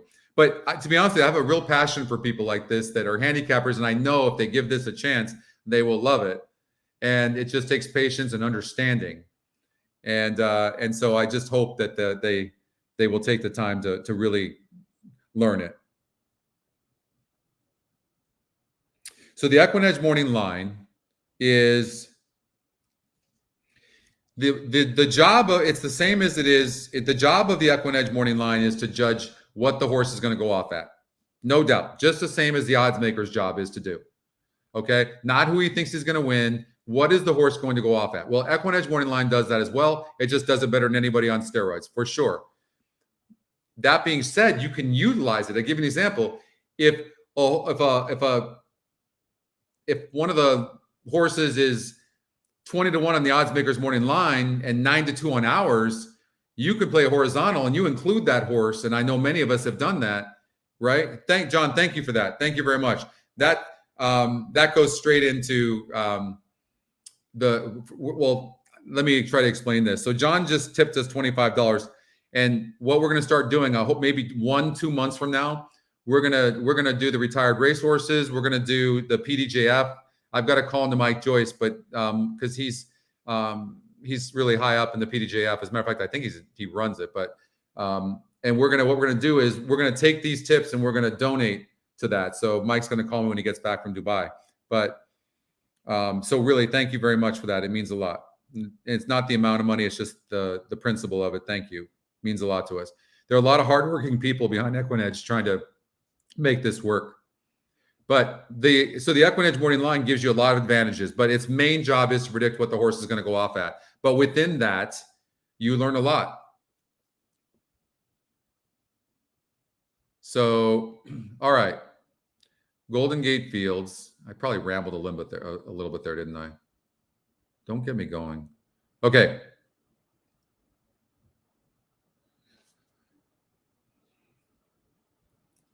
We're going to get there. Like I have a passion for retired racehorses and as well as the PDJF. So that's something we're going to bring to Equinedge. And yeah, it's just going to continue to get better and better, especially if everybody's receiving it right, you know. So you got that, Eric? Nice.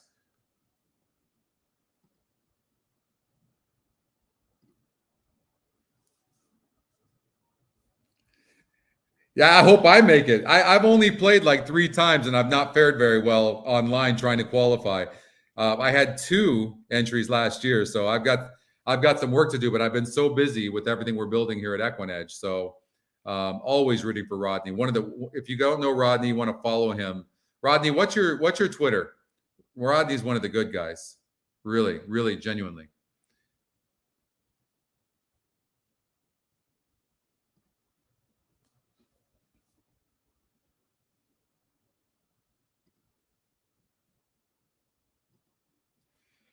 Okay. Golden Gate Fields, get focused now. We've got the Golden Hour coming up in 2 races from now. So race number 8, there's 9 races at both Golden Gate Fields and Santa Anita Park. So good stuff. It's been a nice show. Nice show so far. We've still got plenty of races though. Love the Golden Hour.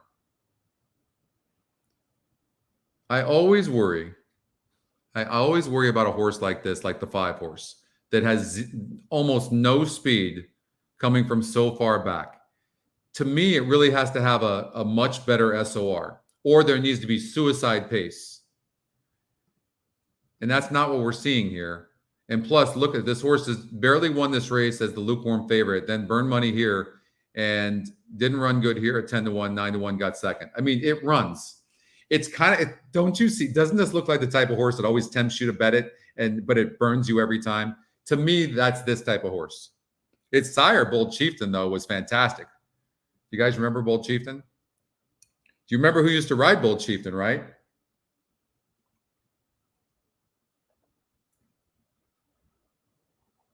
Thanks, Deb. All in on the Golden Hour. I might have to put some money in my account and play the Golden Hour with you guys. I don't know.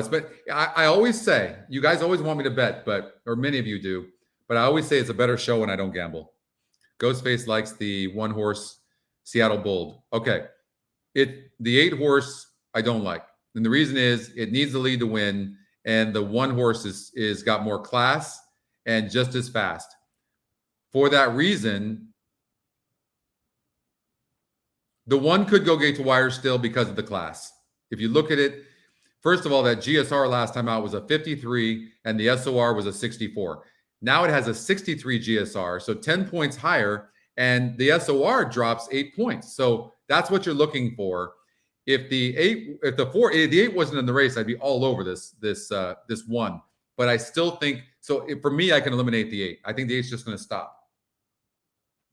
So the one could go gate to wire here for sure. Maybe if those two really duel fast, then the 5 horse could come from behind. But why not the 2? If the what's different about the 2 than the 5?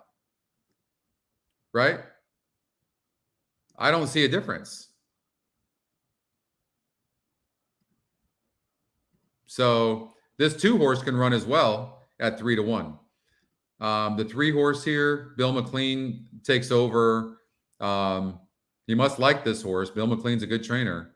He's 13% because he's claimed this horse for 16 and protecting the horse. And this horse on class fits. 34-1, this horse is way better than that 34-1 suggests. This horse is moving way up in class.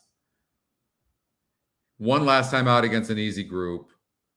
Jumping on the turf. The GSR does go up. But on the race, it did run on the turf back then. It did check. It had some issues. This is not the worst long shot in the world, and it's 6-1 in the Equine Edge morning line. It's a tough race.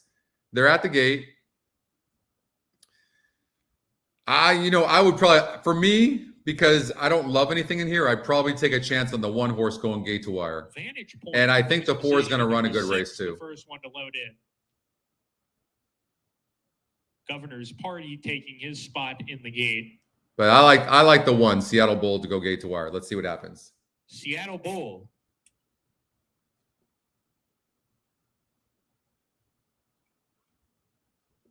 What's up, Chad? What's up, Andrew? Number 2. Win place show on the 6th, Chad. Right on. Russell Westbrook. That's right, Michael. Spot next. Strut to the wire. I don't know what the 8's going to do, Van. 38% on the 4 medium speed. I saw that, Steve, but I didn't really like that horse.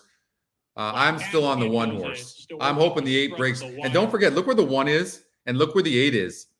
So that definitely hurts the 8, especially around this turn. So the 8's going to be most likely going to have to be wide, especially if it breaks bad. I think the advantage goes to the 1. I really do. Has the class. It has the inside draw. And do you see where their starting point is? The wires in, 2 back. Here, going this distance of 1 mile and 16. It's like literally the turn. The first turn is like right there. Yeah. Let's see what happens here.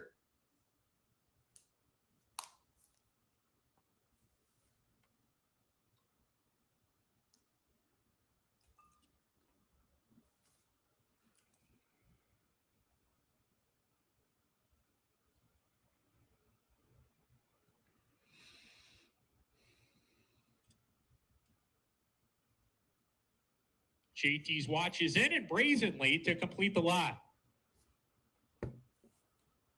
Brazenly's in. We're ready to go. Let's let the 8 break slow. Come on, just break slow. You're on the outside there. First turn, you're going to be wide. Come on, break slow. 1 break good. And Lyra. Governor's Party got. Look at that. You see the difference in how far the 8 has to run around that first turn and the advantage the 1 had right there. Now, the 8's fast, I know, but it could have put more pressure on the 1 than it did. And the jockey, thank God, is grabbing the 8. Seattle Bolt goes to the front and Strut to the wires, taken back to second early. 9-2 on the 1. Is next with Vantage Point, who's tugging a little bit outside of that rival. Of Good Report is next with JT's watch, a space of 2.5 to brazenly third last. As long as the jockey on the 8 stays patient and doesn't rush, we got a shot here. They're not going very fast. There's about 8 lengths from front to back as they make their way. The jockey on the 8 seems to be okay with just sitting a little bit. And that's good. Come on, 8. Chill out. Who hounds him from the outside, a length and a half back to a line. I don't know who's on the 1, but I just love the way. Either way, win or lose, I love the way he's riding this. And look, he just looks over at the 8. In the middle of that pack, he's 2 lengths off the pace with Of Good Report, a space of a length and a half. 6 went wide. I don't like the 6's chances. 3 sitting on the inside and could be tough. Early at the back now as they start to pack up. Approaching I don't like the turn force run, chances. Seattle 8's going to Bold stop. into the turn is Oh, you have to worry sticking about the flat out 3, like and the clear, 7's but loaded, and struck so's the wire 9. right there. Black Caspian 3 deep, farther out vantage point, nickeled along a little bit as they round the far turn. JT's watch, he's going okay. Tries to move through on the inside of Good Report, still inside of him. Now JT's watch is hard set right now as they come to the top of the stretch. Brazenly asked to pick it up. Loafer's Boy swings deep as they come off the turn. Seattle Bold down the lane. Black Caspian's challenging him though, and those two are together with a furlong to go. It's Black Caspian on the outside under the left-handed stick. Seattle Bold also in being encouraged on the inside under the left hand, and he repels that challenge of Black Caspian, and it's Seattle Bold to win it stubbornly. Black Caspian hung again in second. Third, Loafer's Boy of Good Report rounds out the Thank you so much, JT's Stephen. watch Thank you today. so much. Thank you. Woo! One horse. Booms. Where are these booms? We need to see some booms here. Come on, you guys. Thank you, Joey. Thank you so much. All right. 9-2. Whew. Had to hold off that 4, but we got it. Wow. It's been good stuff, man. Thank you, Andrew, very much. Thank you.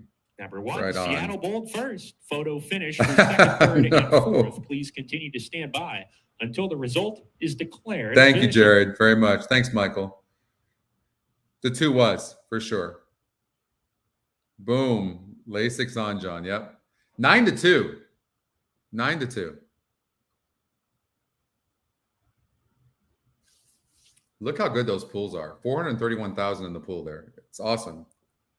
Yeah, feeling really good right now. We're going to, let's kill this thing. Let's kill this, you got it. Thank you, Linda. Let's kill this golden hour. That's right. I said if we won, I was gonna get the cigar. Okay, that's happening here. I'll be right back.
Thank you, Evan. Thank you as well. And this race is now official.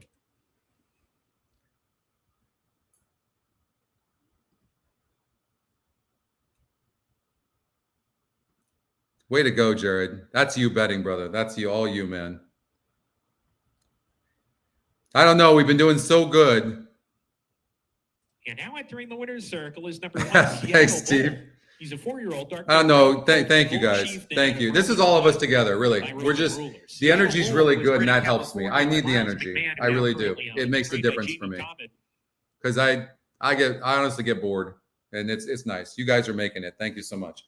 I think I'm going to stay out of the golden hour because we've been doing really good without me playing, and I don't want to jinx it. So, oh, way to go, Jared! I couldn't be happier for you, brother. You see, you were a little frustrated that 3. We didn't get that 3 horse. Remember, I can't remember what race it was, but if you're betting properly, we're going to win our fair share. So it's that if this doesn't show you the importance of making sure that you bet properly, it is. You can't go betting $100 on one race and then betting 20 on another. Like just bet 20 each time, unless for whatever reason you love a horse. That's the biggest mistake that we make. And believe me, I'm guilty. Thank you, Rodney. Thank you so much.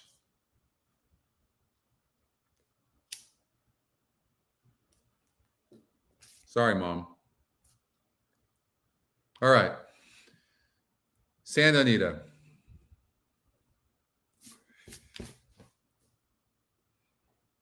Oh, let me turn the light on here. Excuse me. So you guys can see me.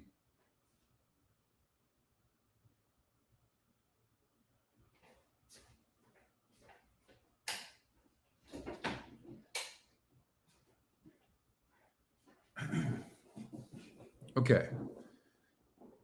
So,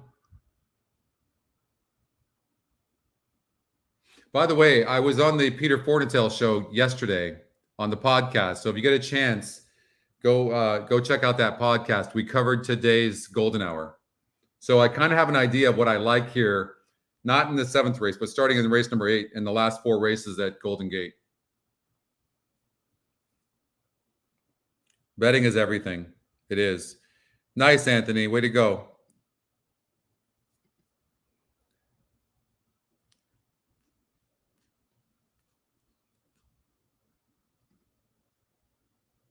All right, let's check them out coming onto the track. You know, the one thing I've said about Equinedge all along is that look at how fast we can go from one race to the other. You saw that? Thank you so much. Ryan Flanders is on there as well. Pete is great. So articulate, really good guy. Likes to have fun. Mom knows best. That's true, Linda. I know. Maybe she's not watching. She would have been texting me already, so she must not be watching. What was I saying? I don't remember. I love turf races, though. I think in the late pick 5, we had this 8-horse singled, right?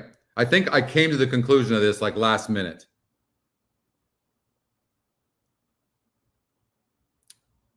Oh, so I was doing the show, the End of Money show yesterday, and literally my internet showed full bars, but just shut down completely. I had no power of any kind on the internet.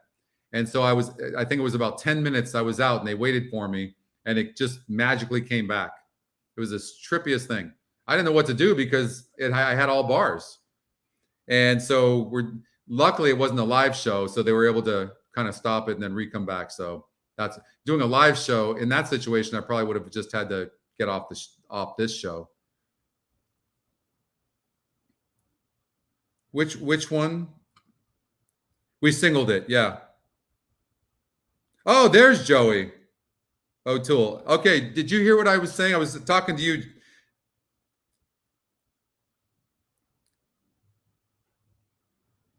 I saw your Twitter.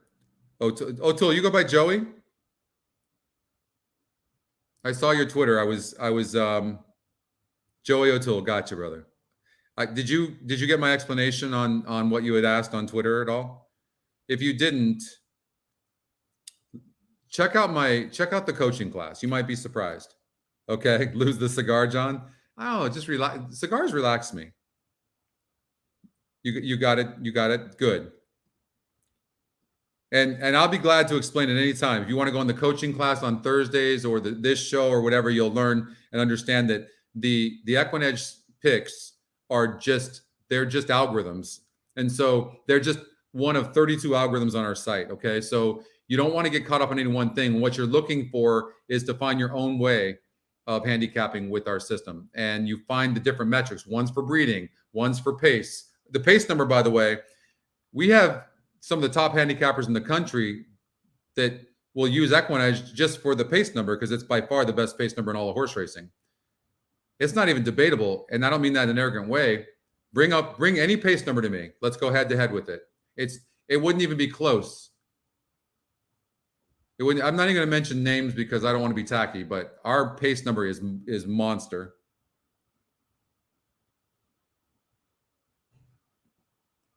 So, but we're single this 8. And I'll tell you why. I'm going to show you one of my handicapping tools. This has nothing to do with the program with Equine Edge, but just something I learned from my mentor a long time ago. So when you're looking at a horse like this, make sure it's this, same age group, 3 and up, 4 and up. This horse won a grade 1, okay, and barely lost in the Buena Vista grade 2, okay. And when you look at its competition, did any of them even come close to winning a grade 1? This one won a grade 1, but it was on the dirt, right? Not on the turf. And so, and you can see it had a 90 GSR. Do you see that? Going 10 furlongs. I mean, they should put this horse 10 furlongs on the dirt or on like every time. And it went gate to wire at 14-1. Okay. But on the turf, there's nobody with the credentials of the 8 just by grade 1 win and grade 2. Only bad race really was the Breeders' Cup filly and mare, right? So look at this. The 2 horse it's 41-1, but the American Oaks, not even close, 16-1. Carp Venom. I mean, it didn't even win an optional claiming 80,000. So I'm not looking at any of the metrics at all. I'm just looking at this. Flavian Pratt won on this horse in an optional 80, and it was off of a layoff, to be fair. Could this horse improve? Maybe this is a horse you put in the exotics. Is it going to beat a horse like the likes of Going to Vegas? I doubt it, but it could be in the exotics. 7 horse, Niche Blanche. This horse did win a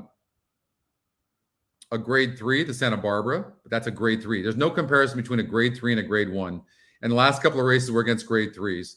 Yes, Closing Remarks won a grade 1. We talked about that earlier, but that was, or got second. It wasn't a bad race, but that was against 3-year-olds. That was a long time ago. Okay. These are 4-year-olds and upward now. And this horse did run a pretty decent race against the 8 horse Going to Vegas last time out. But let's see. The GSR now for the 8 horse, I just don't think the 8 wanted to go 8 furlongs. And it was a 70 GSR. Now it's a 76, whereas the 4 horse goes from a 77 to a 71, suggesting that maybe 10 furlongs isn't going to be the best distance for the 4. And it has no speed. So I think the 8's just the real deal. Now can we get Rispoli to give this horse a good ride? Nice hit.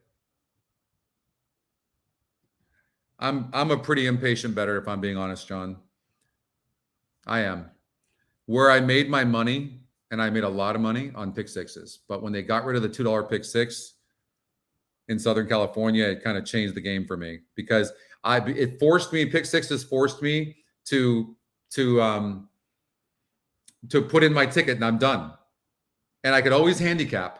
So, and I had the money. I played my own tickets. I did my own thing, and so I could just put my ticket in. I had enough to play a bigger tickets. Plus, I handicapped good, and that's it. I had to watch. Whereas when I play verticals, I get a big one, I lose, and then if I'm winning, I step it up. I'm not the best bettor in the world. I can position tickets pretty good though, but I'm definitely a much better handicapper than I am a bettor, to be fair. And that has nothing to do with Equine Edge. This is not a betting app, right? This is a handicapping tool that's metrics instead of statistics. And these algorithms, we're human. These things don't make mistakes. They're not perfect, but they don't make mistakes like we do as humans, right? If that makes sense. So, all right, we got about 2 or 3 minutes before the race. I think the 8's the real deal. Okay, I think what we're going to do now is maybe look at a trifecta. Okay, so singling the 8. So singling the 8 on a $12 max budget gives us a $10, and it gives us this 2, 4, 5, 6, 7. So what have I always said? If we make one positive change here, just one, whether it's eliminating a horse from the 2nd spot or the 3rd spot, and let the ticket generator do its job, and that change for me is going to get rid of the 2 horse in the 2nd spot by clicking there and locking. I clicked on the toolbar and I X'd it, and I'm going to regenerate based on my budget. And that's what it's giving us. 8 with 4, 5, 6, 7 with 2, 3, 4, 5, 6, 7, 9. Boom. Done. That's it. Right? So unless the 2 gets second, I only bettered the chances of winning. You see how you can use the ticket generator? It's so cool if you think about it. Don't try to be cute and force it to do things. If you really love a horse like I love the 8, and you really don't think that the 2 horse can get second, then you just, boom, you lock it.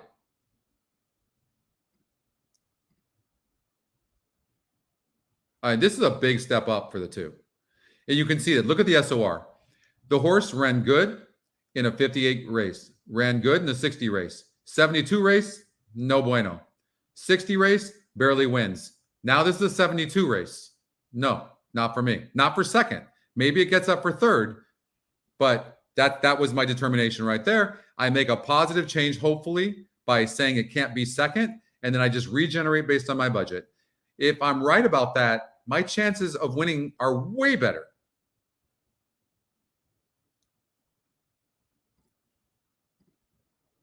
All right.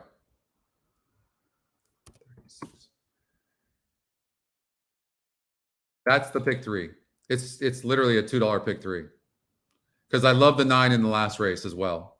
What you could do if you want is spread out in this race, in race number 8. You could do that. I think I have all the horses in here. I really love the 2 and the 3, but I know that the 9 and the 5 could get away. And the 5's in very good form, and Vladimir Serin is on fire and fuego. So if you're going to do anything to this, I would just spread in this 8th race, or just leave this alone and play this multiple times. That's what I would suggest. All right, let's go.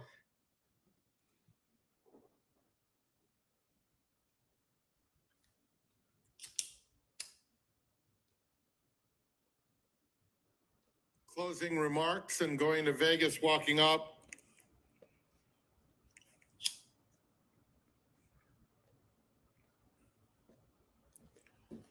Carpe Venum to the outside.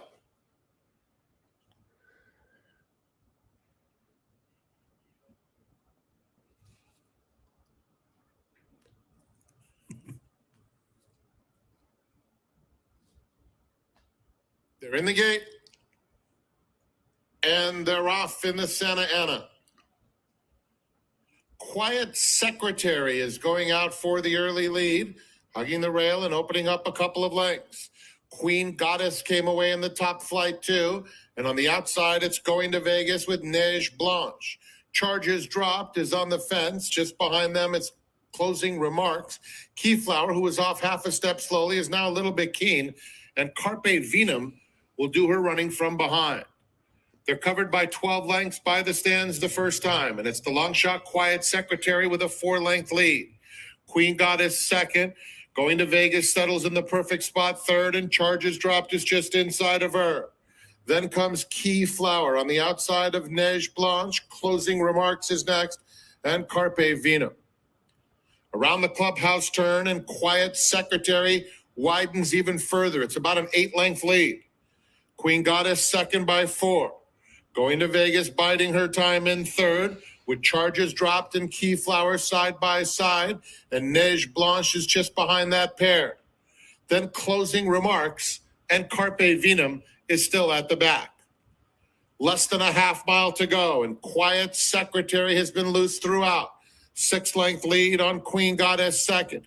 Going to Vegas, not giving her cue just yet. On the outside comes Keyflower, and Charges dropped. Now, there goes Closing Remarks, starting to pass horses while 3 wide as they start to sprint for the wire. Quiet Secretary's lead diminishing. On the outside, Closing Remarks. Keyflower is in the mix too as they straighten up for home. Queen Goddess has taken the lead. Closing Remarks down on the inside, going to Vegas, needs to get off that rail. Coming to the 16th, and Queen Goddess running a giant race has a 2-length lead close to home, and it's going to be Queen Goddess to win the Santa Ana. Tight photo for I am just so between not a Closing fan of Rich Neige Foley's. Blanche and Going to Vegas. Closing Remarks was next, and then Keyflower.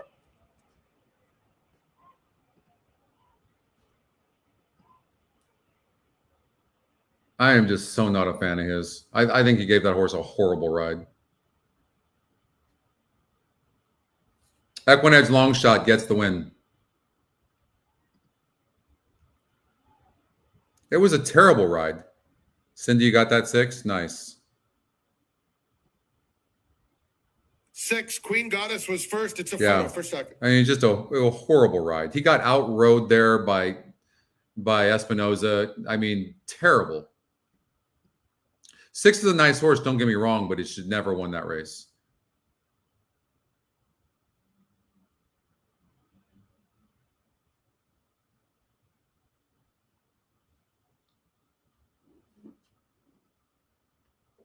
All right, we got the golden hour next. Gosh, I really wanted that. God, I wanted that.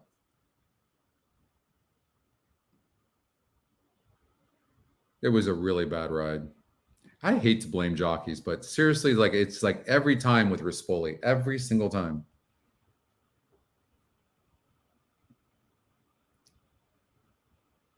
He had position on the top of the turn. If you look at it, he had position, sitting in a perfect position and decides to go inside. Did you guys see that? Yeah, the long shot has been.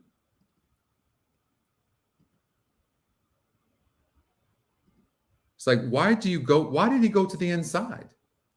There was nobody even near that horse. He waited way too long to make his move, and I think he just rode way too I don't know, maybe it was confident. I don't know. It was just a weird ride. I don't know what it is with that dude. It was. Those were the E picks, no doubt about it. I mean, but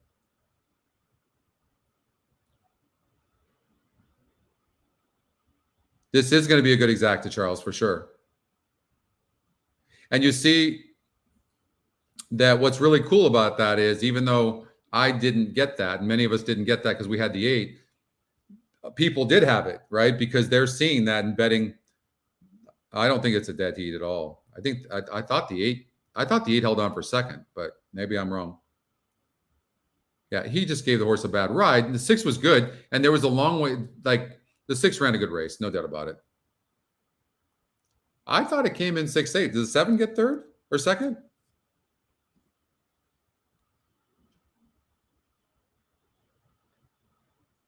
I will tell you this: I'm always happy for Victor Espinoza. If he can win, he's just such a nice guy. He went through such a horrible injury.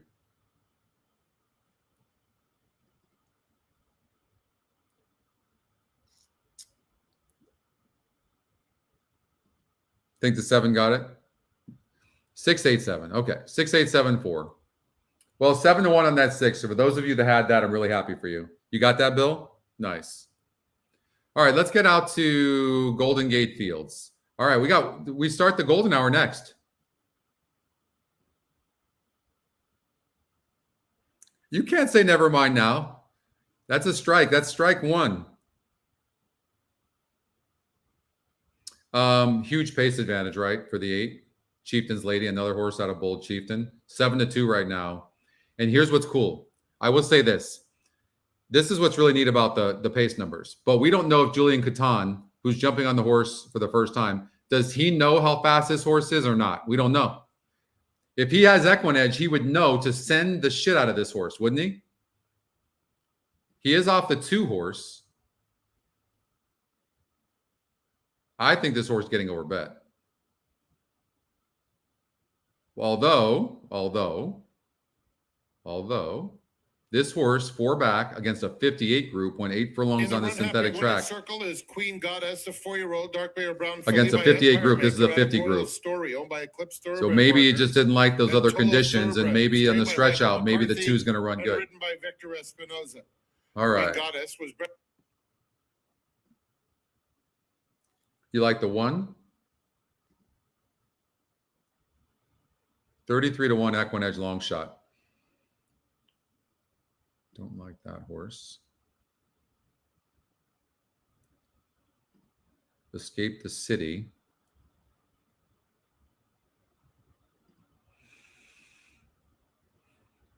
I hope if Julian Catan sends this 8, if he sends this horse is going to win. If he sends.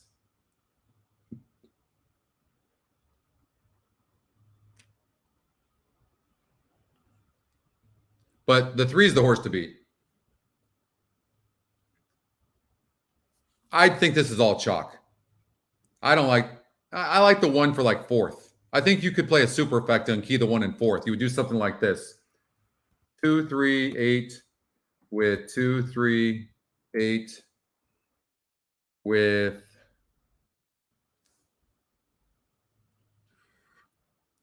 Let's see if we can eliminate more horses.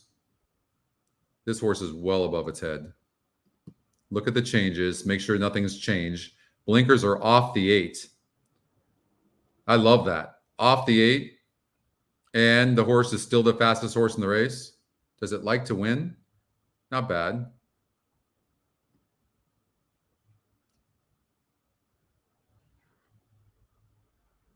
I would do, I mean, this is not going to cost too much money, but I would do something like this, right? 1, 2, 3, 8 with 2, 3, 8 with 2, 3, 8 with 1. And then you could do a 2, 3, 8, 2, 3, 8 with 1 trifecta. I don't see the 1 getting better than 3rd or 4th. I think that the 2 and 3, 8 are the real deals. And if Julian sends the 8 with intent and doesn't screw around, the 8, they're not going to catch the 8. And it'll be 8 over 2, 3. So you could also do a trifecta 8 with 2, 3 with 2, 3 trifecta. That's my opinion. It's just such a big pace advantage. It's just, here's what's cool. The only reason you're seeing 3 to 1 on this horse right now is because when people look at this horse, they can't imagine that it's the fastest horse in the race. They can't.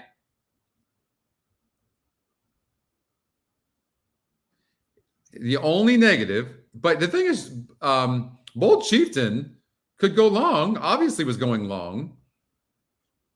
Obviously, on the bottom side, there must be turf breeding, but I think this horse can get long, but it's never gone 8 furlongs before. So they can't see this horse is going to be on the lead. They can't see if this horse can go long. All they see is the horse going 8 furlongs in the turf one time, and the horse ran like hell. That's all they see. But it was 3% to do so.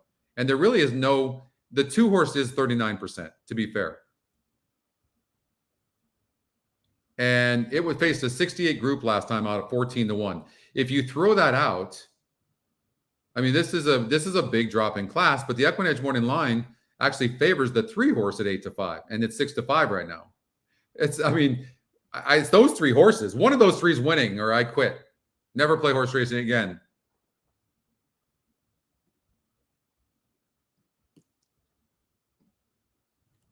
The money is in the 1 horse getting 3rd or 4th. That's where the money's at. It's not in anything else.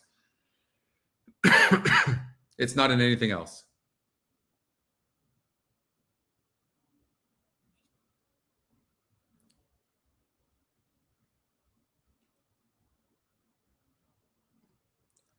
GSR.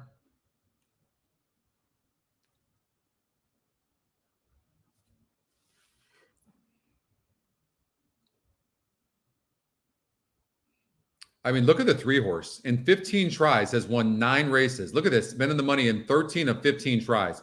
She is a trier. I would probably make the 3 my top bet. I would. I like the Equinedge picks. That's just too hard to ignore.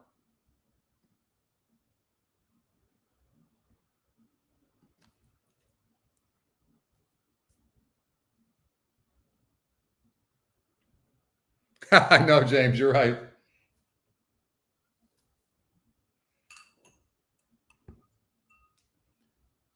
6 underneath, been 3rd twice, has a terrible GSR, but has the style to come from behind. No doubt. I could see why you would say that. These are tougher in here than what it's been facing. I can't say no. I don't love the 6. Could maybe 4th.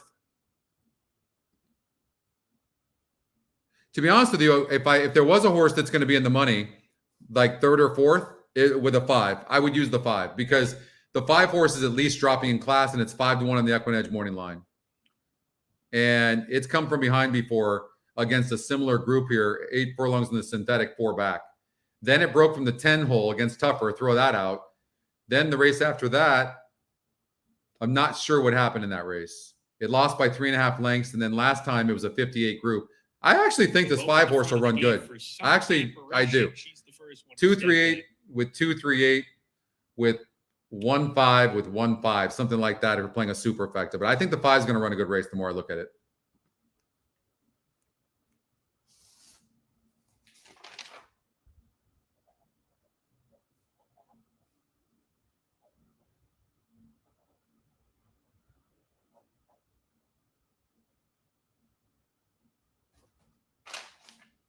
Summer Apparition has taken her spot in line. Style Dome coming up next, and Just to Pop It. Style Dome's it. Just to Pop It. Who's it? She's So Pretty coming up next. Escape the City. We're going to look at this here, Charles. As soon as this race is over, we're going straight to the golden hour. Fire Diamond. I want to see Julian Catan send this darn 8. Chief Win or lose, to the send the outside. son of a gun. If he had Equine Edge, if he was using Equine Edge, there would be no doubt about what he would do, right? He would send hard. If he only knew.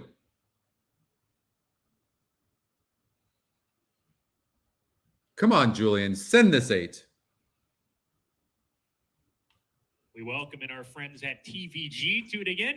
Come on, Matt. Welcome in all of us at Equine Edge. Spot waiting for Malibu Jewel. She's it. Send, Julian. We're ready to Send. go. Hard. Send hard. And Send hard. Send. uneventful start for all the runners. Send. Line up at the Don't first stop. 16 Send. miles. Style Dome up close on the far outside. Chieftain's Lady put into play early. She's going to go and get the lead from the outside draw. So they hit the clubhouse turn, and Chieftain's Lady crosses over. She has cleared off successfully. Style Dome eases off her heels. She runs in second. Within third, Just to Pop It. A length farther back to Summer Apparition. She's So Pretty between rivals. Malibu Jewel is 3D. I know, Charles. Not all of them. Some of them are. Fire Diamonds at the back with Escape the City. One day we're going to come up with a program that just helps the jockeys to know what the pace scenario is to help them. Clear lead. Style Dome moves up a little bit eager into that second position. Just to Pop It in the green jacket is third, followed by Summer Apparition. Just stop the race right now. You guys all agree? Lead in the black jacket with Malibu Jewel. They race as a pair. A gap of another two to Escape. The two ended up going off at 3 to 5. Drops back to last and is now under pressure as they approach the 4-turn run. So Chieftain's Lady bounced into the bridle nicely at the start. She went to the lead and she's in front. It's the 4-turn, 3/4 of a length ahead. Style Dome a lot closer from second, a half length back, a neck back. Chieftain's Lady all in now. Jockey Julian Coutan gets to Come work on, it. Julian. Style Push Dome this 8. on the outside to come and challenge with a quarter. Push this 8. Those two are 2 lengths clear of She's So Pretty up into third. Push this 8. Under the left-handed stick, cuts the corner, but is in fourth right now. Push the 8. Down the stretch. Chieftain's Stay Lady up. has another furlong to go. Style Stay up. bearing down from the outside. They're right together, but Chieftain's Lady is brave on the lead. Stay up. Chieftain's Lady will 8, let 2, by Style 3, Dome, 1. and Chieftain's Lady Boom. win it in gate-to-wire fashion. Style Dome second. She's So Pretty third. Then Summer Apparition. Photo for fourth. Just to Pop It. And Malibu Jewel, rather, that was the photo for fifth. We willed that 8 home, didn't we?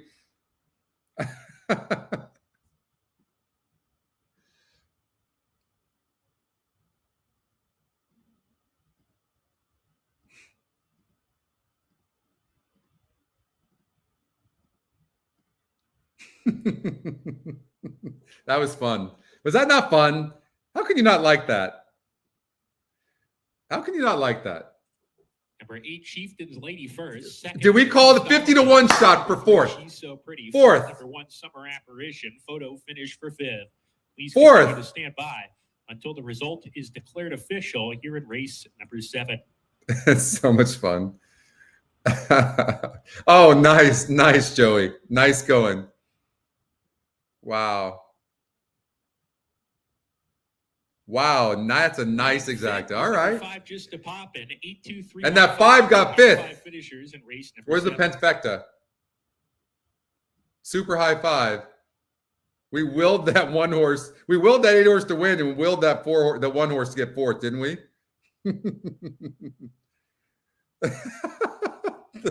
Thank you, John. Oh, nice. Thank you so much, Joey. I appreciate that, brother. Thank you very much. I just want you guys, remember, this is all subjective, right? I'm not doing anything magical. The numbers are right there. We saw that pace number. You guys saw it. I saw it. We all saw it, right? Okay, we got to go over to the golden hour because we got that coming up there, and that's what we're all here for. So we're going to get out there. There's 12 minutes for the golden hour. So we want to get out there. We want to make sure we don't cut this close. But that's a nice superfecta, right? Really nice. That's right. That was a really great ride. Thank you so much, Eric. He had to send. If he doesn't send that horse does not win that race. He ends up wide. And if he was using equine edge, especially, he would know, just send. He must have felt me. I was like, send. You know, they need equine edge. And so, but we haven't pressed the trainers and jockeys yet. We've got programs coming out for them. We have what's called Trainer's Edge. Wait till you guys see some of this stuff. I promise you, I know you guys hear me. Those of you that watch the show know this is not me selling. This is my personality. And I'm not even betting, but I'm telling you, the stuff that's coming out is so incredible, going to change horse racing. But it's all still subjective. Each one of us will look at this race and do something different. What did this pay? What did that superfecta pay? All right. You guys are betting it, but $122 for $1. That's pretty good. Trifecta paid $21 and what, 30 cents? That's not bad. Exacta $9.30. That's not bad for the 3 to 5 favorite getting second. It doesn't matter whether he uses too much horse or not, Steve. He has to send. It's his only shot of winning. If he doesn't win. Thank you, Mike, very much.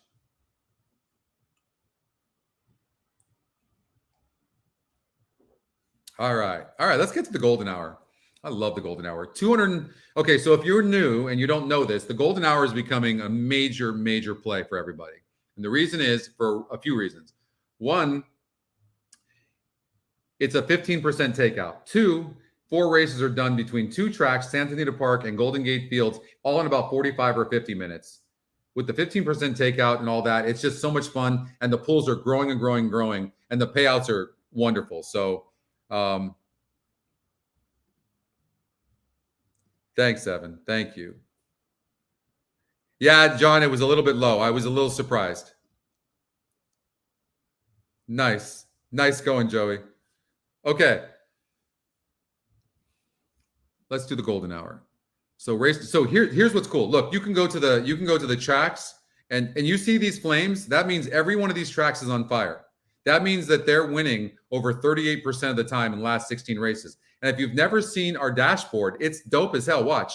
Click on Equine Edge, and you can go, okay, what are the hot tracks right now? Well, Santa Anita, the last 16 races is winning the top win percentage 44% of the time.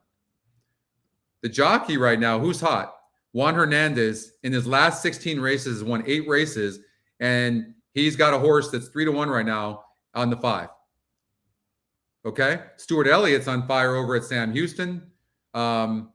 If we look at hot trainers right now, who's hot? Timmy Actine's 37%. He's on fire. So you can click down here and you can look at more jockeys, more tracks coming up. This is a really cool feature. You can see all the current pools and stuff here, upcoming carryovers here, top GSR plays. So if you click here at Turf Paradise or Turfway Park, if you click on that, you'll see that this horse has 5 points higher than GSR. It's also the Equine Edge long shot, and it's also 5-2 on the Equine Edge morning line. So maybe a horse you might want to consider. And it's 25% to win on top of that. That looks like a pretty good bet. All right. But we can click on the golden hour here. And by the way, I want to show you something. I'm going to click on the golden hour, and I'm going to click on leg 1. And my notes are going to be here. Watch this.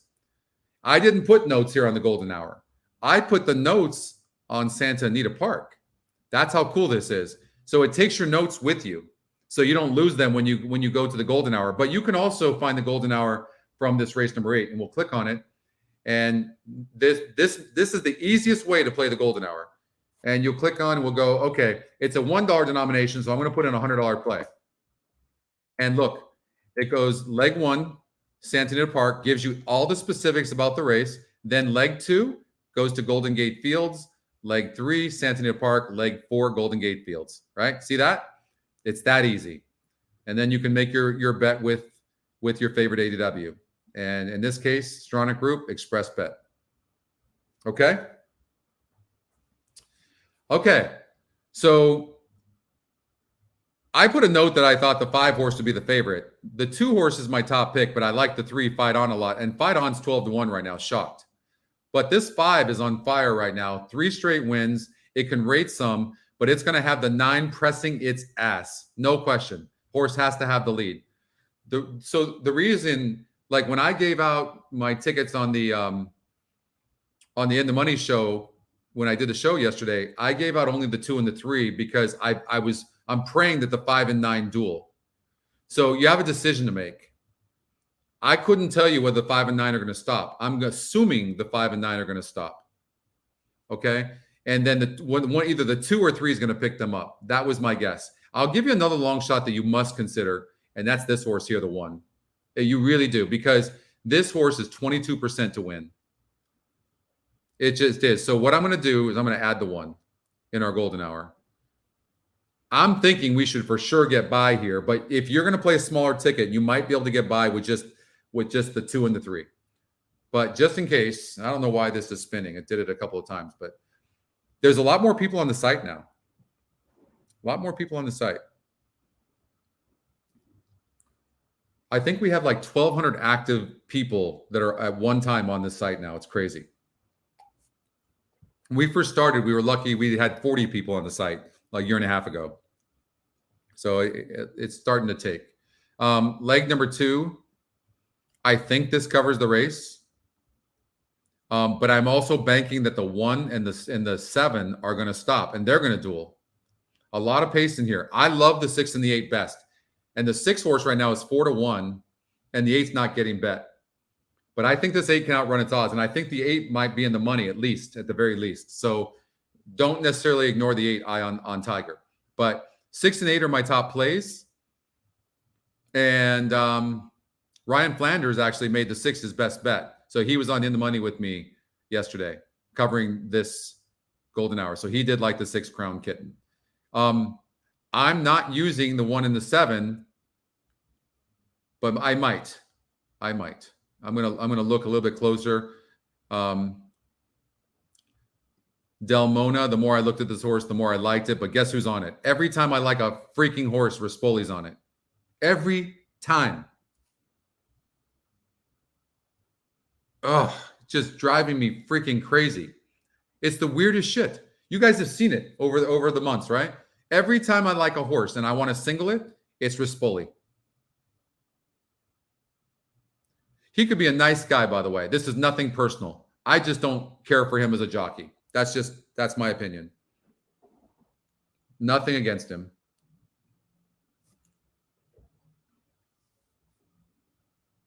I don't know. For that reason, I might throw the 1 in there. It's 5-2 on the Equinedge morning line. It's Equinedge's second pick. I might. And then I like the 3 as a single. Explosive.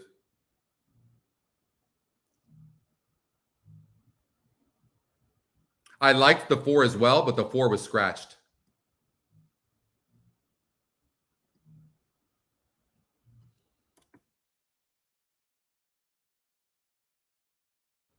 This is the fastest horse in the race as well. What I do worry about a little bit is the 2 horse sending.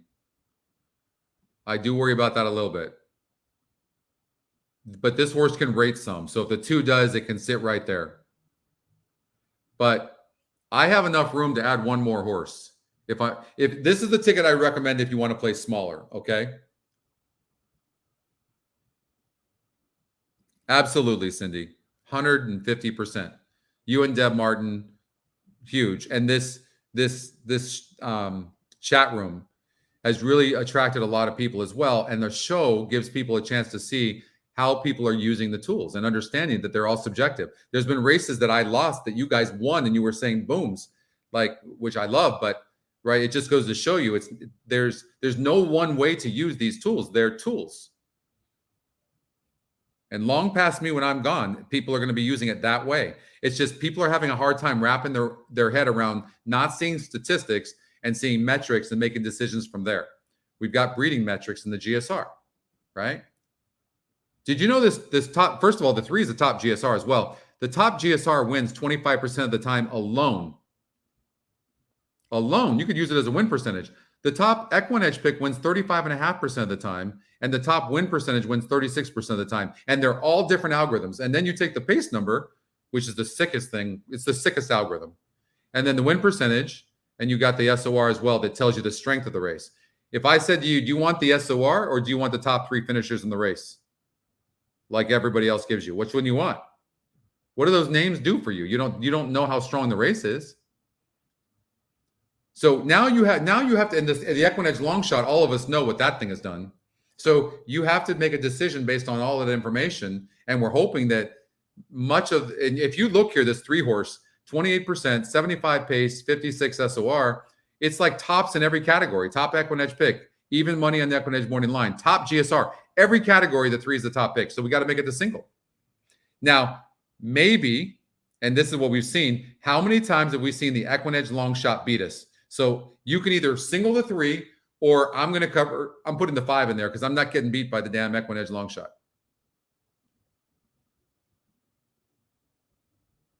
Yeah, no, exactly.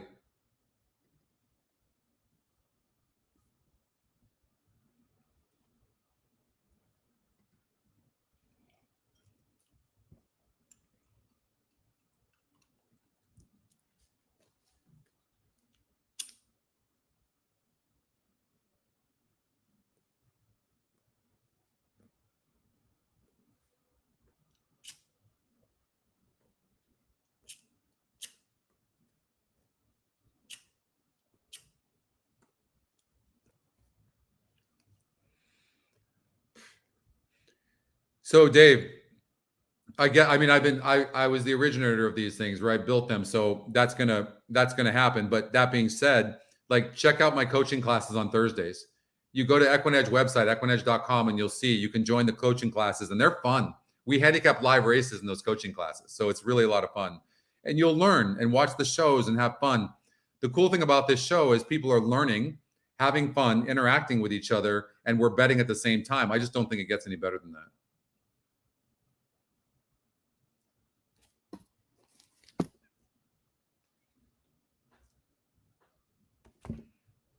So we're going to go watch the race. They're at the gate. And then we've got the Golden Hour Daily Double. That's coming up as well. But let's see what happens here.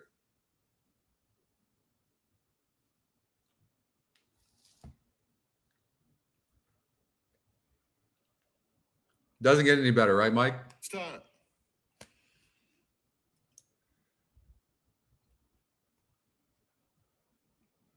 By the way, if you subscribe to the YouTube channel Moving into line for the start and of the Golden click Hour on the pick bell, 4, you're that's subscribed. That's simple, I Once believe. again, And north you'll of get all the 200, notifications of the show as well. Thank you to our And by the way, I fans. think we have a promo right now where you get a week free. If you're a new subscriber, you get a week free. Pick 4.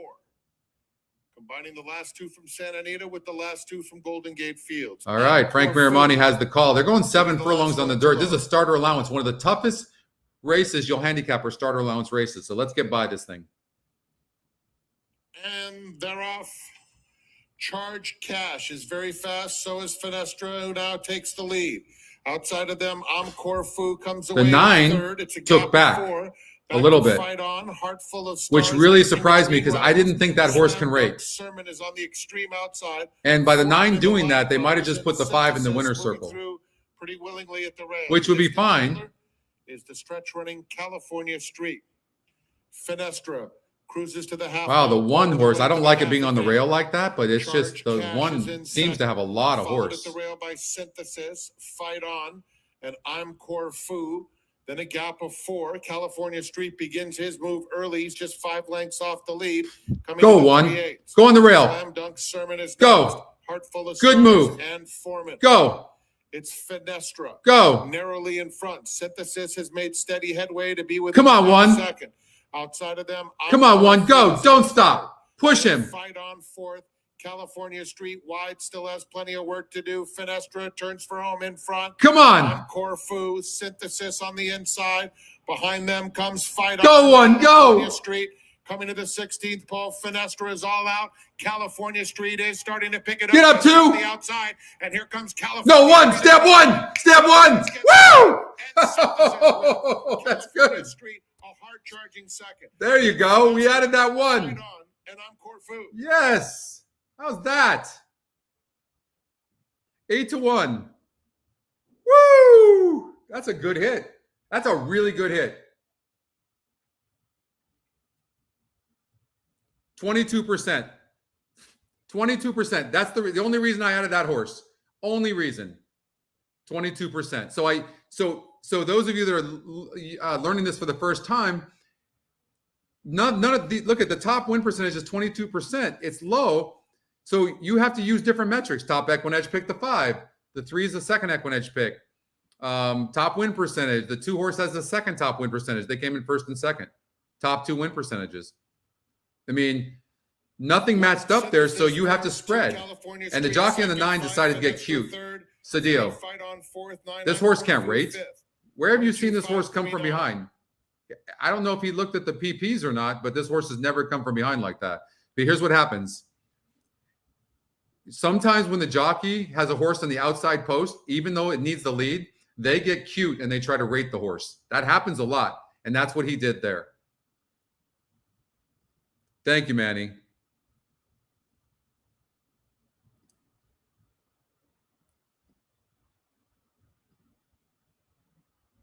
Tyler Bays is fantastic on the rail. Awesome.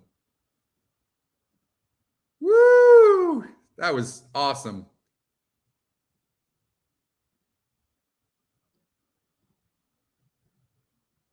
Thank you. That was awesome.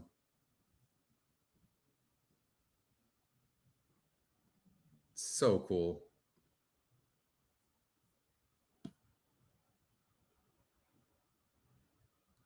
$26. Did it really, Brian? Wow. That's so cool. Good night, Catherine. Hopefully we'll see you tomorrow. By the way, we're going to be back here tomorrow. I'm going to be back here tomorrow at 3:45. And we still have 3 races to go, but I just want to give my shout outs to the Stronach group, Andrew and Tyler, of course, who make this happen over at the Stronach side, Santa Anita side, Matt Dinnerman, Frank Marimani, of course, everybody at the Stronach group that's involved in making this happen. My team, Brad, Ruben, Riley, John. Who else am I missing? I think that's everybody, but there's a lot of hard work that goes to putting the shows on and putting everything, the marketing and everything. So that's awesome. Way to go. We added that one. Yeah, that was a last minute ad.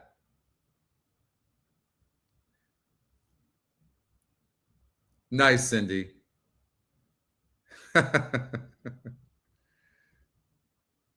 Oh no, Jared. Jared, you're still killing it. Keep the positive. Keep the positivity. You're still killing it, brother. Out of Trust and Hope. Owned by Dorian Mose, trained by Tim Yakteen. That's 2 wins today for Tim Yakteen. Ridden to victory by Tyler Bays. Winner that was a lot of fun. Frank Marimani with the call, 8-1. Tyler Bays, my favorite jockey. I love Tyler. Tyler, give him some more mounts. I promise you, Tyler can ride. He rode a horse for me called 3 Cuties that I singled in a race that you could have covered 8 horses. And I told Tyler what to do with the horse. So I'll tell you the story. Many of you have heard this. Some of you haven't. So I had a horse called 3 Cuties. It was in the first leg of the pick 6. There was a big carryover in the pick 6 at Del Mar. And my horse doesn't have any heart. And I said, but he had the 9 hole. So Tyler comes up. I'm there. Paul Aguirre was my trainer at the time. And Paul goes to give Tyler instructions, which is what trainers do. And I pushed Paul aside. I said, Tyler, I'm Scott. I'm the owner of the horse. He goes, hey. I'm like, you're going to take this horse to the lead, aren't you? And he says, yes, sir. And I'm like, no, you're not. He goes, I'm not. I said, no. I said, that 8 horse is faster than us. I want you to break on top. You're the best breaking jockey in the colony. And I want you to grab her. And I want you to know that the 8's going to stop and make a run. Then my horse got up by a nose in a single, and I hit for $1.2 million. Nice, Alex.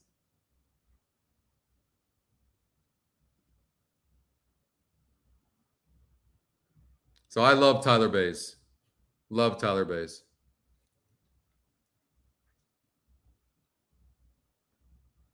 So here's what's cool about the golden hour. Look, this race is coming up now in 5 minutes. We've got the 2, 3, 5, 6, 8, but we don't have to wait. Like normally you'd have to wait another 25 minutes, right? But we don't have to wait.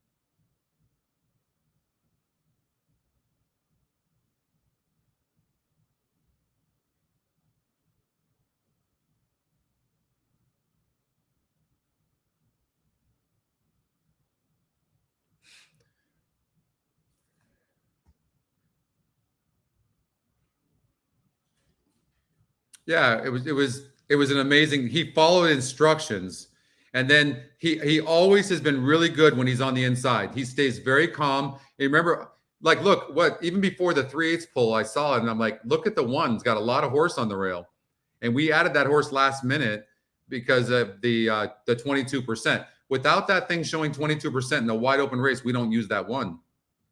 I don't. All right, so let's look at a vertical. We know we've got the 2, 3, 5, 6, 8. We know we have that. We know we have that. And so let's take a look and see if we can do a vertical.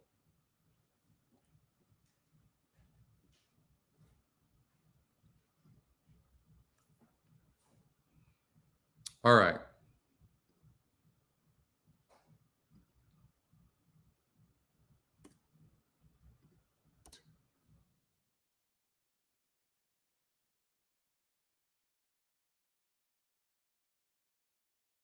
Wow. What's Gary alive to? I missed it. I'm alive to the 8 and 9 in the pick 6. Oh, okay, Gary.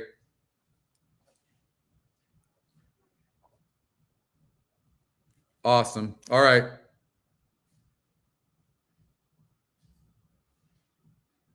The win percentage hits more than the Equinedge picks, but the Equinedge picks are a little bit better payout, better ROI, Jeff. Dan, you're alive to the 5 and 9 in the pick 6?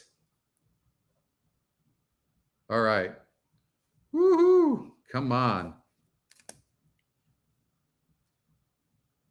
Let's get the 9.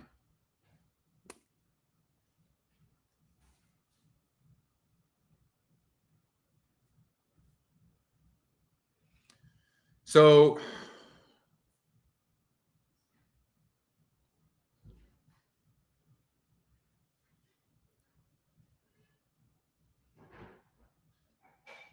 I mean, look, the 7's fast, but it's going up in class. And it's going to be dueling with the 1. And the 3's fast as well. We're just hoping for a hell of a speed duel because we want to try to beat the 3. And if we can get the 3, the 1, and the 7 to duel. So I'm praying to God that Asael Espinoza sends 32% jockey trainer combination on the 3 with Andy Mathis. So, you know, that's the risk we have to take so we can cover more horses. But yeah, we're trying to beat this 7 right now for sure. 9 to 1 in the Equinedge morning line.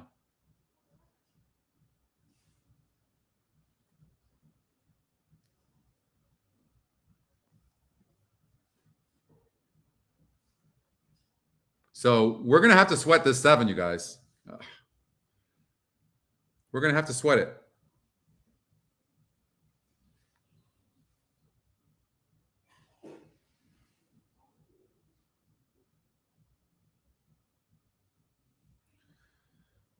In this race you're talking about? You talking about this race, Evan? The 4's not getting any love? We didn't even use the 4. I don't personally like the 4. I believe it's because it's just fast. It needs the lead and it's not fast enough. That's why I didn't like the 4 and it's dead on the board. Yeah, I hope you're right. I hope, Patrick. I hope you're right. I hope you're right. Let's just say it is a wild. It's wild. I think the 6 Crown Kitten is the horse to beat. Ryan Flanders does. Ryan Flanders is a hell of a handicapper, and I think the 6. I think the 6 gets a perfect trip. Pedro Torero, 19%. Good jockey trainer combination. I think there's going to be a lot of speed. And there it is, the red light. I think you see my note on the 3. Style may compromise this horse's chances. And I think the 8 horse is the long shot play in here. We would love the 8 to win. Oh my God, would we love the 8 to win?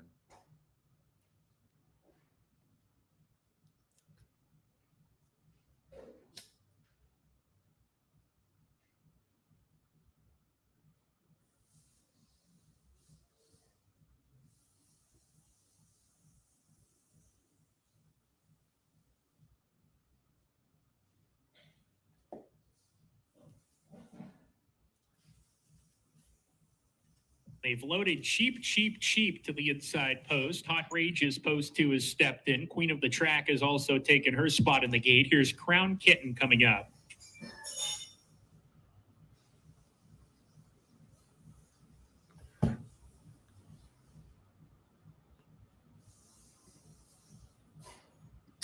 All right, good luck, everybody. Working with Crown Kitten to take her spot. I would really love to beat the 3. Looks fantastic, and I'm hoping this 3 sends. I'm hoping that the jockey on the 3 feels like this is the best horse in the race and sends. That's the hope.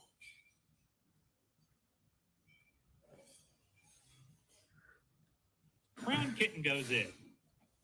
Trina, post position at number 3. Next in.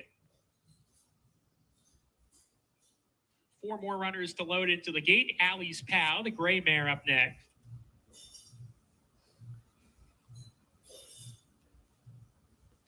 Allie's Pal's in. Gail's Evening in the white jacket.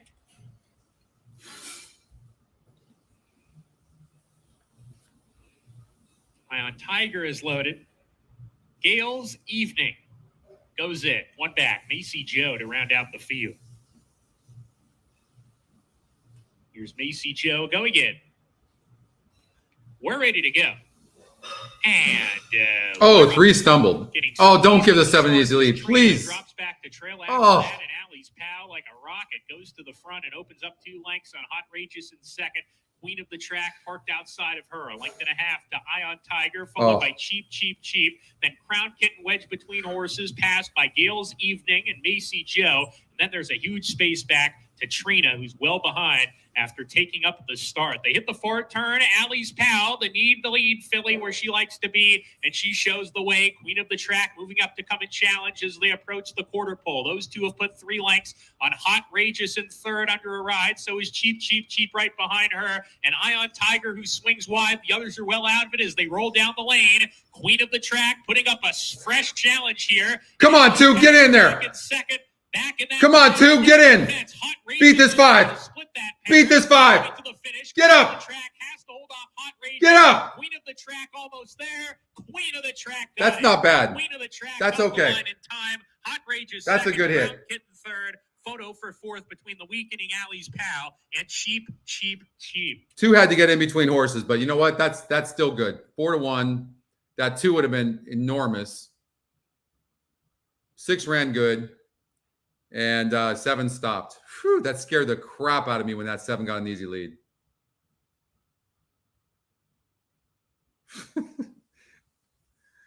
Oh, wow.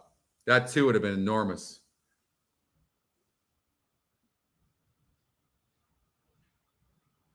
Okay, we're moving on. Photo and race number 8. Please continue to stand by until the result is declared official. So what you saw there, I'm going to show you. Okay. And this is how you can use the pace numbers to help you. But all you saw, you know there was pace in the race, although the 3 broke terrible. And the 5 is a middle horse. So it has an 85 pace and a 15%. So the 3 horse, yes, the horse to beat, but it needs to be on the lead, right? You see that? So then who's the next horse? 9-2 on the Equinedge morning line, 15%. So if you throw away the 3, the 5 is the second top pace number. And it's got an 85 pace, and it's got one of the highest SORs. And so you figure it can sit. We know it can rate, right? It's rated before. Not right here, you can see. It can rate some, and it did there.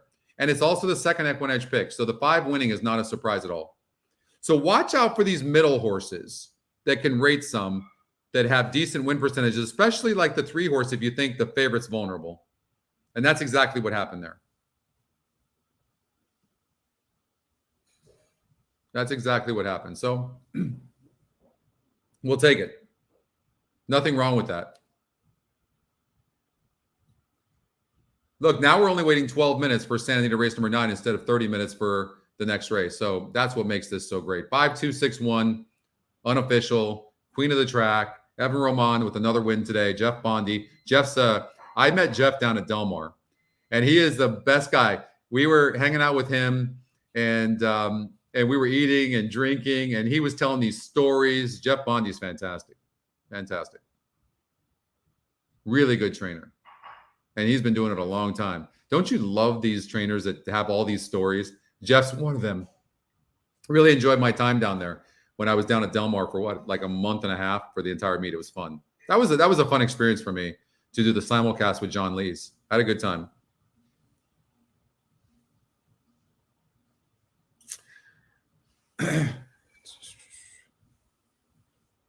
Yeah, well, the karma, it's all of us together. It really is.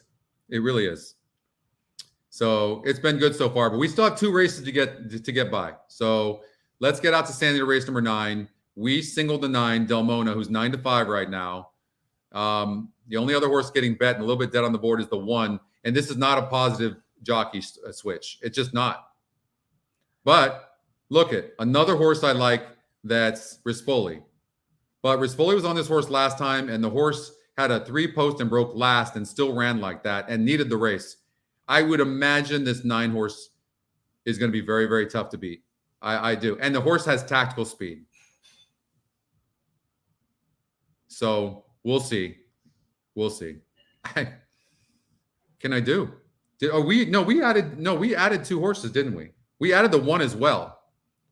I don't like the jockey switch, but we did add that horse. Let's see what we did. We have the 1 and 9 in here, don't we? We have the 1 and 9. I don't think it's a great jockey. I still think the 9's the horse to beat, but we'll see. The 1 horse, it's 2 for 2. Who knows? We'll see. We'll see what Ryan can do. But when you're going from Flavian Pratt to Ryan Coratolo, nothing against Ryan. I mean, Flavian Pratt arguably is one of the best jockeys in the country. Okay, stay positive, Alex. Stay positive. You just fired up a stogie? Right on. Right on. I'm not signed up to do the simulcast. They wanted me to do the simulcast for the fall meet, but I didn't want to just go down there for 3 weeks and then I wasn't going to be able to do the Breeders' Cup because the Breeders' Cup was over at Del Mar, and I would have made the trip if I could have covered the Breeders' Cup because I thought that would have been good for Equine Edge. So I decided to not make the trip to California. But they asked me to do it. I don't know if they're going to ask me to do it this summer.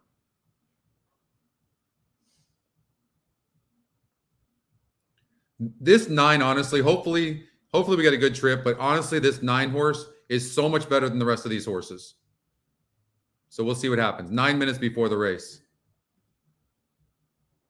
Been a good day so far. Pratt is amazing, C-Money, at gauging pace. 100%. You're right. Yeah.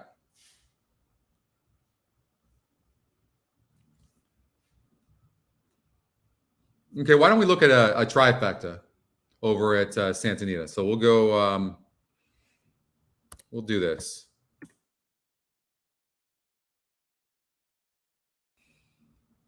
So this is what the ticket generator gives us. Now, remember what I was saying, how to use the ticket generator?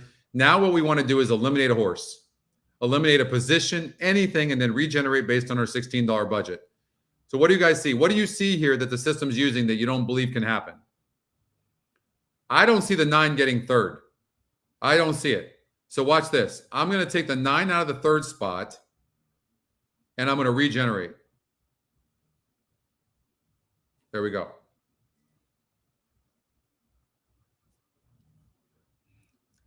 I just think the 9 will get 1st or 2nd. So that's what I'm going to do. And that gives me more coverage in other spots. Now I have to look a little bit closer and see what I can find. Anybody see anything, a horse that they like or anything? You have the 11 horse who's only got a 44 pace, a low SOR, and 3%. I can't be down with the 11 no matter what, and that wide post. So I'm going to eliminate the 11 for sure.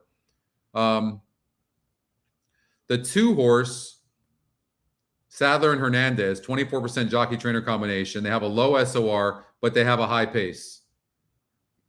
So let me look at the 2 a little bit closer.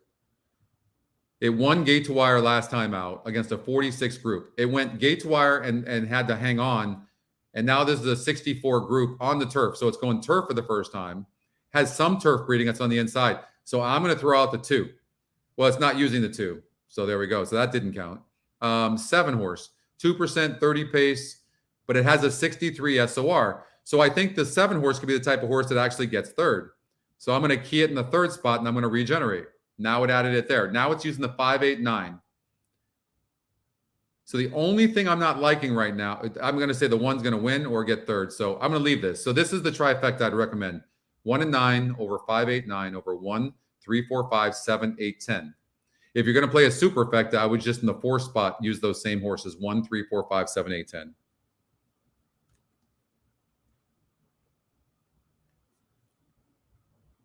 The 8 has an increased GSR and off a big race. Okay, let's look at the 8. Pammy's ready.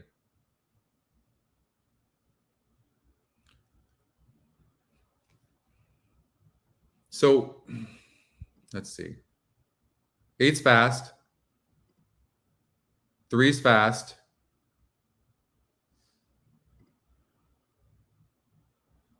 The 8, okay, so the 8's cutting back. What we really don't know is can the 8 rate from that post as well? We don't know. And the GSR actually goes up. So I would have to use the 8 in the exotics for sure. No doubt. Watch the 4. All right, let's go to the 4. Has the style, doesn't it? And it stumbled in that last race. Really good call. Tyler Bays again. I would absolutely watch for this horse because, there was only 7 horses in the race to be fair. But this is an easier group than last time out. Same GSR, has a higher or lower win percentage than it did last time. But I would agree. I think the 4 can be in the money. I think Cindy's spot on. Really only 2 horses getting bet, and that's the 9 and the 1. I promise you this 9 is so much the best horse in here, but jockey trainer combination of Jeff Mullins and Rispoli, 0 for 15. I want to tell you another thing about the Tyler Bays. The fact that Tyler Bays is not on Jeff Mullins' horse really scares me because doesn't Jeff usually ride Tyler Bays? Now, I don't know if that's changing of recent, but I hate that Rispoli and Mullins are 0 for 15. Are they going to break out now? I mean, this is the best horse in the race, but I don't know. We are rooting for the 1. 5-1 on the odds makers morning line and 2-1 on our morning line. So 5-1 on the morning line.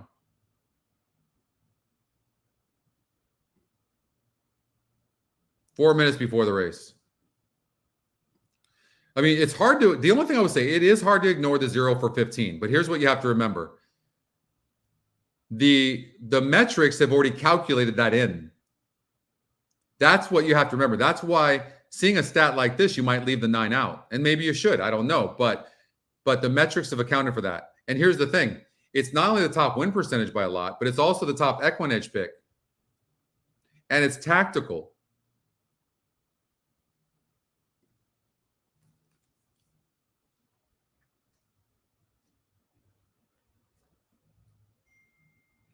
I don't see why the 7 couldn't be in the money. Because the 7 horse is second off a layoff, gets a better jockey in John Velasquez, broke 9th. Not the best breaker in the world. I don't see the 7 winning personally, but I think that the 7 could be in the money.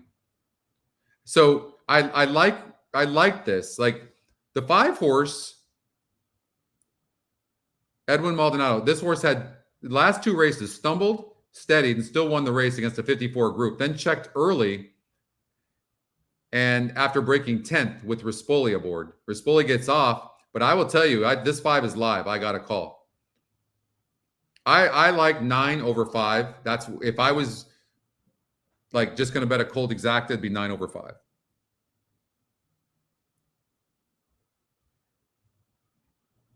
No, they don't. They help the horse break better, Jay.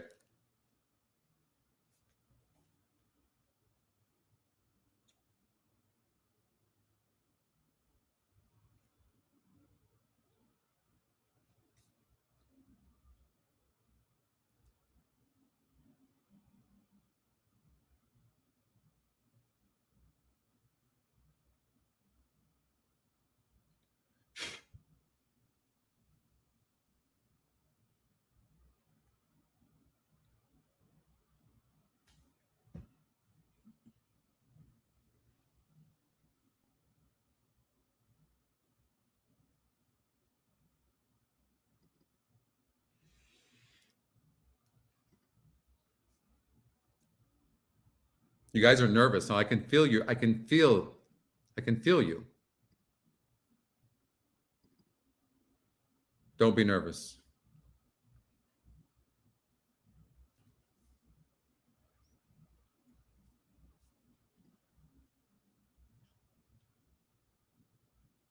All right, so we need the 1 or the 9. We prefer the 1. And you can see that this is the with adjusted by me, but this is the trifecta I'd recommend. 1 and 9 over 5, 8, 9 over 1, 3, 4, 5, 7, 8, and 10. Let's look at the 10 real quickly. Is the system got the 10 in the third spot only? And this one is third race.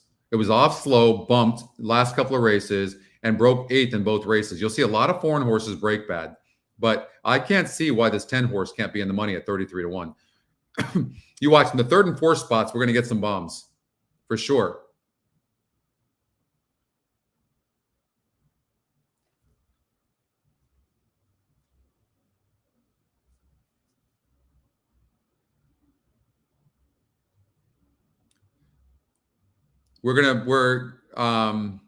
Oh, thank you. The hell am I doing? Golden Hour Daily Double.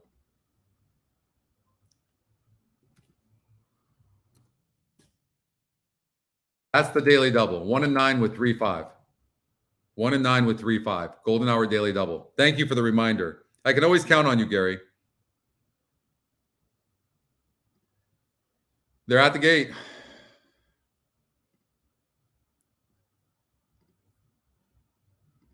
Frank Miramonte has the call with the finale here.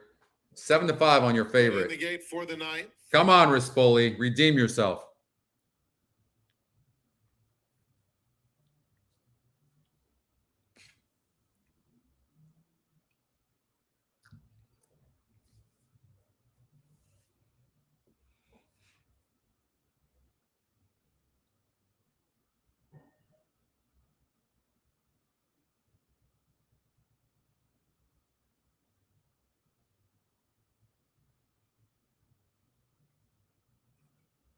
Gem Mine to the outside.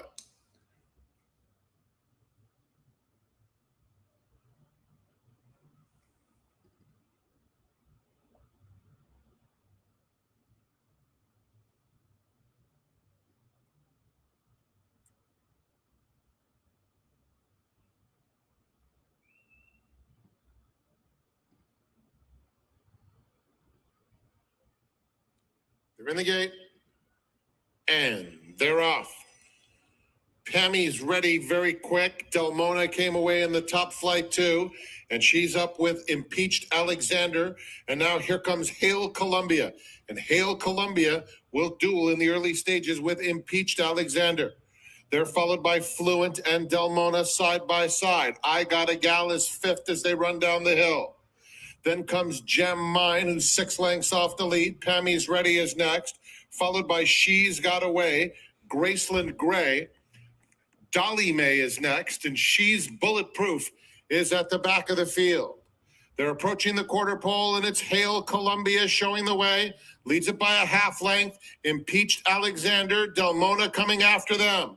Gem Mine is very wide. From the back of the field, She's Bulletproof has about 9 lengths to make up. As they straighten away for home, it's understandably wide open. I Got a Gal comes through inside of Delmona at the 8th pole. Delmona the leader. I Got a Gal is in 2nd. 3 more back to Gem Mine in 3rd. Far outside, She's Bulletproof, but it is Delmona just in front of I Got a Gal at the wire. Delmona holds on. 3 for Rispoli today. I Got a Gal was 2nd. Graceland Gray finished well.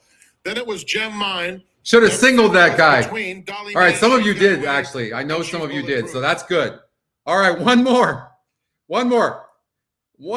Eric, see, you gave us some energy right there with your let's go. I mean, that 5 ran huge. Did we hit the exacta? Didn't we hit that? What was the vertical that we did? Didn't we hit the try? Tell me we did.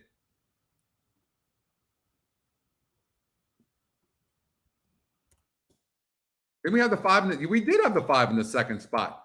Who got 3rd? Who got 3rd?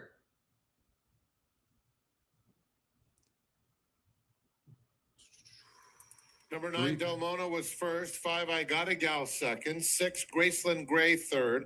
11, 9 was fourth. 9, 5, 6, 11. It's a full time, You got the trifecta, Chuck? Anybody got the I said 9-5 cold, right? Didn't I say 9-5? 14-1 on the 5.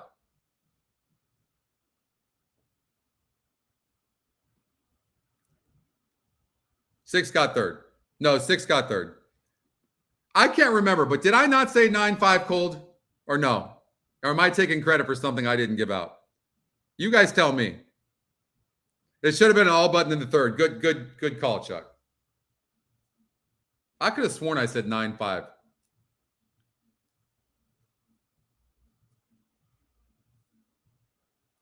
I did, right? Yeah. Okay. That's going to pay good. Nice. Woo. All right. I'm feeling good. Ice cold. Exacta. All right.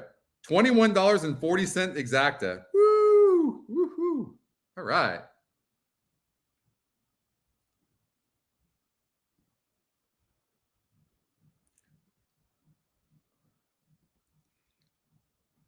All right. One more to go, guys. One more to go. And look, it's coming up in 8 minutes. That's what's so great about the golden hour. Like it so sucks to have to wait 30 minutes in between races, doesn't it? And when you have Equine Edge, we can go fast. That's what makes it so cool as well. We're hitting verticals, we're hitting horizontals. One more to go. One more to go.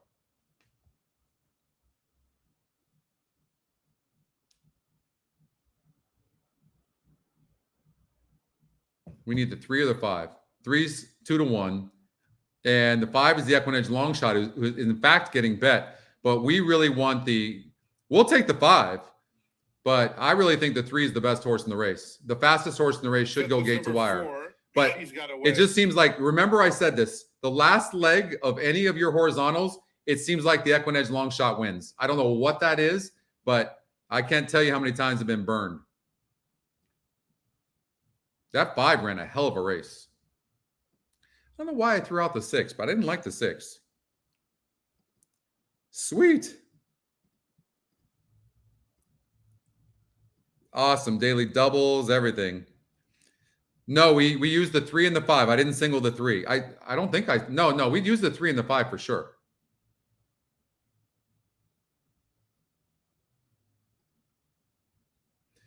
Don't forget to like the show, everybody. If you like the show, please like it. Just click on the thumbs up, okay? It really helps our channel. I don't really like to ask. It's not my style, but if you don't mind, then just reach down below and click on the thumbs up, okay? Thank you very much.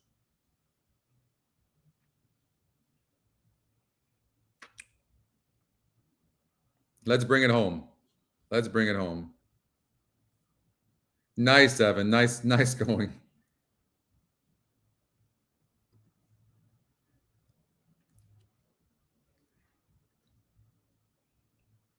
No, I'm looking at the golden hour right now. Look at my ticket. This is the ticket we did. No, here's what I said. I've got it right here. Let me see. You see? But what I did say was, for those of you that wanted to play a smaller golden hour ticket, single the 3. So that's what I said. But I added the 5 also, just in case, because I said it's the Equine Edge long shot.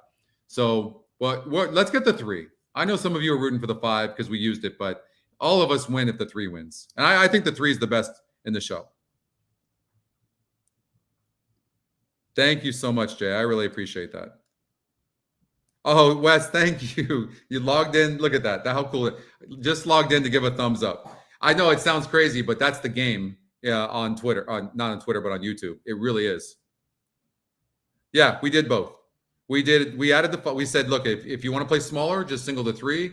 If you want to do a double the ticket, then use the 5. Yeah, it's double the money for sure. So the 9 won the race, which means Gary and Dan both hit the pick 6. Did the pick 6 pay anything, guys? Great job on that pick 6.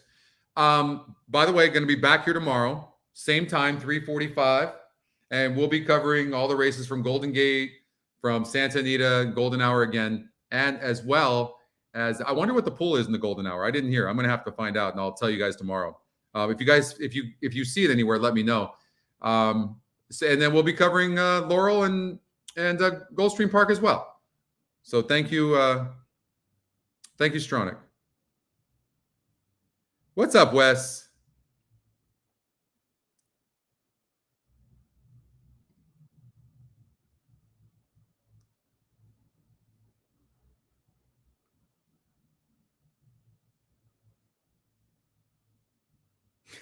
Go 7. Harbor Sky. I mean, it's getting bet. It's definitely getting bet.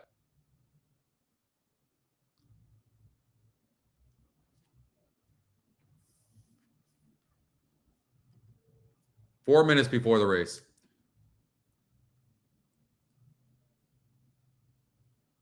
Of course, Aaron is his son. Oh, hey, Wes. What a cutie Aaron is. Stay on, and if I stayed on and played Sam Houston with you guys, I would be my girlfriend would break up with me. Anna would break up with me. The golden hour pool was $227,000. Awesome. That's really nice pool. $227,000. Look at these pools. All right, last race of the night for us, golden hour, and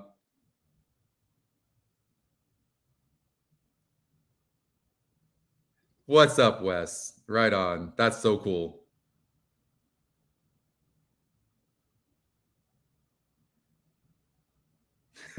See, there's Anna, everybody.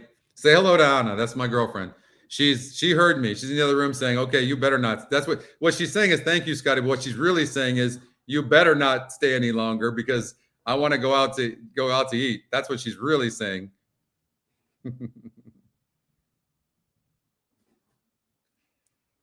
It's all in the betting too, Colin, you know? It for sure is. I get it, man. I totally get it. Believe me. This is the hottest I've been in a while, though. I've not been very hot. Last weekend I wasn't hot. It was okay. And today's just been a wonderful day. Let's finish it off. It'd be great for everybody. But either way, it's been really fun. You guys have made this fun. Can't thank you enough. I'm so blessed to be able to do this show and have you guys on the chat. And to see Equinedge doing what it's doing right now off of a dream that I had literally 18 years ago is really neat. Yeah, that's true, Chad. Louis Bossies, that's right. You know that. Louis Bossies, yeah, for sure. We're going to try. Okay, we're going to try to get into Louis Bossies, but I highly doubt it. That place is so crazy busy all the time because, you know, literally, it's like a 5-minute walk to Louis Bossies from where we live. No, what did I say to you? When I don't wager, I haven't wagered all day. When I don't wager, we win. You guys win. When I wager, it's not always the same. Hey, Rodney. Go get it, Van. We need the night show, Cindy, for sure. And you know what? When you're a part of this show, it's always better, Cindy. So you've been here most of the day today, and it's been nice. Been really nice.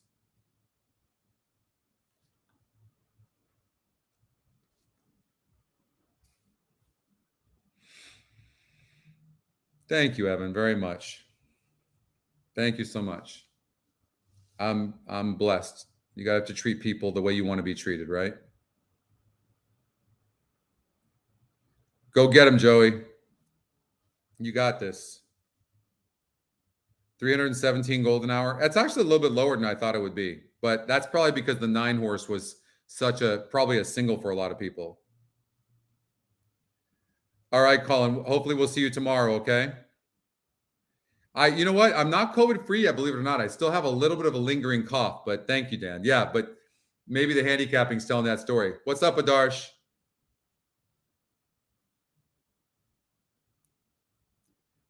I don't know if we're doing the golden hour next week. Oh, we are. I'm going to be at the Florida Derby. Anna and I are going to the Florida Derby with some friends next Saturday. So I'm not doing a show, but I am doing a golden hour show on Sunday. And I believe I don't know the dates, but they booked us for future shows. So they're very happy with what we're doing, and that's all because of you guys. It's always nice when you can, Cindy. No, I miss Jose. Believe it or not, like we're probably going to have this site in Spanish in the next couple of months, and don't be surprised if you see Jose and Alfredo as well, Alonso. Who knows? Who knows? Might be surprised. Some big stuff in the works. All right, they're at the gate. We're all preferring the 3, and if for whatever reason the 3 doesn't win, we want the 5 to win. So good luck. Matt Dinnerman has the call of the nightcap here from Golden Gate Fields.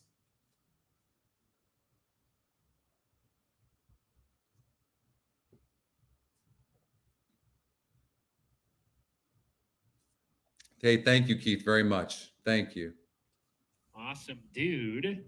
To the inside post is loaded. Barhopsky takes his spot. Harbor Sky, post position number 7. Thanks, Maggio. Coming up next. Here's Explosive to post position number 3. I believe the 3 is going to have the lead. I do, and is the best horse in the race. Our friends at Santa Anita Park. You might want to do a 3-5 exacta box as well. And the 5 is the Equinedge long shot. With number 3, Explosive. Good luck, gentlemen, and everybody tuning in for the last leg of the Golden Hour wagers, and also our Thank you very much, John. Thank you very much. We're ready to go in the nightcap. All right.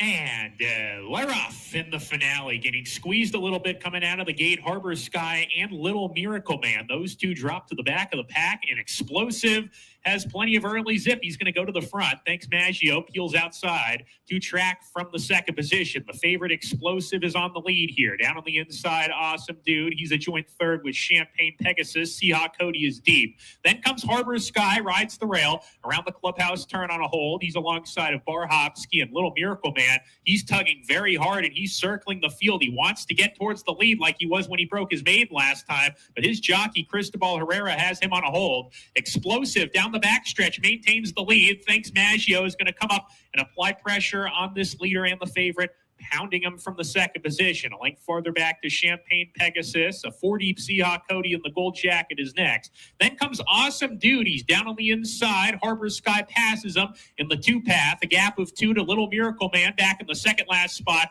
And that leaves Barhopsky to trail as they hit the forward turn run. Explosive has 3 furlongs to go. He's still the one to catch. And Ruben Fuentes, at the moment, he hasn't moved on him. Outside, Thanks Maggio sent along from second. He's keeping pace, though. Champagne Pegasus 3 deep. Seahawk Cody is 4 wide under pressure. Harbor Sky about to pass him. Top of the lane. Explosive off the turn. Thanks Maggio right with him. And those 2 down the stretch together. And Champagne Pegasus at 10-1's coming on. But Explosive has a kick. He opens up a length. Champagne Pegasus not going away. He's second. Explosive keeps going, though. And Explosive had plenty left for the stretch. Ruben Fuentes rode him like he did, and he on to score by 2. That 5 horse got third, but we got the win. That 3-5 exact would have been nice. Son of a gun. That 6 got up for second. That's okay. Congratulations, everybody. Golden Hour Daily Double, Golden Hour Pick 4. Wow, everything was hit. That's 5 horse. It would have held on for second. Would have been huge on the exacta. $800 for you, Alan. Nice. Nice. Oh, wow. Oh, I wanted that 5. I'm being greedy, though. I know. That 5 ran huge. So it was a good addition, but the 3 horse winning got everybody there. I just wanted that 5 for second. To stand by until the result is declared. All right, Dan. Congratulations on hitting that pick 6. We got it. Yep. Win's a win, no doubt. Have a wonderful weekend as well. See you tomorrow, Rodney. You guys have a wonderful evening.